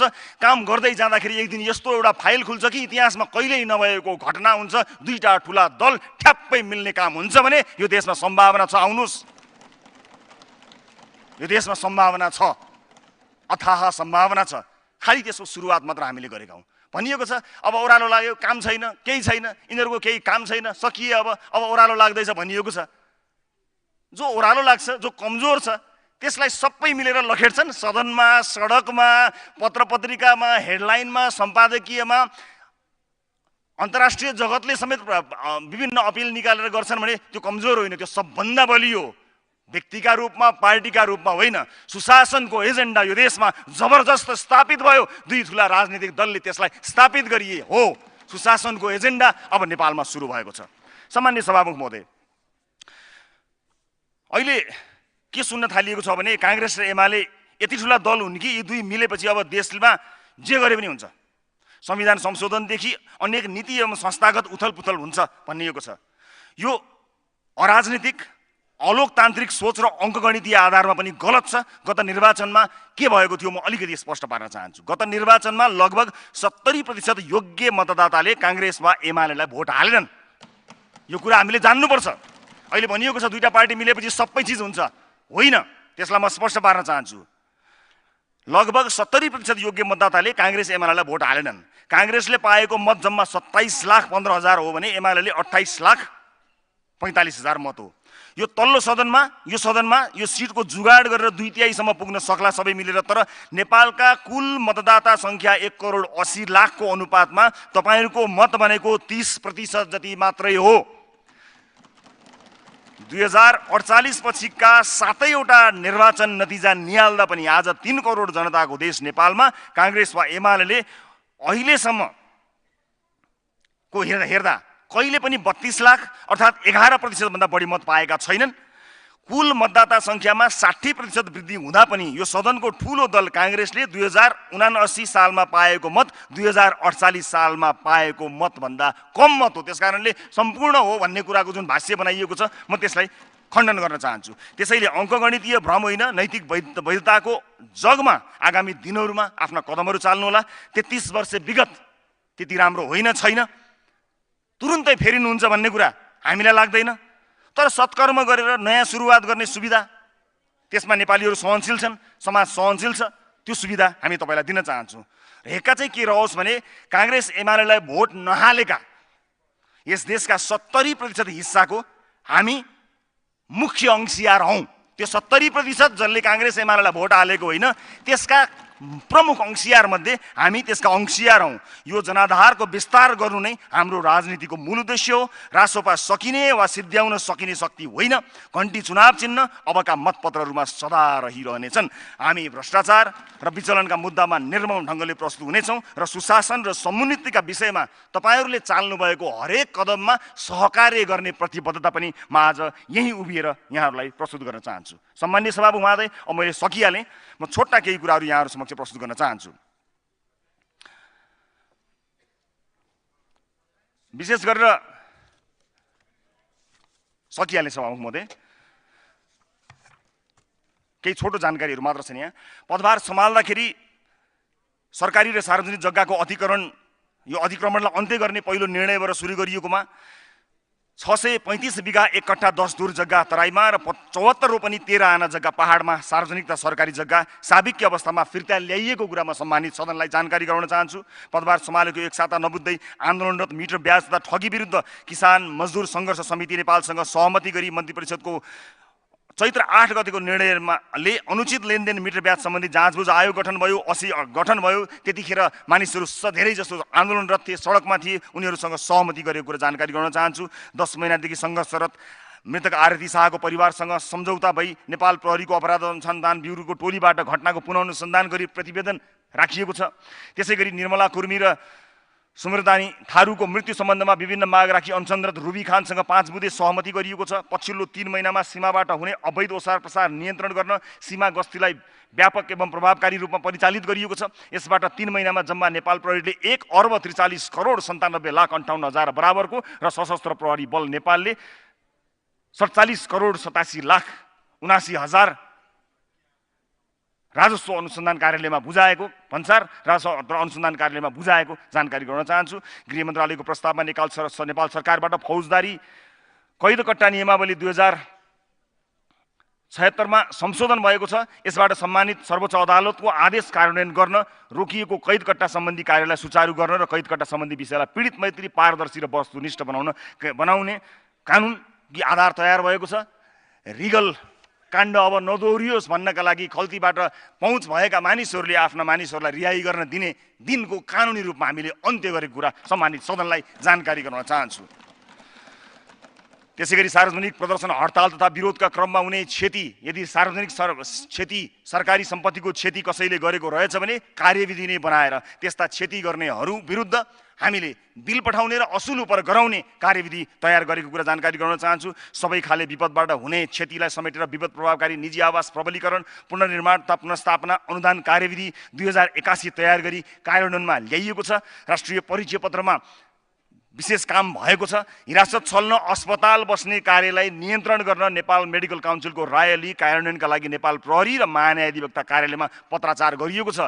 र म अब बन्दै गरेको सरकारलाई एउटा अनुरोध गर्न चाहन्छु, हामीले नभ्याएको एउटा अनुरोध, कृपया हिरासत छल्नका लागि अस्पताल बस्ने मानिसहरूले डाक्टरले भनिसकेपछि नाइ भन्न नसकिने अवस्था भएको हुनाले केही नेपाल ऐनमा संशोधन गरेर भए पनि हिरासत छल्नका लागि अस्पतालमा बसेको जुन समय छ, फेरि निको भइसकेपछि त्यो समय अस्पतालमा बसेको समय कैद भुक्तान गर्नुपर्ने नियम पालना गरिदिनुको लागि त्यस्तो व्यवस्था गरिदिनुको लागि म हार्दिक अनुरोध गर्न चाहन्छु। सुरक्षाकर्मीलाई शान्ति सुरक्षा तथा अपराध नियन्त्रणका लागि तोकिएका मुख्य कार्यमा केन्द्रित गर्न विशिष्ट व्यक्तिहरूको सुरक्षा व्यवस्थापन कार्यविधि लगायत कामहरू अगाडि बढेका छन्। गृह मन्त्रालयमा हेल्प डेस्क सञ्चालन गरी दैनिक नागरिकले आफ्ना गुनासो राख्न पाउने व्यवस्था गरिएको छ। त्रिभुवन अन्तर्राष्ट्रिय विमानस्थलको सेवालाई थप प्रभावकारी र छिटो छरितो बनाउनका लागि आगमन र प्रस्थानतर्फ 4वटा डेस्क थपिएको छ र अहिले जुन गुनासो थियो 37 सेकेन्डमा, सामान्य अवस्थामा 37 सेकेन्डमा एकजना मान्छेले इमिग्रेसन पार गर्न सक्ने गरी चुस्त सेवा बनाइएको कुरा सम्मानित सदनलाई जानकारी गराउन चाहन्छु। मुलुकको प्रमुख प्रशासनिक केन्द्र सिंहदरबार प्रवेशको व्यवस्थापनलाई ऐतिहासिक रूपमा सहज बनाएका थियौँ। अब सिंहदरबार प्रवेश गर्नको लागि कसैलाई चिन्नु पर्दैन, मान्छेको काम भए हुन्छ। आफ्नो QR कोड मार्फत अपोइन्टमेन्ट लिएर कसैलाई नचिनिकन, कसैलाई भनसुन नगरिकन सहजै सिंहदरबार प्रवेश गर्ने व्यवस्था मिलाइएको छ। राणा शासनपछि पहिलोपटक नेपाली जनता लागि सिंहदरबार व्यवस्थित ढङ्गले सुरक्षित तरिकाले खोलिएको जानकारी सम्मानित सदनलाई जानकारी गराउन चाहन्छु। सेवाग्राहीको गुनासो सुन्नका लागि गृहमन्त्रीलाई भन्नुहोस् QR कोडमा प्रत्येक दिन 600-700 वटा गुनासाहरू आउने गर्थे। त्यसको सम्बोधन 2 हप्तासम्म गर्न भ्याएँ। आशा गर्दछु आउने गृहमन्त्रीज्यूले त्यसलाई निरन्तरता दिनुहुनेछ। विपदको पूर्व तयारी प्रति कार्यका लागि हामीले आवश्यक कदम चालेर 1149 मार्फत कमान्ड पोस्ट बनाई 24 घण्टा सेवा प्रवाह गरिरहेका छौँ। कारागारहरूलाई सुधार गृहको रूपमा विकास गर्ने गरी सहजीकरण गर्ने कार्यमा निरन्तरता दिइएको छ। नागरिकता कार्यविधि 2081, लागु औषध नीति, कारागार नियमावलीको मस्यौदा तयार गरी रायका लागि कानुन न्याय तथा संसदीय मामिला मन्त्रालयमा पठाइएको जानकारी सम्मानित सदनलाई जानकारी गराउन चाहन्छु। छाउपडी कुप्रथा सम्बन्धी समस्या निराकरणका लागि सहसचिवको संयोजकत्वमा अध्ययन तथा सुझाव समिति गठन गरिसकिएको छ। प्रहरी सेवा अवधि पुनरावलोकनका लागि सहसचिवको संयोजकत्वमा अध्ययन तथा सुझाव समिति गठन भएको छ। तल्लो दर्जाका प्रहरीहरूलाई 16 वर्षमा अवकाश प्रदान गर्ने र 30 वर्षलाई पनि पुनरावलोकन गर्ने गरी यो समिति गठन गरिएको र यो सरकारको नीति कार्यक्रममा पनि व्यवस्था भएको कुरा सम्मानित सदनलाई जानकारी गराउन चाहन्छु। सुन सम्बन्धी अनुसन्धानको क्रममा प्रगति विवरण यहाँहरूलाई बारम्बार प्रदान गर्दै पनि आएको छु। 60 केजी सुनको थप अनुसन्धानका क्रममा हालसम्म 3194.66 केजी अवैध सुन चोरी पैठारी भएको खुल्न आएको, जस अन्तर्गत अनुसन्धानका क्रममा 14 जना नेपाली नागरिक, भारतीय नागरिक 4 जना, 2 जना चिनिया नागरिक गरी 20 जना पक्राउ परेका छन्। यो कार्यभार सम्हालिसकेपछि हामीले गरेको अपरेसनका कारणले हो। भुक्तानी सेवा प्रदायक संलग्न रहेको पेवेल नेपाल प्राइभेट लिमिटेड सजिलो पे मार्फत कुल कारोबार 1 खर्ब 8 अर्बको रहेको भौचर डिपोजिट गरी 81 अर्ब बराबरको कारोबार गरेको देखियो र सो कार्यकालका सञ्चालक समिति कर्मचारीहरूलाई नियन्त्रणमा लिएर कानुनी दायरामा बुझाइएको छ। अवैध सुन पैठारी तथा सङ्गठित अपराध मुद्दा अनुसन्धानको क्रममा छ। 10 वर्षदेखि फरार माओवादी नेता कालीबहादुर खाम पक्राउ परेसँगै अनुसन्धानको तीव्र गतिमा अगाडि बढेको छ र बाँसबारी छाला जुत्ता बालमन्दिर लगायतका विषय मैले बताइहालेँ र विशेष गरेर जाँदै मेरो लिस्टमा पनि लास्टमा र सरकारको पनि लास्टमा भनेको प्रतीक थापा पक्राउ र बेचन झा पक्राउ परेछ। यो संयोग नै होला। सामान्य सभामुख त्यो बाहेक हामीले सम्हालेका अन्य मन्त्रालयहरूका विभिन्न विवरणहरू छन्, त्यसलाई थोरै प्रस्तुत मात्र गरेर बिदा हुन्छु। शिक्षामा राजनीति गरिनुहुन्न भनेर हामीले दलीय राजनीति मुक्त क्षेत्र बनाउनको निमित्त शिक्षा विज्ञानता प्रविधि मन्त्री सुमना श्रेष्ठको अभियानका कारण आज देशभर 2941 शिक्षकले राजनीतिक दलको सदस्यता त्याग गरेको छन् र त्यसलाई पनि यहाँ स्पष्ट गर्न चाहन्छु र आशा गर्दछु यो अभियानलाई निरन्तरता दिनुभयो भने विश्वासको मत लिने समयमा गृहमन्त्रीका हैसियतले बोलाइएको हो कि राजसभाको नेताको हैसियतले? कुनै एउटा भाषण राजसभाको नेताको हैसियतमा हो कि गृहमन्त्रीको हैसियतमा हो? त्यो जानकारी पाउँछ अमुक भयो। धन्यवाद। मान्यज्यू बस्नुहोस्। हस्, धन्यवाद। माननीय रवि लामिछानेलाई उप प्रधानमन्त्री तथा गृहमन्त्री र राजसभाको नेताको हैसियतले यहाँ समय नदिएको हुनाले म चुप लाएर बसेको। न मैले जहिले पनि म टाइम काट्ने मान्छे हुँ र मान्यज्यूलाई पनि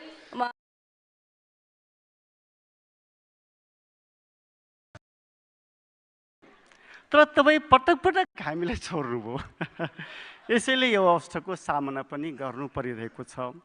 आज परिस्थिति जस्तो भए पनि नेपाली काङ्ग्रेसको सभापतिलाई दोषी तपाईँ कति नदेख्नुहोला।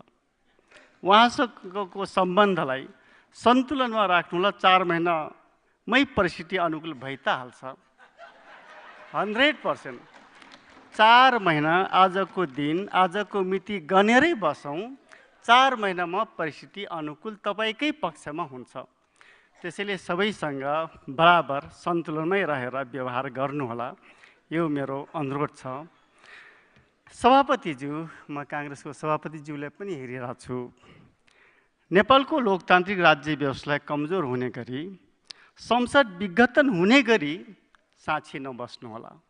यो 100% त्यो ठाउँमा पुग्छ। 4 महिनापछि सम्माननीय प्रधानमन्त्रीज्यूको जस्तो आजको प्रधानमन्त्रीज्यूको जस्तो हालत नहोस्। यो छल गर्यो मायाले भन्ने गीत छ, त्यो गुनगुनाउन नपरोस्। आफ्नो बुढा नीलकण्ठको निवासमा बसेर त्यो मैले शुभेच्छा व्यक्त गर्न चाहन्छु। सभामुख महोदय, आज म धेरै भाषणहरू स्टेटमेन्टहरू सुने। आफ्नो नेताको कमजोरीलाई जाली रुमालले नछोपेकै राम्रो। आज नेताज्यूहरूले धेरै आफ्नो नेताको कमी कमजोरीलाई छ्वाङ्गै देख्ने जाली रुमालले छोपिराख्नु भएको छ। यो कति नसुहाएको, अझ ठुला नेता भइने। त्यसपछि 4 महिना अगाडि म अहिले पनि सम्झिरहेको छु, 4 महिना अगाडि आफ्नै संसदीय दलको बैठकमा बोलेको कुरा हरेक पत्र पत्रिकाहरूमा, अहिले पनि मिडियाका फ्रन्ट लाइनहरूमा हामी भेट्छौँ, देख्छौँ। 2 पछि 3 आउँछ भन्ने कुरा एकदमै हाई साउन्डले बोलेको। तर आज कुन मुखले कुन तरिकाले फेरि 2 मा फर्किनुपर्छ भन्ने कुरा त्यो तरिकाले बहस गरिराख्नु भएको छ। मैले बरु अचम्म लागिरहेको छ। आफू हुन एउटा व्याख्या, आफू नहुने अवस्थामा अर्को व्याख्या गर्ने कुरा, त्यो पनि हाकी। अलि थोरै भए पनि लास्ट लाग्नु पर्ने थियो। अलि थोरै भए पनि मान्छे मभन्दा अलि म जस्तै बुझेका छन् भन्ने त बुझ्नु पर्थ्यो। तर हाकी आज फरक तरिकाले कुरा गर्ने कुरा सुहाएको छैनौँ। र अन्तिममा कि आज 2टा ठुला दल मिल्दा असंवैधानिक कार्य पनि संवैधानिक हुन सक्छ। आज मान्य रमेश लेखकज्यूको म कुरा सुने। तपाईँले फेरि पनि 76 1 त ठिकै छ, 2 पढ्नुहोस्, 3 पढ्नुहोस्, त्यसपछि 5 पढ्नुहोस्। कम्तीमा असंवैधानिक कार्य ठुला भनिएका राजनीतिक दलबाट असंवैधानिक कार्य गर्नै नगरौँ। राष्ट्रपतिले चाहेर पनि मलाई लाग्छ तपाईँहरूले जुन सहमति गर्नुभएको छ, जुन सम्झौता छ तपाईँहरूको बिचमा, फेरि राष्ट्रपतिले 2 मा फर्काउनु होला भन्ने मलाई लाग्दैन। हामीले जाने 3 मै हो, 3 बाहेक अर्को विकल्पै छैन। यदि त्यसो गर्नुभयो भने तपाईँहरू आजको दिनदेखि ठुला दलको नाममा फेरि पनि असंवैधानिक कु गर्दै हुनुहुन्छ। यो काम कुनै पनि हालतमा नगरौँ। र अन्तिममा जुन प्रधानमन्त्रीज्यूले सम्माननीय प्रधानमन्त्रीज्यूले विश्वासको मत माग गर्नुभएको छ, समाजवादी पार्टी यसको पक्षमा छ, विश्वासको मतको पक्षमा छ। र जाँदा जाँदै यो बहुदल पछाडि 35 वर्ष भएको छ। यो 35 वर्षमा के साना राजनीतिक दलको कारणले मुलुक बर्बाद भएको हो? यो प्रश्न। जति मुलुक बर्बाद भएको छ, नेपाली समाजको पर क्यापिटा इन्कम वृद्धि हुन सकेको छैन, जीडीपी बढ्न सकेको छैन। अहिलेसम्म को यो मुलुकको नेतृत्व गरेको छ, कुन राजनीतिक दलले अगुवाई गरेको छ, त्यही राजनीतिक दलको कारणले, ठुला भनिएका नेता, ठुला भनिएका राजनीतिक दलको कारणले यो परिस्थितिको सिर्जना भएको छ। त्यसैले साना राजनीतिक दललाई दोष थोपारेर आफ्ना कमी कमजोरलाई छोप्ने कुरा कसैले पनि नगरोस्। धन्यवाद। माननीय अशोक कुमार राई, समय 5 मिनट। त्यसपछि माननीय अब्दुल खान।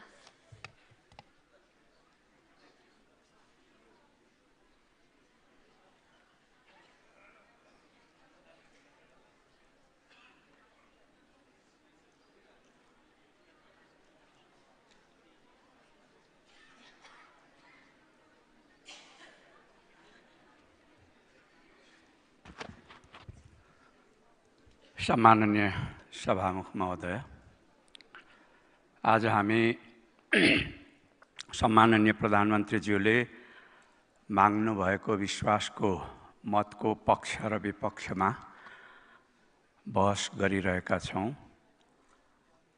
र यो बहस हामीले गरिरहेको बेलामा नेपालमा प्राकृतिक विपत्तिबाट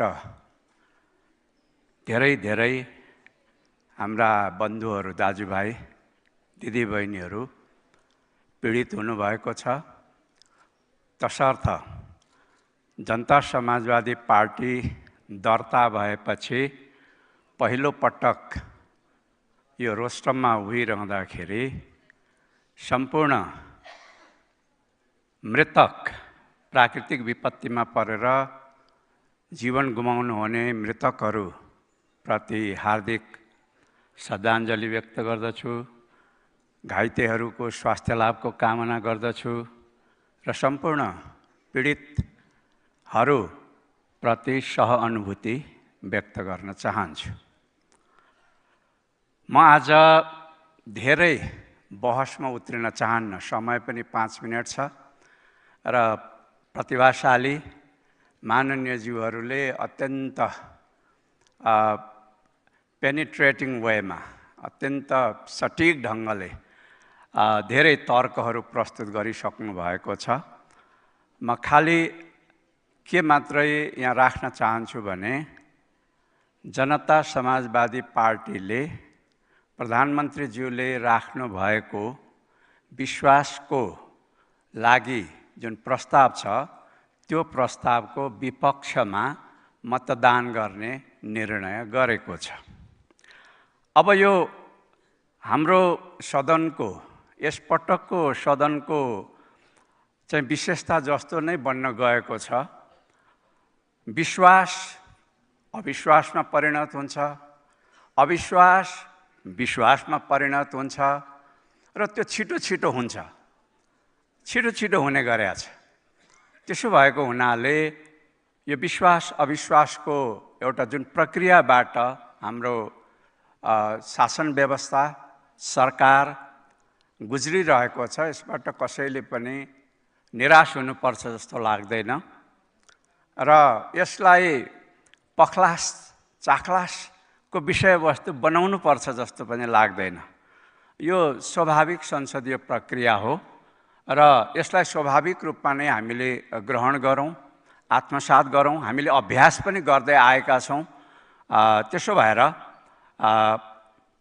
सभामुख महोदय, वास्तवमा हामी जनता समाजवादी पार्टीले दुईटा ठुला दलहरू, उहाँहरूको इतिहास, उहाँहरूको विगत, उहाँहरूको वर्तमान सबै चिजलाई हेरेर दुईटा प्रमुख दलहरूले असलकै निम्ति समझदारी गर्नुभयो होला, सहमति गर्नुभयो होला भन्ने विश्वासका आधारमा बिल्कुलै हामीले चाहिने त्यो समीकरणलाई समर्थन गरेका छौँ।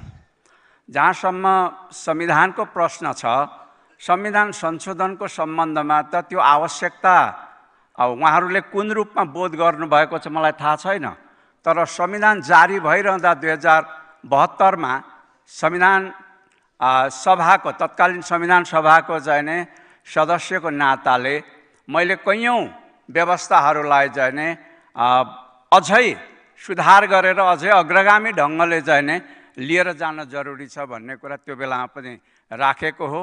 र आउने दिनमा संविधान सम्बन्धी संशोधन सम्बन्धी प्रस्ताव यदि उहाँहरूले अगाडि ल्याउनु भयो भने त्यसपछि नै हामी बसेर बडा रचनात्मक ढङ्गले हार्दिकतापूर्वक सहमतिका लागि खोजी गर्न सक्नेछौँ, छलफल गर्न सक्नेछौँ भन्दै अब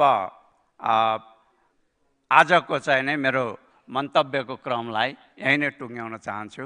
धन्यवाद। माननीय अब्दुल खान, समय 5 मिनट। त्यसपछि माननीय राजकिशोर यादव।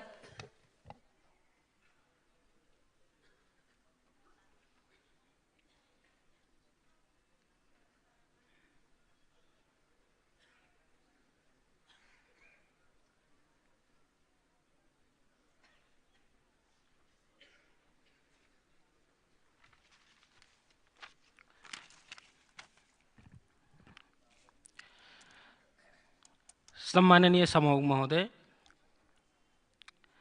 आज सम्माननीय प्रधानमन्त्रीज्यूले सदन समक्ष विश्वासको मत माग गर्नुभएको छ। त्यो सन्दर्भमा हामीहरूले आफ्नो पार्टीको निर्णय प्रस्तुत गर्ने क्रममा छौँ। सर्वप्रथम देशका विभिन्न भागमा आएका बाढी, पहिरो, चट्याङ तथा करेन्ट लागेर ज्यान गुमाएका नागरिकहरूप्रति हार्दिक श्रद्धाञ्जली व्यक्त गर्दछु। घाइतेहरूको शीघ्र स्वास्थ्य लाभको कामना गर्दछु तथा उठीवास भएका नागरिकहरूलाई उद्धार तथा राहतको व्यवस्थापन गरियोस् भनी सरकारसँग माग पनि गर्दछु। सम्माननीय सभामुख महोदय, सम्मान्य प्रधानमन्त्रीज्यूले आफ्नो अभिव्यक्तिमा भन्नुभयो साना दलहरू कुन मोहमा पर्नुभयो, कुन सम्मोहनमा पर्नुभयो भन्ने कुराहरू यहाँ राख्नुभयो। त्यसमा म के भन्न चाहन्छु भने लोकतन्त्र, संहिता, सामाजिक न्यायप्रति हाम्रो पार्टी जनमत पार्टी पूर्ण प्रतिबद्ध भएको नाताले कसैको पनि सम्मोहन अस्त्र चल्न सक्दैन। यदि कसैले सम्मोहन अस्त्र चलायो भने त्यो प्रभावहीन र निस्तेज भएर जान्छ भन्ने कुरामा यहाँ सदनलाई जानकारी गराउन चाहन्छु। सम्मान्य सभामुख महोदय, हामी साना दलहरू, हाम्रो सङ्ख्या छैन, हामीबाट केही फरक पनि पर्दैन भन्ने कुरा छँदैछ वास्तवमा। तर म के भन्न चाहन्छु भने हामी जहिले पनि डाक्टरको खोजीमा छौँ, जहिले पनि उचित चिकित्सकको खोजीमा छौँ। यदि हामीलाई रोग लाग्यो भने एकजना डाक्टरले निको पार्न सकेन भने अर्को दोस्रो डाक्टर कहाँ जान्छौँ, दोस्रो डाक्टरले निको पार्न सकेन भने तेस्रोसँग जान्छौँ। यो श्रृङ्खला उतिसम्म चल्छ जबसम्म हाम्रो सास र आस रहन्छ। त्यसकारण यस विषयमा हामीहरू डाक्टर खोजिरहेछौँ र डाक्टर खोज्ने क्रममा 4 पटक सम्माननीय प्रधानमन्त्रीज्यूलाई विश्वासको मत दिएकै हो। अहिलेको समयमा म यति भनिराख्दाखेरि उहाँले केही गर्नु भएन भन्ने छैन।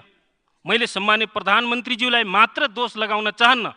यदि देशमा उन्नति, प्रगति, विकास, समृद्धि हुन सकेन भने त्यसको कारक कहीँ न कहीँ हामी सबै हौँ र हाम्रो यो व्यवस्था पनि हो। त्यसकारण हामी कहीँ न कहीँ जनताको नजरमा हामी सबै दोषी छौँ। एकले अर्कोलाई दोष लगाउने बाटो यहाँ छँदै छैन। तर हामीहरूले मिठो स्वरमा आज देशमा के भइरहेको छ, जनता मरिरहेछन्, हामीहरू दोहोरी सुनाइरहेछौँ। हामी माया प्रीति गाँस्यौँ भन्ने, ठुलै माया पर्यो भन्ने एक अर्कालाई चाहिँ गीतको मार्फत आफ्नो कुरा व्यक्त गरिरहेछौँ।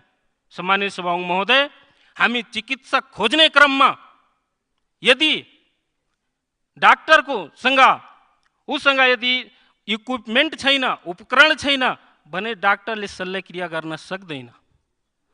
त्यसकारण यो सरकारले केही नगरेको होइन, प्राथमिक उपचार आवश्यक नै गरेको हो, तर अब चाहिएको शल्यक्रिया गर्नुपर्ने हो। देशको आवश्यकता शल्यक्रिया गर्न सक्ने खालको डाक्टर हुनुपर्छ। यसको निम्ति हाम्रो पार्टीको राष्ट्रिय अध्यक्ष माननीय डाक्टर सीके राउतजीले यही रोस्टमबाट 3-4 महिना अगाडि भन्नुभएको थियो, ठुला दलहरू मिल्नुस्, यदि देशको उन्नति हुन्छ, देशमा समृद्धि आउँछ, देशमा रोजगारी सिर्जना हुन्छ भने तपाईहरू मिल्नुस्, मिलेर देशलाई निकास दिनुस्। वास्तवमा आज त्यही समय आएको हुनाले हाम्रो पार्टीले गरेको निर्णय सम्माननीय प्रधानमन्त्रीज्यूले राख्नु भएको प्रस्तावको विपक्षमा मत दिने म घोषणा गर्दै यहाँबाट बिदा हुन्छु। धन्यवाद।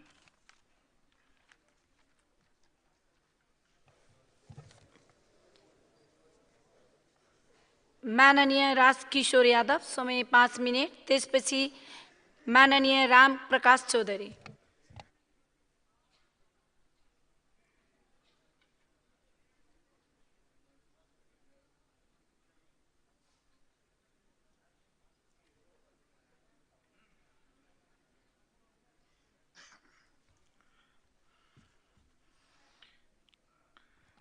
सम्माननीय सभामुख महोदय, आज सम्माननीय प्रधानमन्त्रीजीले आफूमाथि यो सदनको विश्वास छ कि छैन भनेर विश्वासको प्रस्ताव राख्नुभएकोमा म के गरौँ व्यक्तिगत रूपमा हिजैदेखि पार्टीले मलाई भोलि बोल्नुपर्छ भन्दा सोचिरहेको व्यक्ति परे। कस्तो संयोग भने उहाँ योभन्दा अगाडि प्रधानमन्त्रीको रूपमा यही रोस्टमबाट विश्वासको मत माग्दा म आफ्नो दलको तर्फबाट त्यति बेला जनता समाजवादी पार्टी नेपाल 12 सांसदको हैसियत भएको दलको प्रतिनिधिको रूपमा उहाँलाई विश्वासको पक्षमा मतदान गरेको। आज म चाहिँ 5 जना सांसद भएको पार्टीको प्रतिनिधिको रूपमा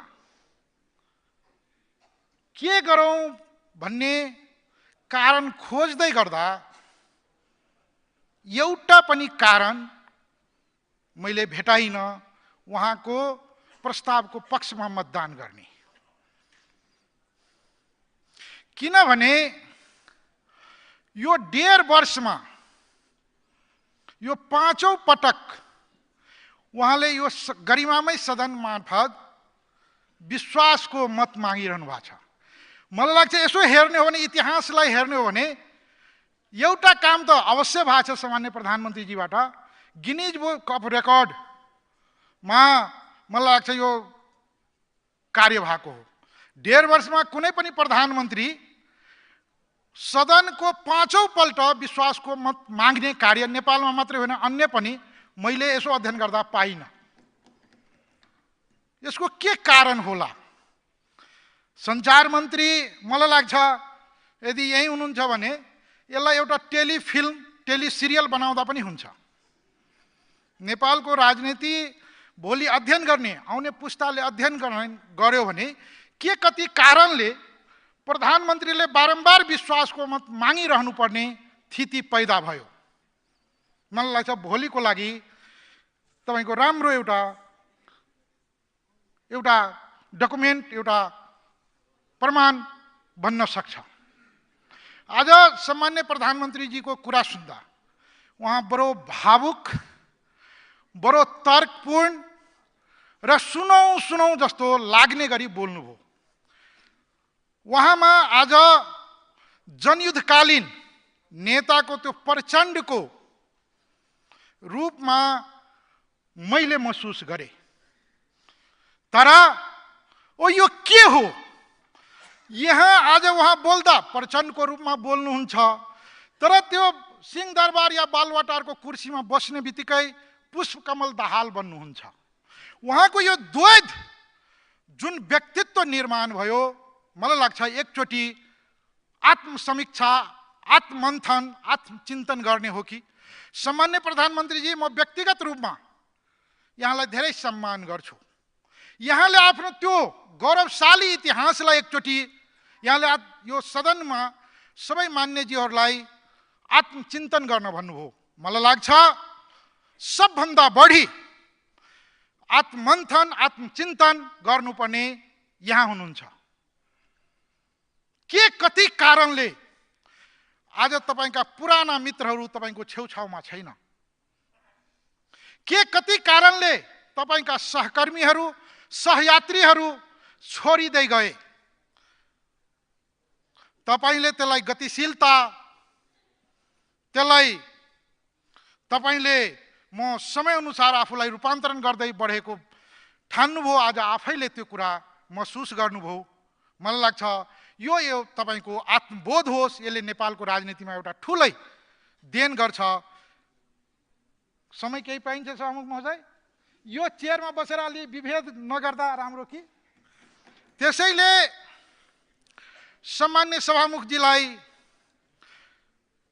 मार्फत म सम्मान्य प्रधानमन्त्रीजीलाई धेरै कुरा भन्ने मेरो मन त छैन, यति मात्रै। र अब यो गरिमामय सदनमा भएका सबै, आज एउटा आउटगोइङ सरकार, अर्को इनकमिङ सरकार, सबै पार्टीका जिम्मेवार नेताहरूलाई यो ऐतिहासिक क्षणमा म एउटा सानो, एउटा शायरले आफ्नो शायरी मार्फत इंगित गरेको, तारीख की आंखों ने वो हाल भी देखा है, तारीख भनेको इतिहास, तारीख की आंखों ने वो हाल भी देखा है, लम्हों ने खता की थी, सदियों ने सजा पाई है। आज हामी सबैले चिन्तन गर्नुपर्ने विषय के हो भने, हामी तत्कालको नफा र नोक्सानलाई हेरेर निर्णय गर्दा भोलि हाम्रा आउने पुस्ताले हाम्रो बारेमा पढ्दै गर्दा हामी कलङ्कित त हुने होइनौँ। त्यसैले मलाई लाग्छ यो ऐतिहासिक क्षणमा एकचोटि हामी सबैजना आत्ममन्थन गरौँ। के कति कारणले हामीले पाएको जिम्मेवारी इमानदारीपूर्वक निर्वाह गर्न सकेनौँ? यदि निर्वाह गरेको भए नेपालको स्थिति आज यो हुँदैन थियो। यहाँ ठुला ठुला डिङ हाँकेर हुँदैन। यथार्थमा आज हामी जुन गरिबीको दुष्चक्र, युवाहरूको बेरोजगारीको दुष्चक्र, सुशासनको नाउँमा जुन ढङ्गको यहाँ मेलोमितो हुँदैछ, मलाई लाग्छ यसबाट निस्किनको लागि अब सबैजना मिलेर अगाडि बढ्नुपर्ने हुन्छ। जहाँसम्म संविधान संशोधनका कुरा छ, संविधान लेख्दै गर्दा त्यति बेला पनि हामीले, तपाईहरूले यो कार्य ठिक गरिरहनु भएको छैन। 30 दलमा हाम्रो अहिलेको सम्मान्य प्रधानमन्त्रीजी हामीसँगै आन्दोलनमा हुनुहुन्थ्यो। उहाँले कुन बेला हामीलाई साथ छोडेर उतातिर मिलेर संविधान लेखिनुपर्छ, नत्र यो देशै डुब्छ भनेर जानुभयो। आज त्यति बेला पनि हामी संविधान संशोधन गर्नुपर्छ, पुनर्लेखन गर्नुपर्छ माग्ने शक्तिहरू त्यही आशका साथ अग्रगमनका पक्षमा, मधेसी जनता, दलितका पक्षमा, महिलाका पक्षमा, शोषण उत्पीडनमा परेका जनताका पक्षमा संविधान संशोधन मार्फत ती मुद्दाहरू सम्बोधन हुन्छ भन्ने विश्वासका साथ हामी अगाडि बढ्ने, हाम्रो दल अगाडि बढ्ने एउटा प्रतिबद्धता गरेको छ। हामीले तथ्यको आधारमा, प्रमाणको आधारमा अगाडि बढ्छौँ भन्ने कुरा निवेदन गर्दै भोलिका दिनमा मलाई लाग्छ यो संसदीय व्यवस्थाको हामीले यही 1.5 वर्षमा त धेरै पक्ष र विपक्ष कहिले यता कहिले उता घुंघरू की तरह बजता ही रहा, कभी इस पैर में कभी उस पैर में, कहिले हामी यता हुन्छौँ कहिले उता हुन्छौँ। त्यसैले म सम्मान्य प्रधानमन्त्रीजीलाई धेरै चिन्ता गर्नु पर्दैन जस्तो लाग्छ। बरु यो ऐतिहासिक कार्यबाट, यो ऐतिहासिक घटनाबाट अब पाठ सिक्ने हो कि नेपाली जनताले चाहेको स्थायित्व, नेपाली जनताले चाहेको समृद्धि, नेपाली जनताले सोचेको सुशासन र युवाहरूको रोजगार यही मान्य देशमा सदस्य, दिने गरी आफ्नो भनाइ छोटो अगाडि आग्रह गर्न बढ्नुपर्छ चाहन्छु। 3 भन्ने मिनेट बढी भइसक्यो। निवेदन गर्दै मैले अब दलको निर्णय मन नहुँदाहुँदै पनि जुन दलको निर्णय छ, आजको यो प्रधानमन्त्रीले राखेको प्रस्तावको विपक्षमा मतदान गर्ने निर्णय यहाँ सुनाउँदै म यहाँबाट बिदा हुन्छु। धन्यवाद।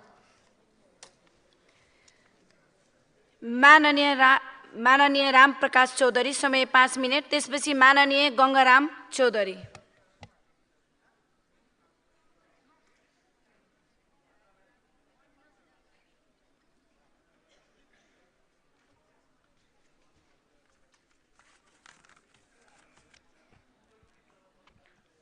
सम्माननीय सभामुख महोदय,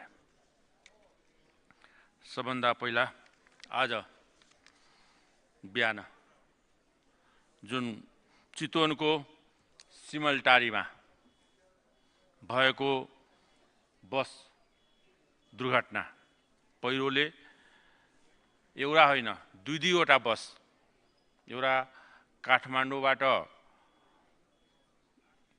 गौर रौतहट र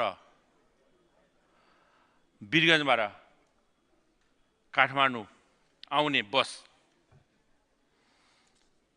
चाहिँ यो सिमलटारी भन्ने ठाउँमा पहिरोमा परेर त्यहाँ दिगमत हुनुभएकाहरूको आत्माको चिर शान्तिको कामना गर्छु र शोक संतप्त परिवारप्रति संवेदना व्यक्त गर्न चाहन्छु। आज मधेस लगायत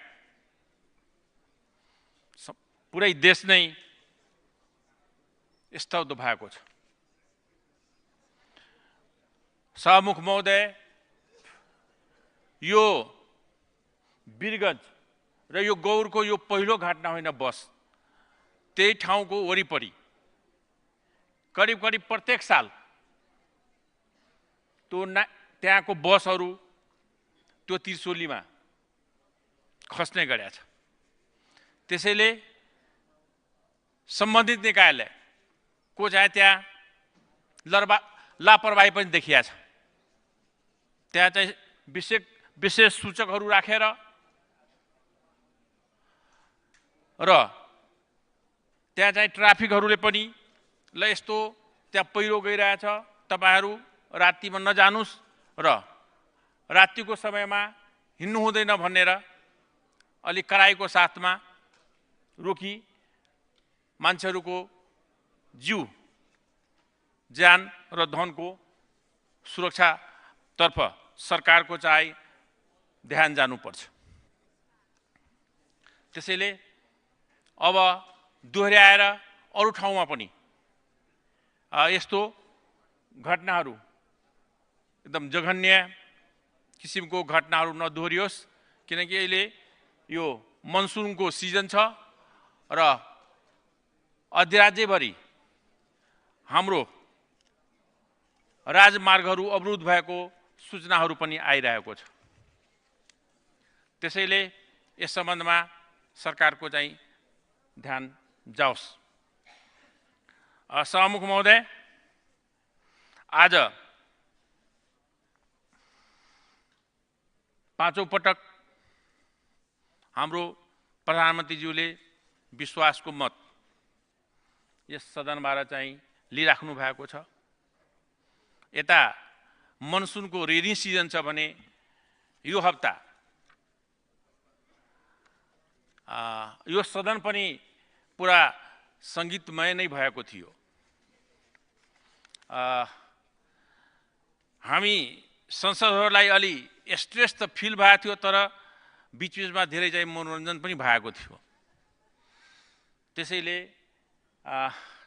म आजको यस प्रस्तावको र विपक्ष भन्दा पनि हाम्रो पार्टीले त्यति कमेन्ट घोच्याउने चाहिँ र कमेन्ट गर्न चाहिएनौँ, किनकि हाम्रो पार्टी लोकतान्त्रिक समाजवादी पार्टी सधैँ लोकतान्त्रिक गठबन्धनमा एउटा निष्ठाको राजनीति गर्छ र एकै ठाउँमा रहन्छन्, कतै यता कहिले उता चाहिँ जाने काम हुँदैन। एक किसिमले हामी जुन गठबन्धनमा हुन्छौँ त्यो सँगसँगै हिँड्ने हुन्छौँ। त्यसैले हाम्रो चाहिँ एउटा निष्ठाको राजनीतिक हुन्छ र अन्तमा आजको प्रधानमन्त्रीज्यूले माग्नु भएको विश्वासको मतको विपक्षमा हाम्रो पार्टी लोकतान्त्रिक समाज पार्टीले मतदान गर्ने निर्णय गरेको जानकारी गराउँछु। धन्यवाद।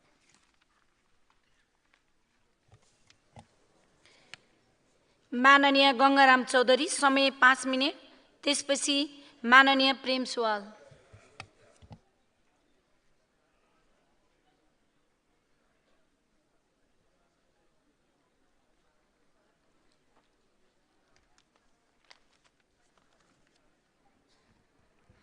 सम्माननीय सभामुख महोदय, अविरल वर्षाका कारण विभिन्न जिल्लामा आएको बाढीले धनजनको क्षति भएको छ।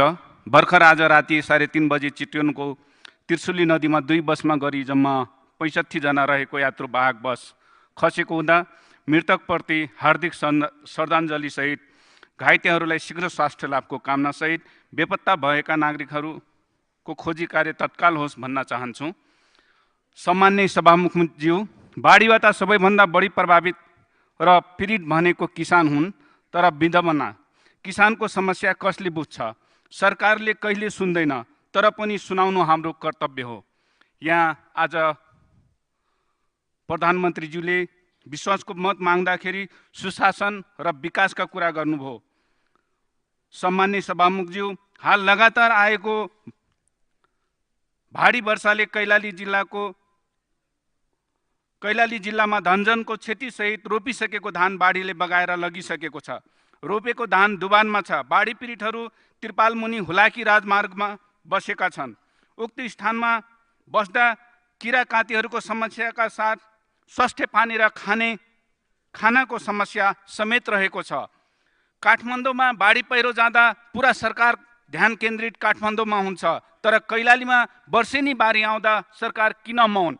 सम्माननीय सभामुखज्यू, तत्काल बाढी पीडितहरूलाई व्यवस्थित गर्न सरकारसँग जोरदार माग गर्दछु र नदी नियन्त्रणको लागि तत्काल आवश्यक तटबन्ध गर्न अनुरोध गर्दछु। अर्को कुरा, सम्माननीय सभामुख महोदय, सुशासन र विकासका कुरा हामी सदनमा बडो मजाले सुन्यौँ, तर बाढीको पीडा त किसानलाई छँदैछ, त्यसमा पनि थप पीडा कैलाली जिल्लाको विभिन्न स्थानीय तहमा सहकारी संस्थाहरूले अनुदानमा पावर टिलर ट्र्याक्टर उपलब्ध गराउने भनी 1 महिना अगाडि रकम वसुली गरिएको थियो, तर हालसम्म पनि अनुदानमा पावर टिलर ट्र्याक्टर उपलब्ध हुन सकेको छैन। अनुदानको नाममा ठगी गर्ने सहकारी संस्थाहरूलाई तुरुन्त खारेज गरियोस्। ती ठगी गर्ने व्यक्तिहरूलाई कडाभन्दा कडा कारबाही गर्न हुन जोरदार माग गर्दछु। सम्माननीय प्रधानमन्त्रीज्यूले बडो मजाले नाम लिएर हाम्रो पार्टीलाई सानो दलको अवस्था आजदेखि थाहा हुन्छ भन्नुभएको छ, तर यो कुरा हाम्रो सानो दलले योभन्दा अगाडि थाहा पाइसकेको छ। सम्माननीय प्रधानमन्त्रीज्यू, सम्माननीय प्रधानमन्त्रीज्यू, पुष्पकमल दाहालज्यूबाट विश्वासको मत माग्नु भएकोमा हाम्रो नागरिक मुक्ति पार्टीको दलको तर्फबाट सम्माननीय प्रधानमन्त्री पुष्पकमल दाहालज्यूलाई विश्वासको मत नदिई विपक्षमा मत दिने निर्णय हाम्रो दलको रहेको छ। धन्यवाद।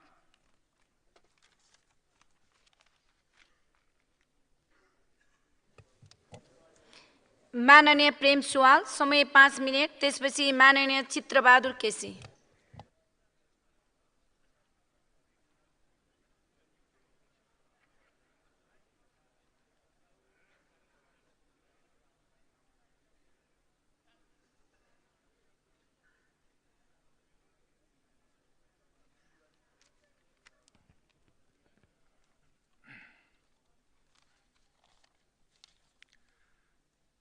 सभामुख महोदय,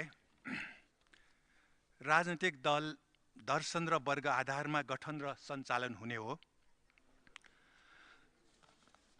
सङ्घ, प्रदेश र स्थानीय तहको निर्वाचनमा एउटा पार्टीका नेता कार्यकर्तालाई अर्को पार्टीको निर्वाचन चिन्हमा मत हाल्न दिनु सिद्धान्तनिष्ठ होइन, यो शहीदहरूको सपना पनि होइन।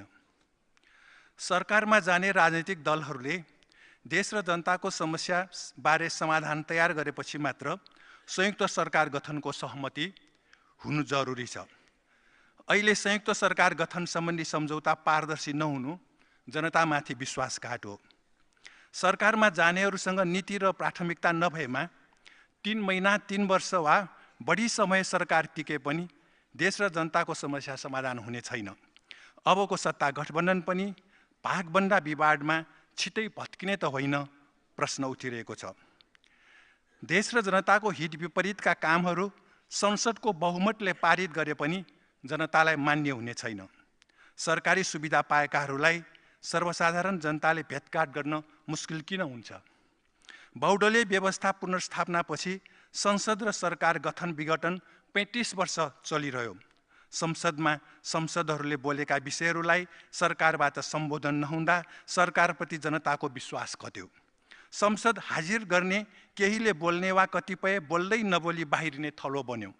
आउने सरकारले संसदलाई प्राज्ञिक थलो बनाउने, जनताका अप्ठ्यारो सल्टाउने थलो बनाउने, पहिरो र दुबानबाट पीडित जनतालाई सुरक्षित राख्ने र पीडितलाई सम्बोधन गर्ने अपेक्षा गर्दछु। प्राकृतिक विपद त वर्षेनी देखिएकै हो।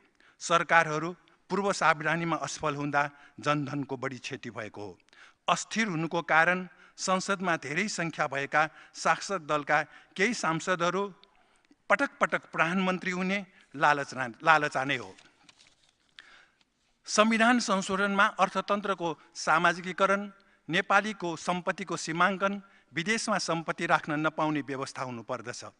राजनीतिक दल विरुद्ध मतको सीमा प्रजातन्त्र र संविधान विपरीत हो। प्रतिपक्षी कमजोर भए प्रजातन्त्र कमजोर हुने र संसद प्रभावकारी नहुने हुन्छ।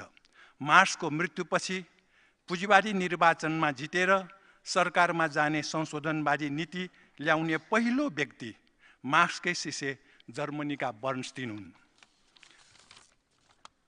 सभामुख महोदय, एउटा पार्टीको 11 पटक, अर्को पार्टीको 5 पटक, तेस्रो पार्टीको 4 पटक सरकार गठन भयो। तर सरकारहरूले नेपाल रेडक्रस सोसाइटीमा ब्लड ब्याग तथा जग्गा खरिद, भवन निर्माण तथा भवन र जग्गा बहालमा अरबौं भ्रष्टाचार, रेडक्रसको केन्द्रीय रक्त सञ्चार केन्द्रबाट सङ्कलित रगतको गुणस्तरमा त्रुटि, रेडक्रस संस्था बिना दर्ता सञ्चालन सम्बन्धी अनियमितताबारे 18वटा प्रतिवेदन तयार हुँदा पनि दोषीलाई जेल नपठाएको चिन्ताको विषय हो। सरकारहरूले 80 लाखभन्दा बढी नेपाली युवालाई वैदेशिक रोजगारीमा पठाएको, नेपालको उर्वर भूमि मरुभूमिमा परिणत गरेको, दाल चामल तरकारी समेत भारतबाट खरिद गरेको, सार्वजनिक ऋण 24 खर्ब पुर्याएको, सार्वजनिक संस्थानहरूलाई भ्रष्टाचार र घाटामा पठाएर कौडीको मोलमा विदेशीलाई समेत बिक्री गरेको चिन्ताको विषय हो। सभामुख महोदय, नेपाली युवालाई भाँडाको सिपाही बनाउने, बेलायत र भारतसँगको त्रिदेशीय गोर्खा भर्ती खारेज नगरेको, नेपाललाई भारतको सुरक्षा छातामा राख्ने सन् 1950 को नेपाल भारत सन्धि खारेज नगरेको, नेपालसँगको खुला सिमानामा 71 भन्दा बढी ठाउँमा भारत अतिक्रमित 60,000 हेक्टरभन्दा बढी नेपाली भूभाग फिर्ता नलिएको, लिम्पियाढुरा नेपालको नक्सामा समेटे पनि त्यहाँ राजनीतिक र प्रशासनिक उपस्थिति नगराएको, नेपाल र भारत दुवै देशको हितको निम्ति नेपाल भारत खुला सीमा नियमन बन्द नगरेको चिन्ताको विषय हो। सरकारहरूले विद्यालय शिक्षा निशुल्क र अनिवार्य तथा विश्वविद्यालय शिक्षा निशुल्क नगरेको, शिक्षालाई उत्पादन श्रमसँग जोड्ने गरी भक्तपुर नगरपालिकालाई खोप विश्वविद्यालयको अनुमति र सल्लाहकारी स्थित नेपाल ट्रस्टको जिम्मामा रहेको भक्तपुरकै जनताको अधिग्रहणमा परेको 108 रोप्ने जग्गा प्रदान नगरेको, कमैया, कमलरी, हरुवा चरुवा, हली गोठा लगायत जोत्नेलाई जग्गाको मोही हक नदिएको, नेपाल वायु सेवा निगमलाई 50 अर्ब रुपियाँ ऋण बोकाएको, वाइड बडीमा 4.5 अर्ब र टेरामक्स खरिदमा अरबौं भ्रष्टाचार, सहकारीको अरबौं ठगी, नेपालीलाई भुटानी शरणार्थी बनाउने, हजारौं टन सुन तस्करी गर्नेलाई सम्पत्ति जफत गरी जेल सजाय नदिएको, सरकारी सवारी चालक अनुमति पत्र लाखौँको सङ्ख्यामा नक्कली वितरणमा भ्रष्टाचार, गिरिबन्धु टी स्टेट जग्गा, काठमाडौँ ठाउँ भएको कमल पोखरी र बगैँचा लगायत सरकारी जग्गा प्रति वन जङ्गल सम्पदा बिक्री गराउने वा व्यक्तिको नाममा दर्ता गराउनेलाई जेल नपठाएको चिन्ताको विषय हो। सभामुख महोदय, नेपालको उर्वर भूमिमा सरकारहरूले नेपालको बिजुली र पानी भारतलाई दिएर महँगोमा भारतसँग खाना पकाउने ग्यास र पेट्रोल डिजल किनेको प्रविधि भित्राउने नाममा विदेशी पुँजी ल्याएर देशलाई नव उपनिवेश बनाएको यो चिन्ताको विषय हो। यसकारण अब आउने सरकारहरूले यी सबै विषयलाई सम्बोधन गर्ने अपेक्षा गर्दछु र म आफ्नो कुरा यही टुङ्ग्याउँछु। धन्यवाद। माननीय चित्रबहादुर केसी, समय 5 मिनट। त्यसपछि माननीय प्रभु शाह।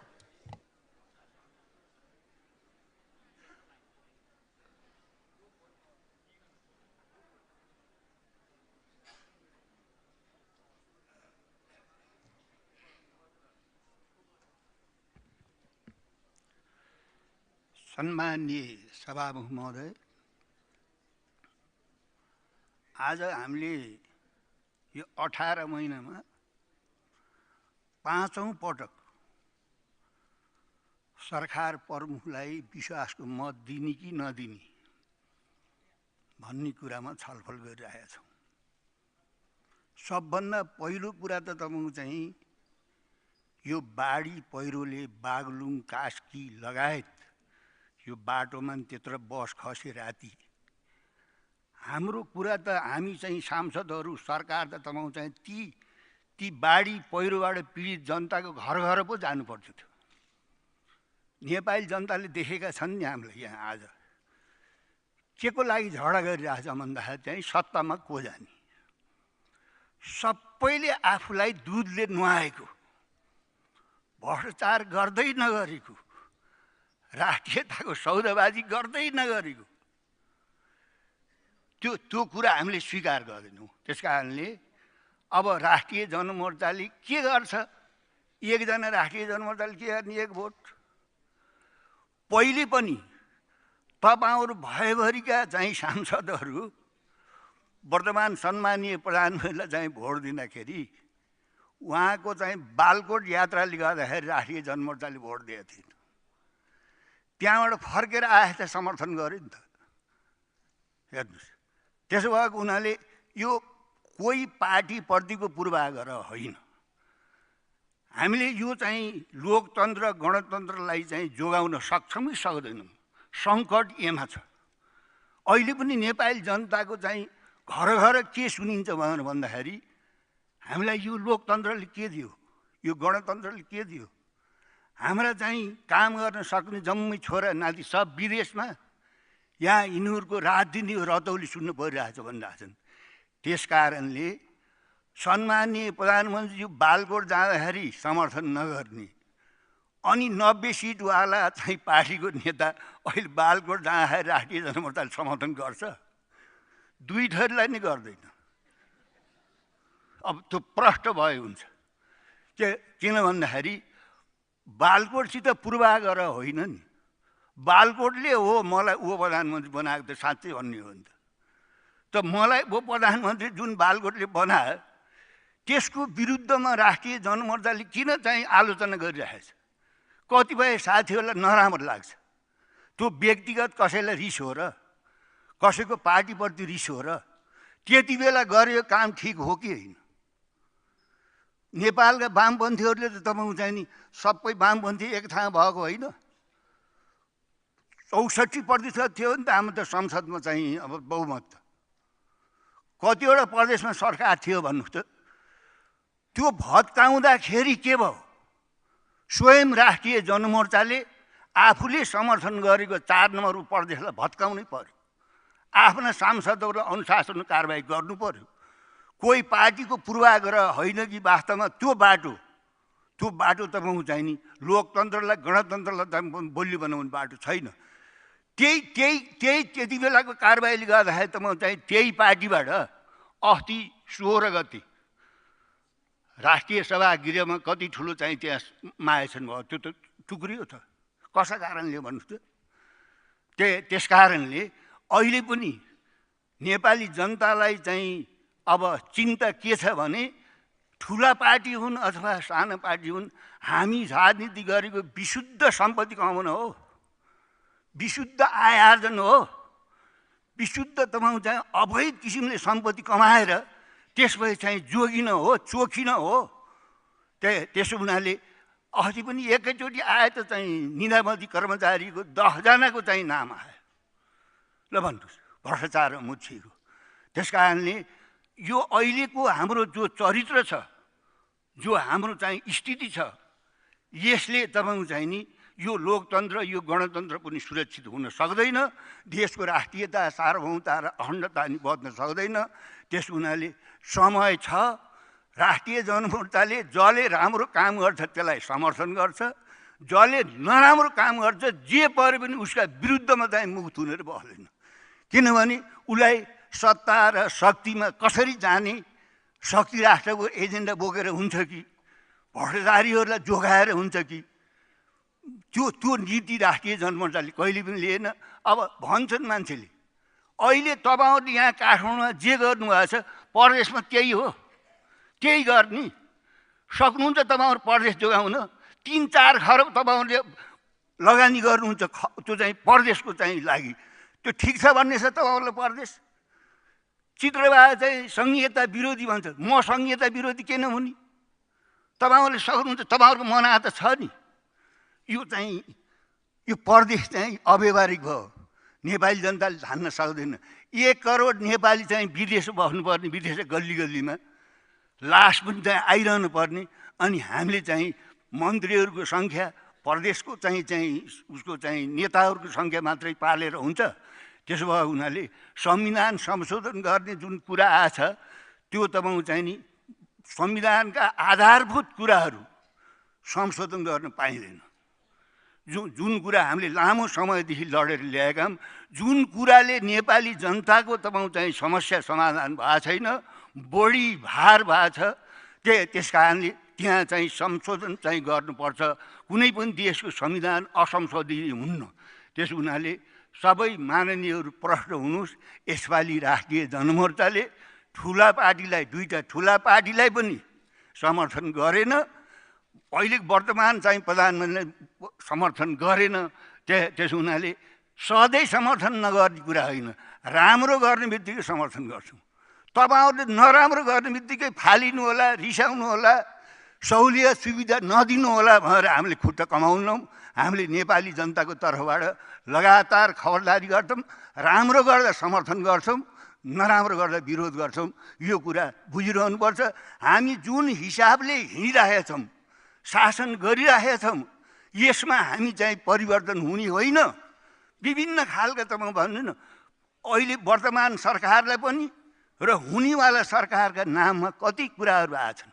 एकजना माननीयजीले मलाई हाँसो ठट्टा गर्दै भन्नुभयो, के सिकाउनु भयो तपाईँ चाहिँ कम्युनिस्ट भएर भने। मैले सुन चोर्न सिकाएँ हाम्रा साथीहरूलाई, सरकारी जग्गा बेच्नमा सिकाएँ मैले सिकाउँदाखेरि म पुरानै भएँ। ल भन्नु न, देशको राष्ट्रियता, सार्वभौमता र अखण्डताको सौदाबाजी गर्नुपर्छ र सत्तामा बस्नुपर्छ भने हो। त्यस कारणले हामी आफ्ना देशको, आफ्ना नागरिकहरूको, आफ्नो राष्ट्रलाई केन्द्रमा राखेर राजनीति गरौँ न। किन हामीले सत्ता र शक्ति सबै थोक हो भन्दा हाम्रो अहिलेको नेपालको स्थिति के भएको छ? मान्य सदस्य, हामीलाई छोट्याउन आग्रह गर्दछु। हामीलाई चाहिँ नेपाली जनताले कसरी हेरिरहेको छन्? हामी चाहिँ त्याग गऱ्यौँ, तपस्या गऱ्यौँ, लोकतन्त्र ल्यायौँ, गणतन्त्र ल्यायौँ, सबभन्दा विरोध चाहिँ जनताले हामीप्रति गरेका छन्। राजनीतिक पार्टीहरूप्रति जनताले आदर गर्नुपर्ने हो नि, सम्मान गर्नुपर्ने हो नि। किन गरेका छन् भनेर भन्दाखेरि हामीले ठिक किसिमले शासन गर्न सकेका छैनौँ। हाम्रो आचरण जानेर नजानेर तपाईँ चाहिँ नि यो संसदीय व्यवस्थामा हामी चाहिँ भ्रष्ट भएको कारणले जनताप्रति जो घृणा छ यसलाई हामीले सच्याउनुपर्छ। सचिएको चाहिँ नेताले, सचिएको पार्टीले मात्र देश सजाउन सक्छ। मान्य सदस्य, समय सकियो। माननीय प्रभु शाह, समय 5 मिनट। त्यसपछि माननीय डाक्टर अमरेश कुमार सिंह।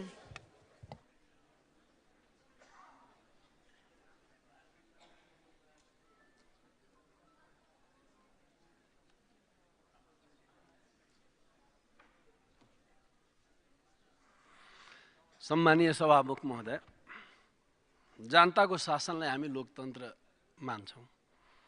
जनादेश अनुसार अगाडि बढ्नु हर जनप्रतिनिधि र नेताहरूको कर्तव्य ठान्दछौँ। तर जुन ढङ्गको अहिले गठबन्धन भइरहेको छ के साँच्चै हामी लोकतन्त्रको अभ्यास गर्दैछौँ भने गम्भीर प्रश्न खडा भएको छ। गत निर्वाचनमा दुईवटा गठबन्धन प्रतिस्पर्धामा थियो। एउटा नेपाली कङ्ग्रेसको नेतृत्वको गठबन्धन, अर्को भनेको मुख्यतः एमाले नेतृत्वको गठबन्धन। यो दुई गठबन्धनको बिचमा प्रतिस्पर्धा भयो। यी गठबन्धनका नेताहरूले भन्न चाहन्छु, सोध्न पनि चाहन्छु, तपाईँले जनतामा के भनेर भोट माग्नु भएको थियो?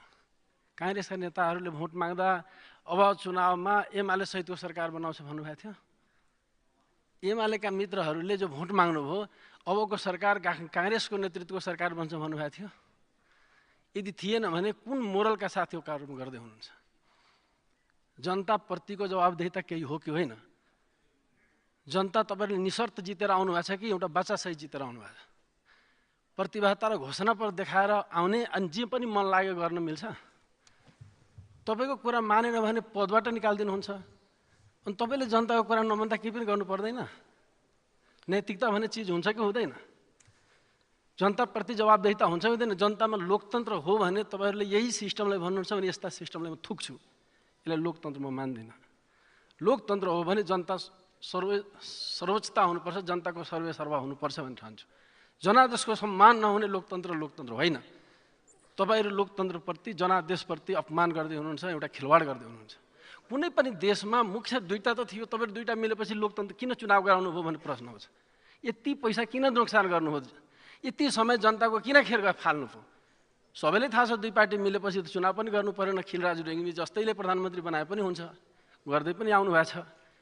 यदि चुनाव गर्नुभयो भने त्यो चुनावको पालना गरिदिनु पर्दैन? त्यो जनादेशको सम्मान गरिदिनु पर्दैन? त्यसलाई कार्यान्वयन गरिदिनु पर्दैन? कुर्सी भने सबै थोक हो, नैतिकता भने केही पनि होइन, जवाबदेहिता भने केही पनि होइन। सिस्टम कस्तो बसाउँदैनुहुन्छ भन्ने प्रश्न आउँछ। त्यसले यो चिन्ता कसको सरकार बन्छ भने मेरो चिन्ता होइन। हामी कस्तो अभ्यास गर्दैछौँ भन्ने चिन्ता हो। हामी कहाँ देशले ल्याउँदैछौँ, आउने पुस्ताले के सिकाउँदैछौँ भन्ने प्रश्न उठ्छ। आखिर तपाईँहरू त व्यापारी जस्तै हुनुभयो। व्यापारी पनि यति निस्तामा जाँदैन। यदि कसैले म यति पैसामा यति सामान दिन्छु भन्यो भने ऊ अन्तिमसम्म त्यो बच्चा पुरा गर्छ। तर तपाईँले जनतामा जे भन्नुभयो ठिक उल्टा गर्नुभयो, 1.5 वर्ष नपुग्दै उल्टिनु भयो।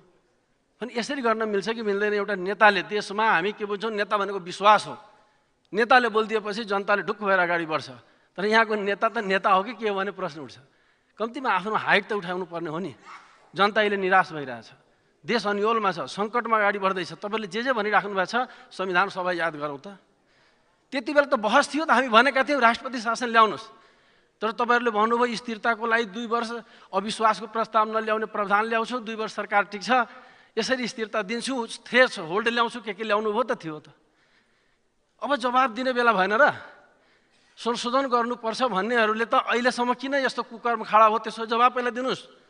नैतिक ढङ्गले यहाँ उठेर हामी जे गरेका थियौँ, गल्ती गरेका थियौँ, अपराध गरेका थियौँ, त्यो गल्तीले देश आज भोग्यो, त्यसको जवाबदेहिता लिन्छु भनेर अनि मात्र संशोधनको कुरा गर्नुहोस् न।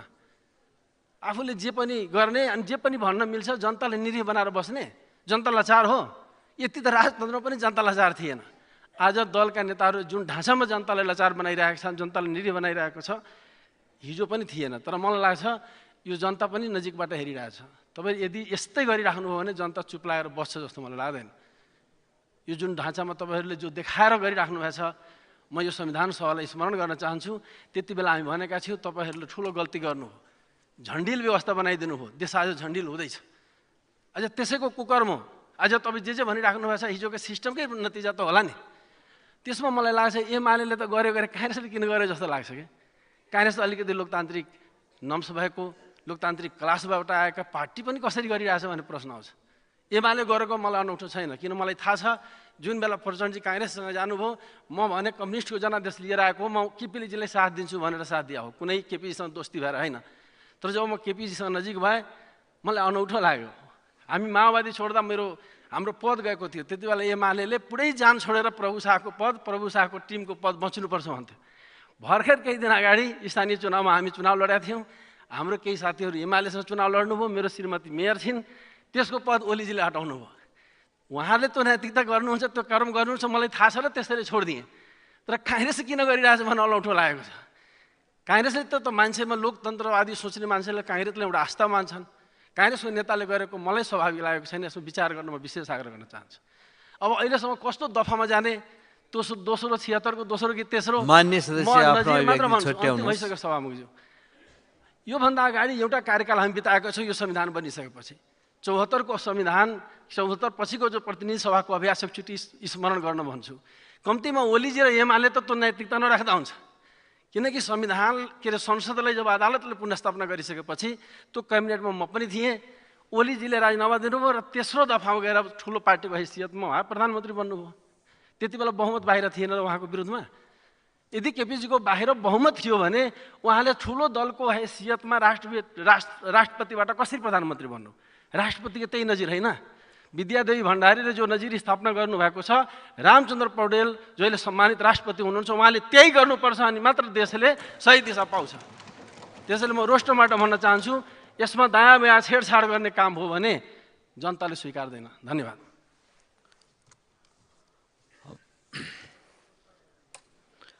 मान्य सदस्य डाक्टर अमरेश कुमार सिंह, समय 5 मिनट।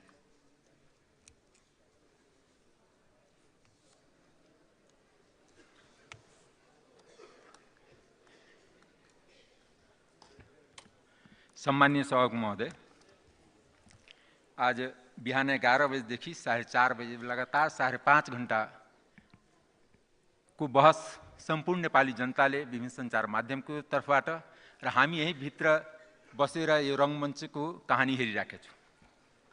म यहाँ के कुरा निवेदन गर्न चाहन्छु। विगतको सरकारले केही गरेन त्यो पनि होइन र सबै थोक गर्यो त्यो पनि होइन। त्यस कारणले हामी गाली गलौजको भाषामा कहीँ ओर्लेर कहीँ पनि पुग्दैन। यथार्थको भाषामा जाउँ। यथार्थको भाषा त यही छ कि हामी जस्तै स्वतन्त्र सांसद या अरू सांसदहरूलाई के निवेदन गर्न चाहन्छु भने यो पद 3 जनाको हो, मिलिजुली बाहिर राख्नुमा चाहिँ तपाईँहरू के टाउको दुखाइ? 3 जना बाहिर जाँदैन, त्यसमा ढुक्नुहोस्। 3 जना चौथो जसले ताक्यो भने त्यो भस्म हुन्छ, चाहे जुनसुकै पार्टीको होस्। त्यस कारणले र 3 जनाको कारणले देश बन्यो बिग्रो फेरि जिम्मा पनि लिनुहुन्न।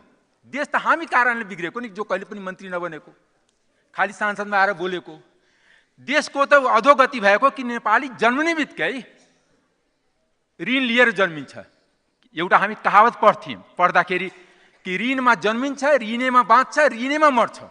नेपालीको दुर्गति त्यहाँ छ कि ऋण जन्मिने बित्तिकै नेपालीको टाउकोमा ऋण छ। पूर्व अर्थमन्त्रीजीहरू हुनुहुन्छ, कलम लिएर बताइदिनु होला आम जनतालाई कि तपाईँको टाउकोमा हामी गाडी चढ्नलाई, तेल खर्च गर्नलाई, पूर्व पद बनाउनलाई ऋण लिइराखेका छौँ। कुनै देश बनाउनलाई, देश बनाउनुको भए आज बस खाल्टोमा त्रिशुलीमा गिर्थिएन देश बनेको भए। यस्ता पहाड भएको धेरै देश छ, त्यहाँ त्यति दुर्घटना हुँदैन। दोस्रो कुरा, यो शिक्षाको स्तर मैले कुनै सम्झौताको बारेमा विवेचना गर्न चाहदिनँ, किनकि नेपालको कुनै पनि पार्टीको सम्झौता कुनै पार्टी भित्र हो पार्टी बाहिर होस् आजसम्म सम्झौता लागू भएको छैन। त्यसकारण ढुकुरुस जति बुझे सहमति भएको त्यो कागजको खोस्टो हो, त्यो सम्झौता लागू हुँदैन। म केही इतिहासको विद्यार्थीको नाताले म बताउन चाहन्छु।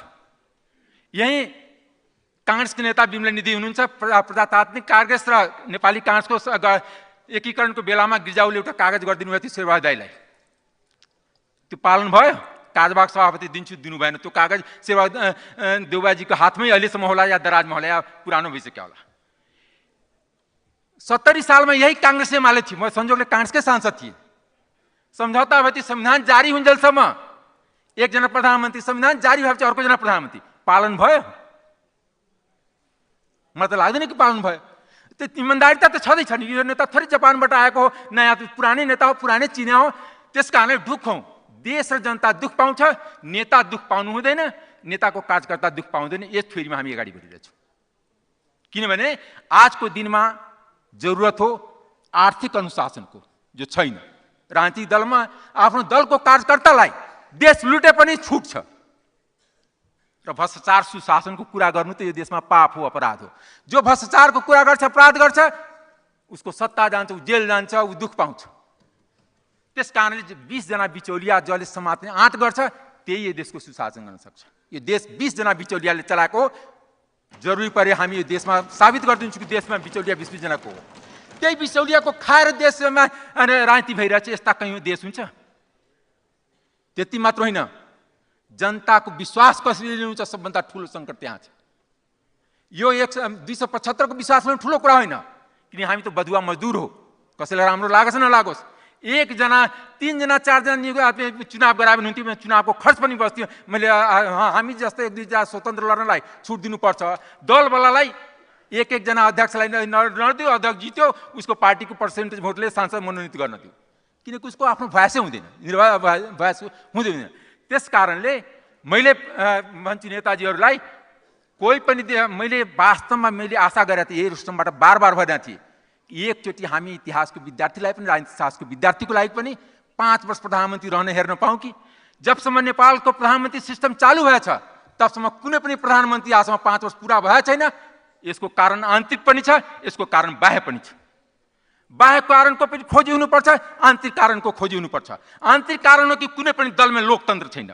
लोकतन्त्रको परिभाषामा एउटै व्यक्ति बारम्बार 30 वर्ष 40 वर्ष नेता बस्न सक्दैन, एउटै व्यक्ति अध्यक्ष बस्न सक्दैन, एउटै व्यक्ति सधैँ संसदीय दलको नेता बन्न सक्दैन। त्यो राजतन्त्रमा हो। हामी राजतन्त्रको अर्को दलीय तन्त्रको रूपमा प्रयोग गरिरहेछौँ। मान्य सदस्य समय 1 मिनट सभामुख महोदय, अब कुनै 1.5-2 घन्टाको लागि हामी त बबुरा सांसद 5 मिनटमा पनि 1 मिनट थप्न अनुरोध गर्न चाहन्छु। त्यस कारणले यो जुन देशको संवैधानिक निकाय दलीय आवरणमा बन्छ, दलीय आधारमा बन्छ, दलको सदस्य हुन्छ, जुन देशको न्यायपालिका दलीय आधारमा बन्छ, जुन देशको शिक्षा दलीय आधारमा बन्छ, जुन देशको कर्मचारी दलीय आधारमा बन्छ, त्यो देशमा विकासको सपना गरिन्छ। त्यो त दिउँसो सपना बाँड्ने हो नि, त्यो त ठगी हो नि। दलीय जबसम्म यो देशको ब्युरोक्रेसी न्यायपालिका समग्र प्रशासन संयन्त्र सुरक्षा निकाय दलीय तन्त्रबाट मुक्त हुँदैन तबसम्म देशमा सुशासनको सपना पनि देख्न सक्दैन। त्यस कारणले जुन जाने प्रधानमन्त्रीलाई पनि मेरो शुभकामना, आउने प्रधानमन्त्रीलाई पनि शुभकामना। देश र जनतालाई मात्र यति अनुरोध गर्न चाहन्छु कि देश र जनताको भलो हुनेवाला छैन, किनकि देश र जनताको भलो हुने भए उहाँहरूको नेतृत्वमा हामी संयोग से 4 चोटि म पनि सांसद भए यही प्रतिनिधि सभाको, तर झन् दिन प्रतिदिन आशा पलायन हुँदै गइरहेछ। झन् बेरोजगार युवाहरू बाहिर गइरहेछ, विद्यार्थीहरू बाहिर गइरहेछ। देशको विश्वास कसरी जित्ने, देशको अर्थतन्त्र कसरी ठिक गर्ने, ऋणबाट मुक्ति कसरी नेपालले पाउने र विकासको लयमा कसरी जाने, यो क्रेडिबिलिटीको कुरा हो। क्रेडिबिलिटी त्यहाँ गुम्या छ। क्रेडिबिलिटी यहाँ नेताहरूको यो संसदभित्र भवनभित्र गुम्या छैन। विश्वमा हामी पासपोर्ट लिएर जाँदाखेरि हामीलाई कुन आँखाले विदेशीले हेर्छ, त्यहाँ हाम्रो विश्वास गुम्या छ। त्यो विश्वास कसरी कायम हुने, अर्थतन्त्र कसरी ल्याइमा हुने र फाइनेन्सियल र कानुनी राज्य कानुन निर्धारणको लागि पनि लागू हुने र ठुलोको लागि लागू हुने कहिले बन्छ, त्यो दिन मात्र सच्चा लोकतन्त्र हुन्छ। त्यस कारणले जहाँसम्म गणतन्त्रको कुरा हो, कसैले दुस्साहस नगरोस् कि गणतन्त्रको संहिता, संहिता, गणतन्त्र, समावेशिता र धर्मनिरपेक्षता जसले छुन कोसिस गर्छ त्यो भस्म हुन्छ, त्यसैमा भस्म हुन्छ। यो पनि मैले श्राप जस्तै होइन तर वचन दिइरहन्छु कि आजको दिनमा नेपाली जनता यति सचेत भइसकेको छ कि कसैले धर्मनिरपेक्षता खान सक्दैन। हामी धर्मनिरपेक्षता खान खोजेको धेरै कुरा देखिसकेका छौँ। गणतन्त्र खान कसैले कल्पना, अब कोही फेरि राजा बन्ने सपना नदेखोस्। यो जनताको देश हो, जनतन्त्र हो। समावेशितालाई पनि कसैले खाने नखोजोस्। मान्य सदस्य छुट्याउनुहोस्, अब समय त्यस कारणले अन्तमा भन्न चाहन्छु, बडा दुःखको साथ म आजको यो भोटिङ प्रक्रियामा म विपक्षमा जान्छु। मान्य सदस्यहरू, अब म सम्माननीय प्रधानमन्त्री पुष्पकमल दाहाल प्रचण्डलाई छलफलको क्रममा उठेका प्रश्नहरूको जवाफ दिन अनुमति दिन्छु।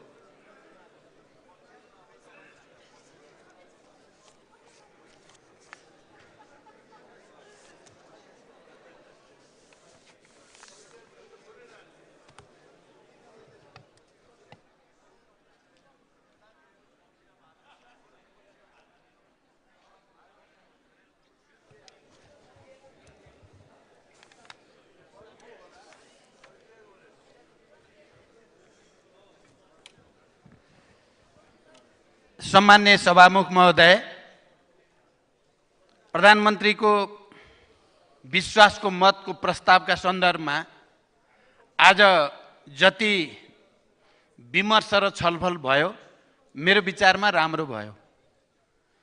राजनीतिक दलहरूले र नेता साथीहरूले आफ्नो लजिक गम्भीर रूपले नै राख्नु भएको मैले महसुस गरेको छु। मैले अब ती सबै कुराको फेरि स्पष्टीकरण दिइराख्नुपर्ने आवश्यकता महसुस त्यति गरिनँ मैले। केही मान्नेहरूले भन्नुभयो म आक्रोशमा अलिकति भावनामा, म बिल्कुल आज होइन। कोही पनि मान्ने सदस्यहरूलाई केही कन्फ्युजन नहोस् भने मैले आफ्नो दलको तर्फबाट लजिक पक्कै पनि राखेँ। हाम्रो चिन्ता, दलको चिन्ता, पार्टीको चिन्ता मैले राखेँ, गम्भीरताको साथ राख्ने कोसिस गरेँ। तर त्यो कुनै आवेगमा मैले राखेको होइन, कुनै भावनामा पनि होइन।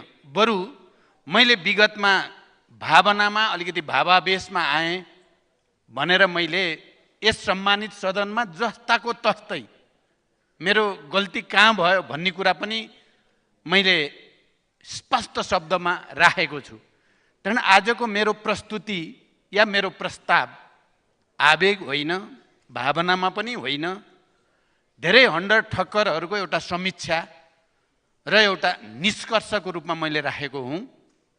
त्यसकारण हामी अन्ततः कतिपय मान्य सदस्यहरूले भनेको जस्तै हामी त यही नै हुन्छौँ, समीकरण बनि नै राख्छन्, बदली नै पनि राख्न सक्छन्, तर हामी यही नै हुन्छौँ। आजको नेपालमा देशलाई कता लैजाने, कसरी लैजाने भन्ने निर्णय गर्ने मुख्य थलो यही प्रतिनिधि सभा नै हो, हामीहरू नै हो। यसमा कसैको पनि दुई मत छैन। मैले के चाहिँ भन्न खोजेको होइन भने मेरो नेतृत्वको 1.5 वर्षको सरकारले जादु गर्यो या चमत्कार गर्यो मैले भन्न खोजेको होइन। सुशासनको पक्षमा प्रयासहरू भए, सामाजिक न्यायको पक्षमा प्रयासहरू भए, समृद्धिको पक्षमा प्रयासहरू भए, अन्तर्राष्ट्रिय सम्बन्धहरूलाई विकसित गर्ने प्रयासहरू भए र ती सकारात्मक के भए भन्ने कुराको जानकारी मात्रै मैले यस सम्मानित सदनमा गराएको हो। त्यसकारण मैले बिहान प्रस्ताव प्रस्तुत गर्दै गर्दा जे कुरा राखेको छु ती निष्कर्ष सोचे सम्झेर नै राखेका निष्कर्षहरू हुन् र विभिन्न दलको तर्फबाट मान्य सदस्यहरू जसले आलोचनात्मक टिप्पणी गर्नुभयो पक्षमा या विपक्षमा या सुझावको रूपमा राख्नुभयो, म सबैलाई धन्यवाद भन्न चाहन्छु र मेरो स्पष्टीकरण पनि यतिमै टुङ्ग्याउन चाहन्छु। धन्यवाद।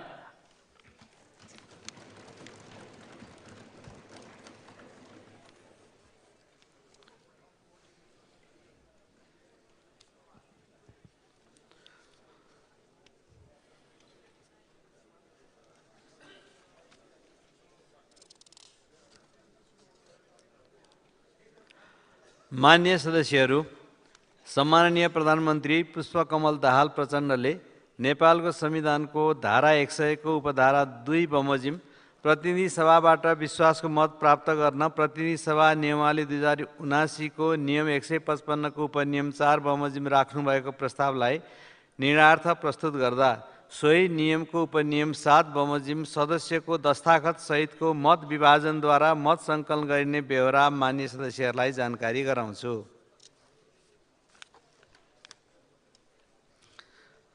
मान्य सदस्यहरू, अब म मत विभाजन गर्दा अपनाइने प्रक्रिया सम्बन्धमा जानकारी गराउँछु। 1. विभाजन गर्नुअघि सभाकक्ष बाहिर हुनुभएका मान्य सदस्यहरूलाई सभाकक्षमा प्रवेश गर्ने मौका दिन 5 मिनेटसम्म विभाजन घन्टी बजाइनेछ। 2. विभाजन घन्टी बजेपछि सभाभवन बाहिर रहनुभएका मान्य सदस्यहरू सभाकक्षभित्र प्रवेश गर्नुपर्नेछ। 3. विभाजन घन्टी बन्द गरेपछि सभामुख आसनको बायाँ र दायाँ तर्फको उपकक्ष लबी र सभामुख आसन पछाडिको उपकक्ष खाली गराइनेछ। 4. सभामुख आसनको बायाँतर्फ रहेको उपकक्ष लबीतर्फ प्रवेश गर्ने सम्पूर्ण ढोकाहरू सभामुख आसनको बायाँतर्फ रहेको उपकक्ष लबीतर्फ प्रवेश गर्ने सम्पूर्ण ढोकाहरू र सभाभवन पस्ने पश्चिमतर्फको फलामे ढोका, उत्तरतर्फको ढोका र दक्षिणतर्फको मूल ढोका बन्द गरिनेछन्। 5. उल्लेखित ढोकाहरू बन्द गरिएपछि मत सङ्कलन कार्य सम्पन्न नहुन्जेलसम्म बाहिर रहेका मान्य सदस्यहरू लगायत कसैलाई पनि सभाकक्षभित्र प्रवेश गर्न र बाहिर जान दिइने छैन। 6. सभामुख आसनको दायाँ र बायाँतर्फ रहेका उपकक्ष लबी एवं सभामुखको आसनको पछाडि रहेको उपकक्षमा मान्य सदस्यहरूको वर्णानुक्रम अनुसारको नामावली राखिएका छन्। 7. क.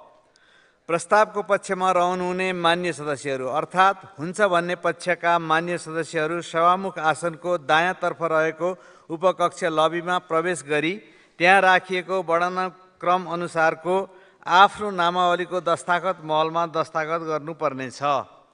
ख. प्रस्तावको विपक्षमा रहनुहुने मान्य सदस्यहरू अर्थात् हुन्न भन्ने पक्षका मान्य सदस्यहरू सभामुख आसनको बायाँतर्फ रहेको उपकक्ष लबीमा प्रवेश गरी त्यहाँ राखिएको वर्णानुक्रम अनुसारको आफ्नो नामावली दस्ताखत महलमा दस्ताखत गर्नुपर्नेछ। ग.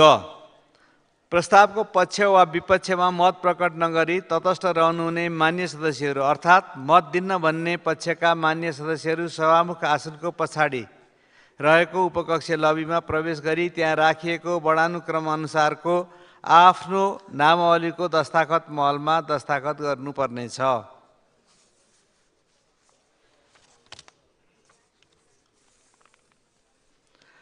मान्य सदस्यहरू मत विभाजन व्यवस्थापन कार्यमा सचिवालयका कर्मचारीहरूले सहयोग गर्नुहुनेछ। कुनै मान्य सदस्यले आफ्नो मत सच्याउन चाहेमा मतदान कार्य सकिएको 3 मिनेटभित्र माग गरेमा सच्याउन दिइनेछ। मान्य सदस्यहरू अब 5 मिनेट विभाजन घण्टी बजाउन आदेश दिन्छु।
अब म सभामुख आसनको दायाँतर्फ रहेको उपकक्ष लबीतर्फ प्रवेश गर्ने सम्पूर्ण ढोकाहरू, सभामुख आसनको बायाँतर्फ रहेको उपकक्ष लबीतर्फ प्रवेश गर्ने सम्पूर्ण ढोकाहरू र सभाभवन पस्ने पश्चिमतर्फको फलामे ढोका, उत्तरतर्फको ढोका र दक्षिणतर्फको मूल ढोका बन्द गर्न आदेश दिन्छु।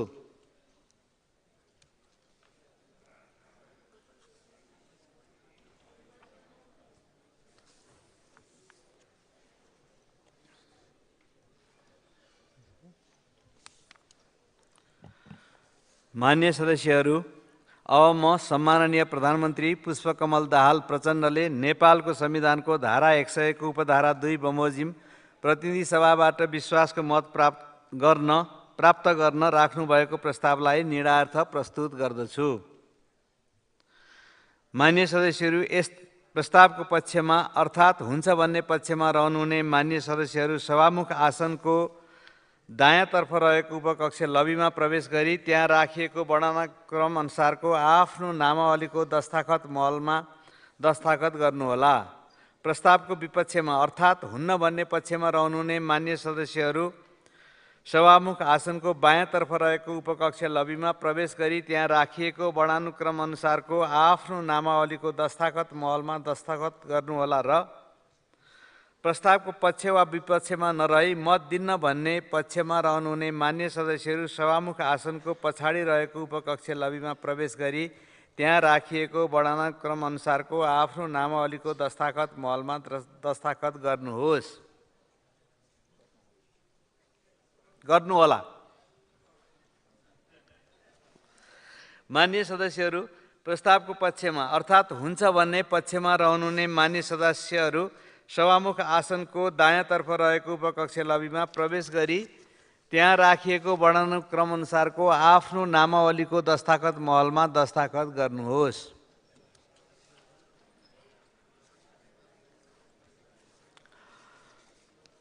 मान्य सदस्यहरू, प्रस्तावको विपक्षमा अर्थात् हुन्न भन्ने पक्षमा रहनुहुने मान्य सदस्यहरू सभामुख आसनको बायाँतर्फ रहेको उपकक्ष लबीमा प्रवेश गरी त्यहाँ राखिएको वर्णानुक्रम अनुसारको आफ्नो नामावलीको दस्ताखत महलमा दस्ताखत गर्नुहोस्। मान्य सदस्यहरू, प्रस्तावको पक्ष वा विपक्षमा मत प्रकट नगरी तटस्थ रहनुहुने मान्य सदस्यहरू अर्थात् मत दिन्न भन्ने पक्षमा रहनुहुने मान्य सदस्यहरू सभामुख आसनको पछाडि रहेको उपकक्ष लबीमा प्रवेश गरी त्यहाँ राखिएको वर्णानुक्रम अनुसारको आफ्नो नामावलीको दस्ताखत महलमा दस्ताखत गर्नुहोस्।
मान्य सदस्यहरू, तपाईँहरूमध्ये कसैले आफ्नो मत सच्याउन चाहनुहुन्छ भने मत सच्याउनको लागि 3 मिनेटको समय दिन्छु।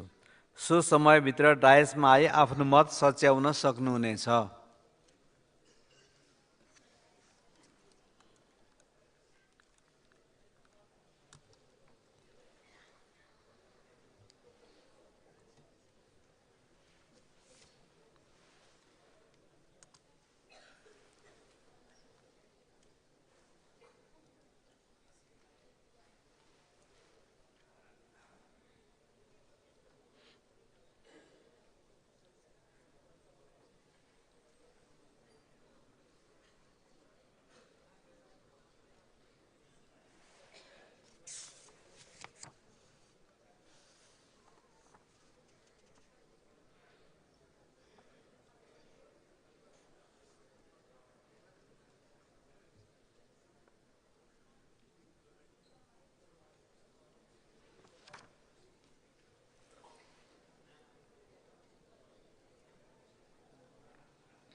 अब माननीय सदस्यहरू, बन्द गरिएका सबै प्रवेशद्वारहरू खोल्न म आदेश दिन्छु।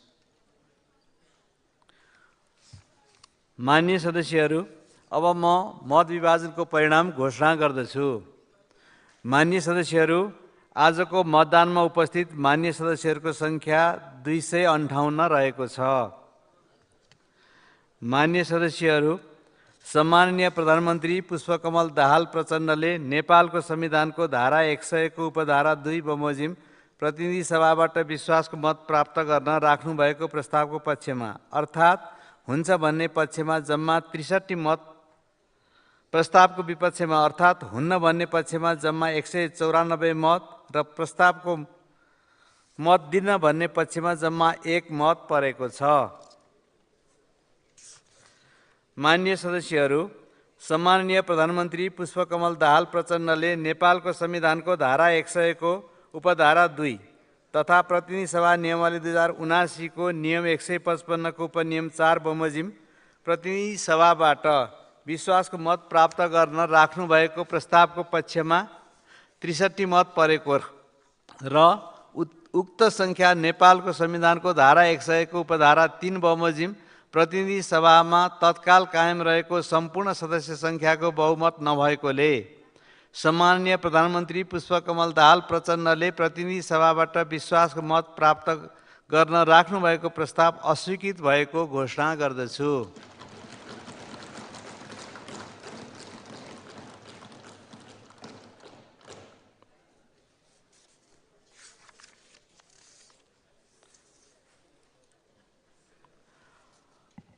मान्य सदस्यहरू, अब अर्को बैठक 2081 साल असार 30 गते आइतबार दिनको 3 बजे बस्ने गरी यो बैठक स्थगित हुन्छ।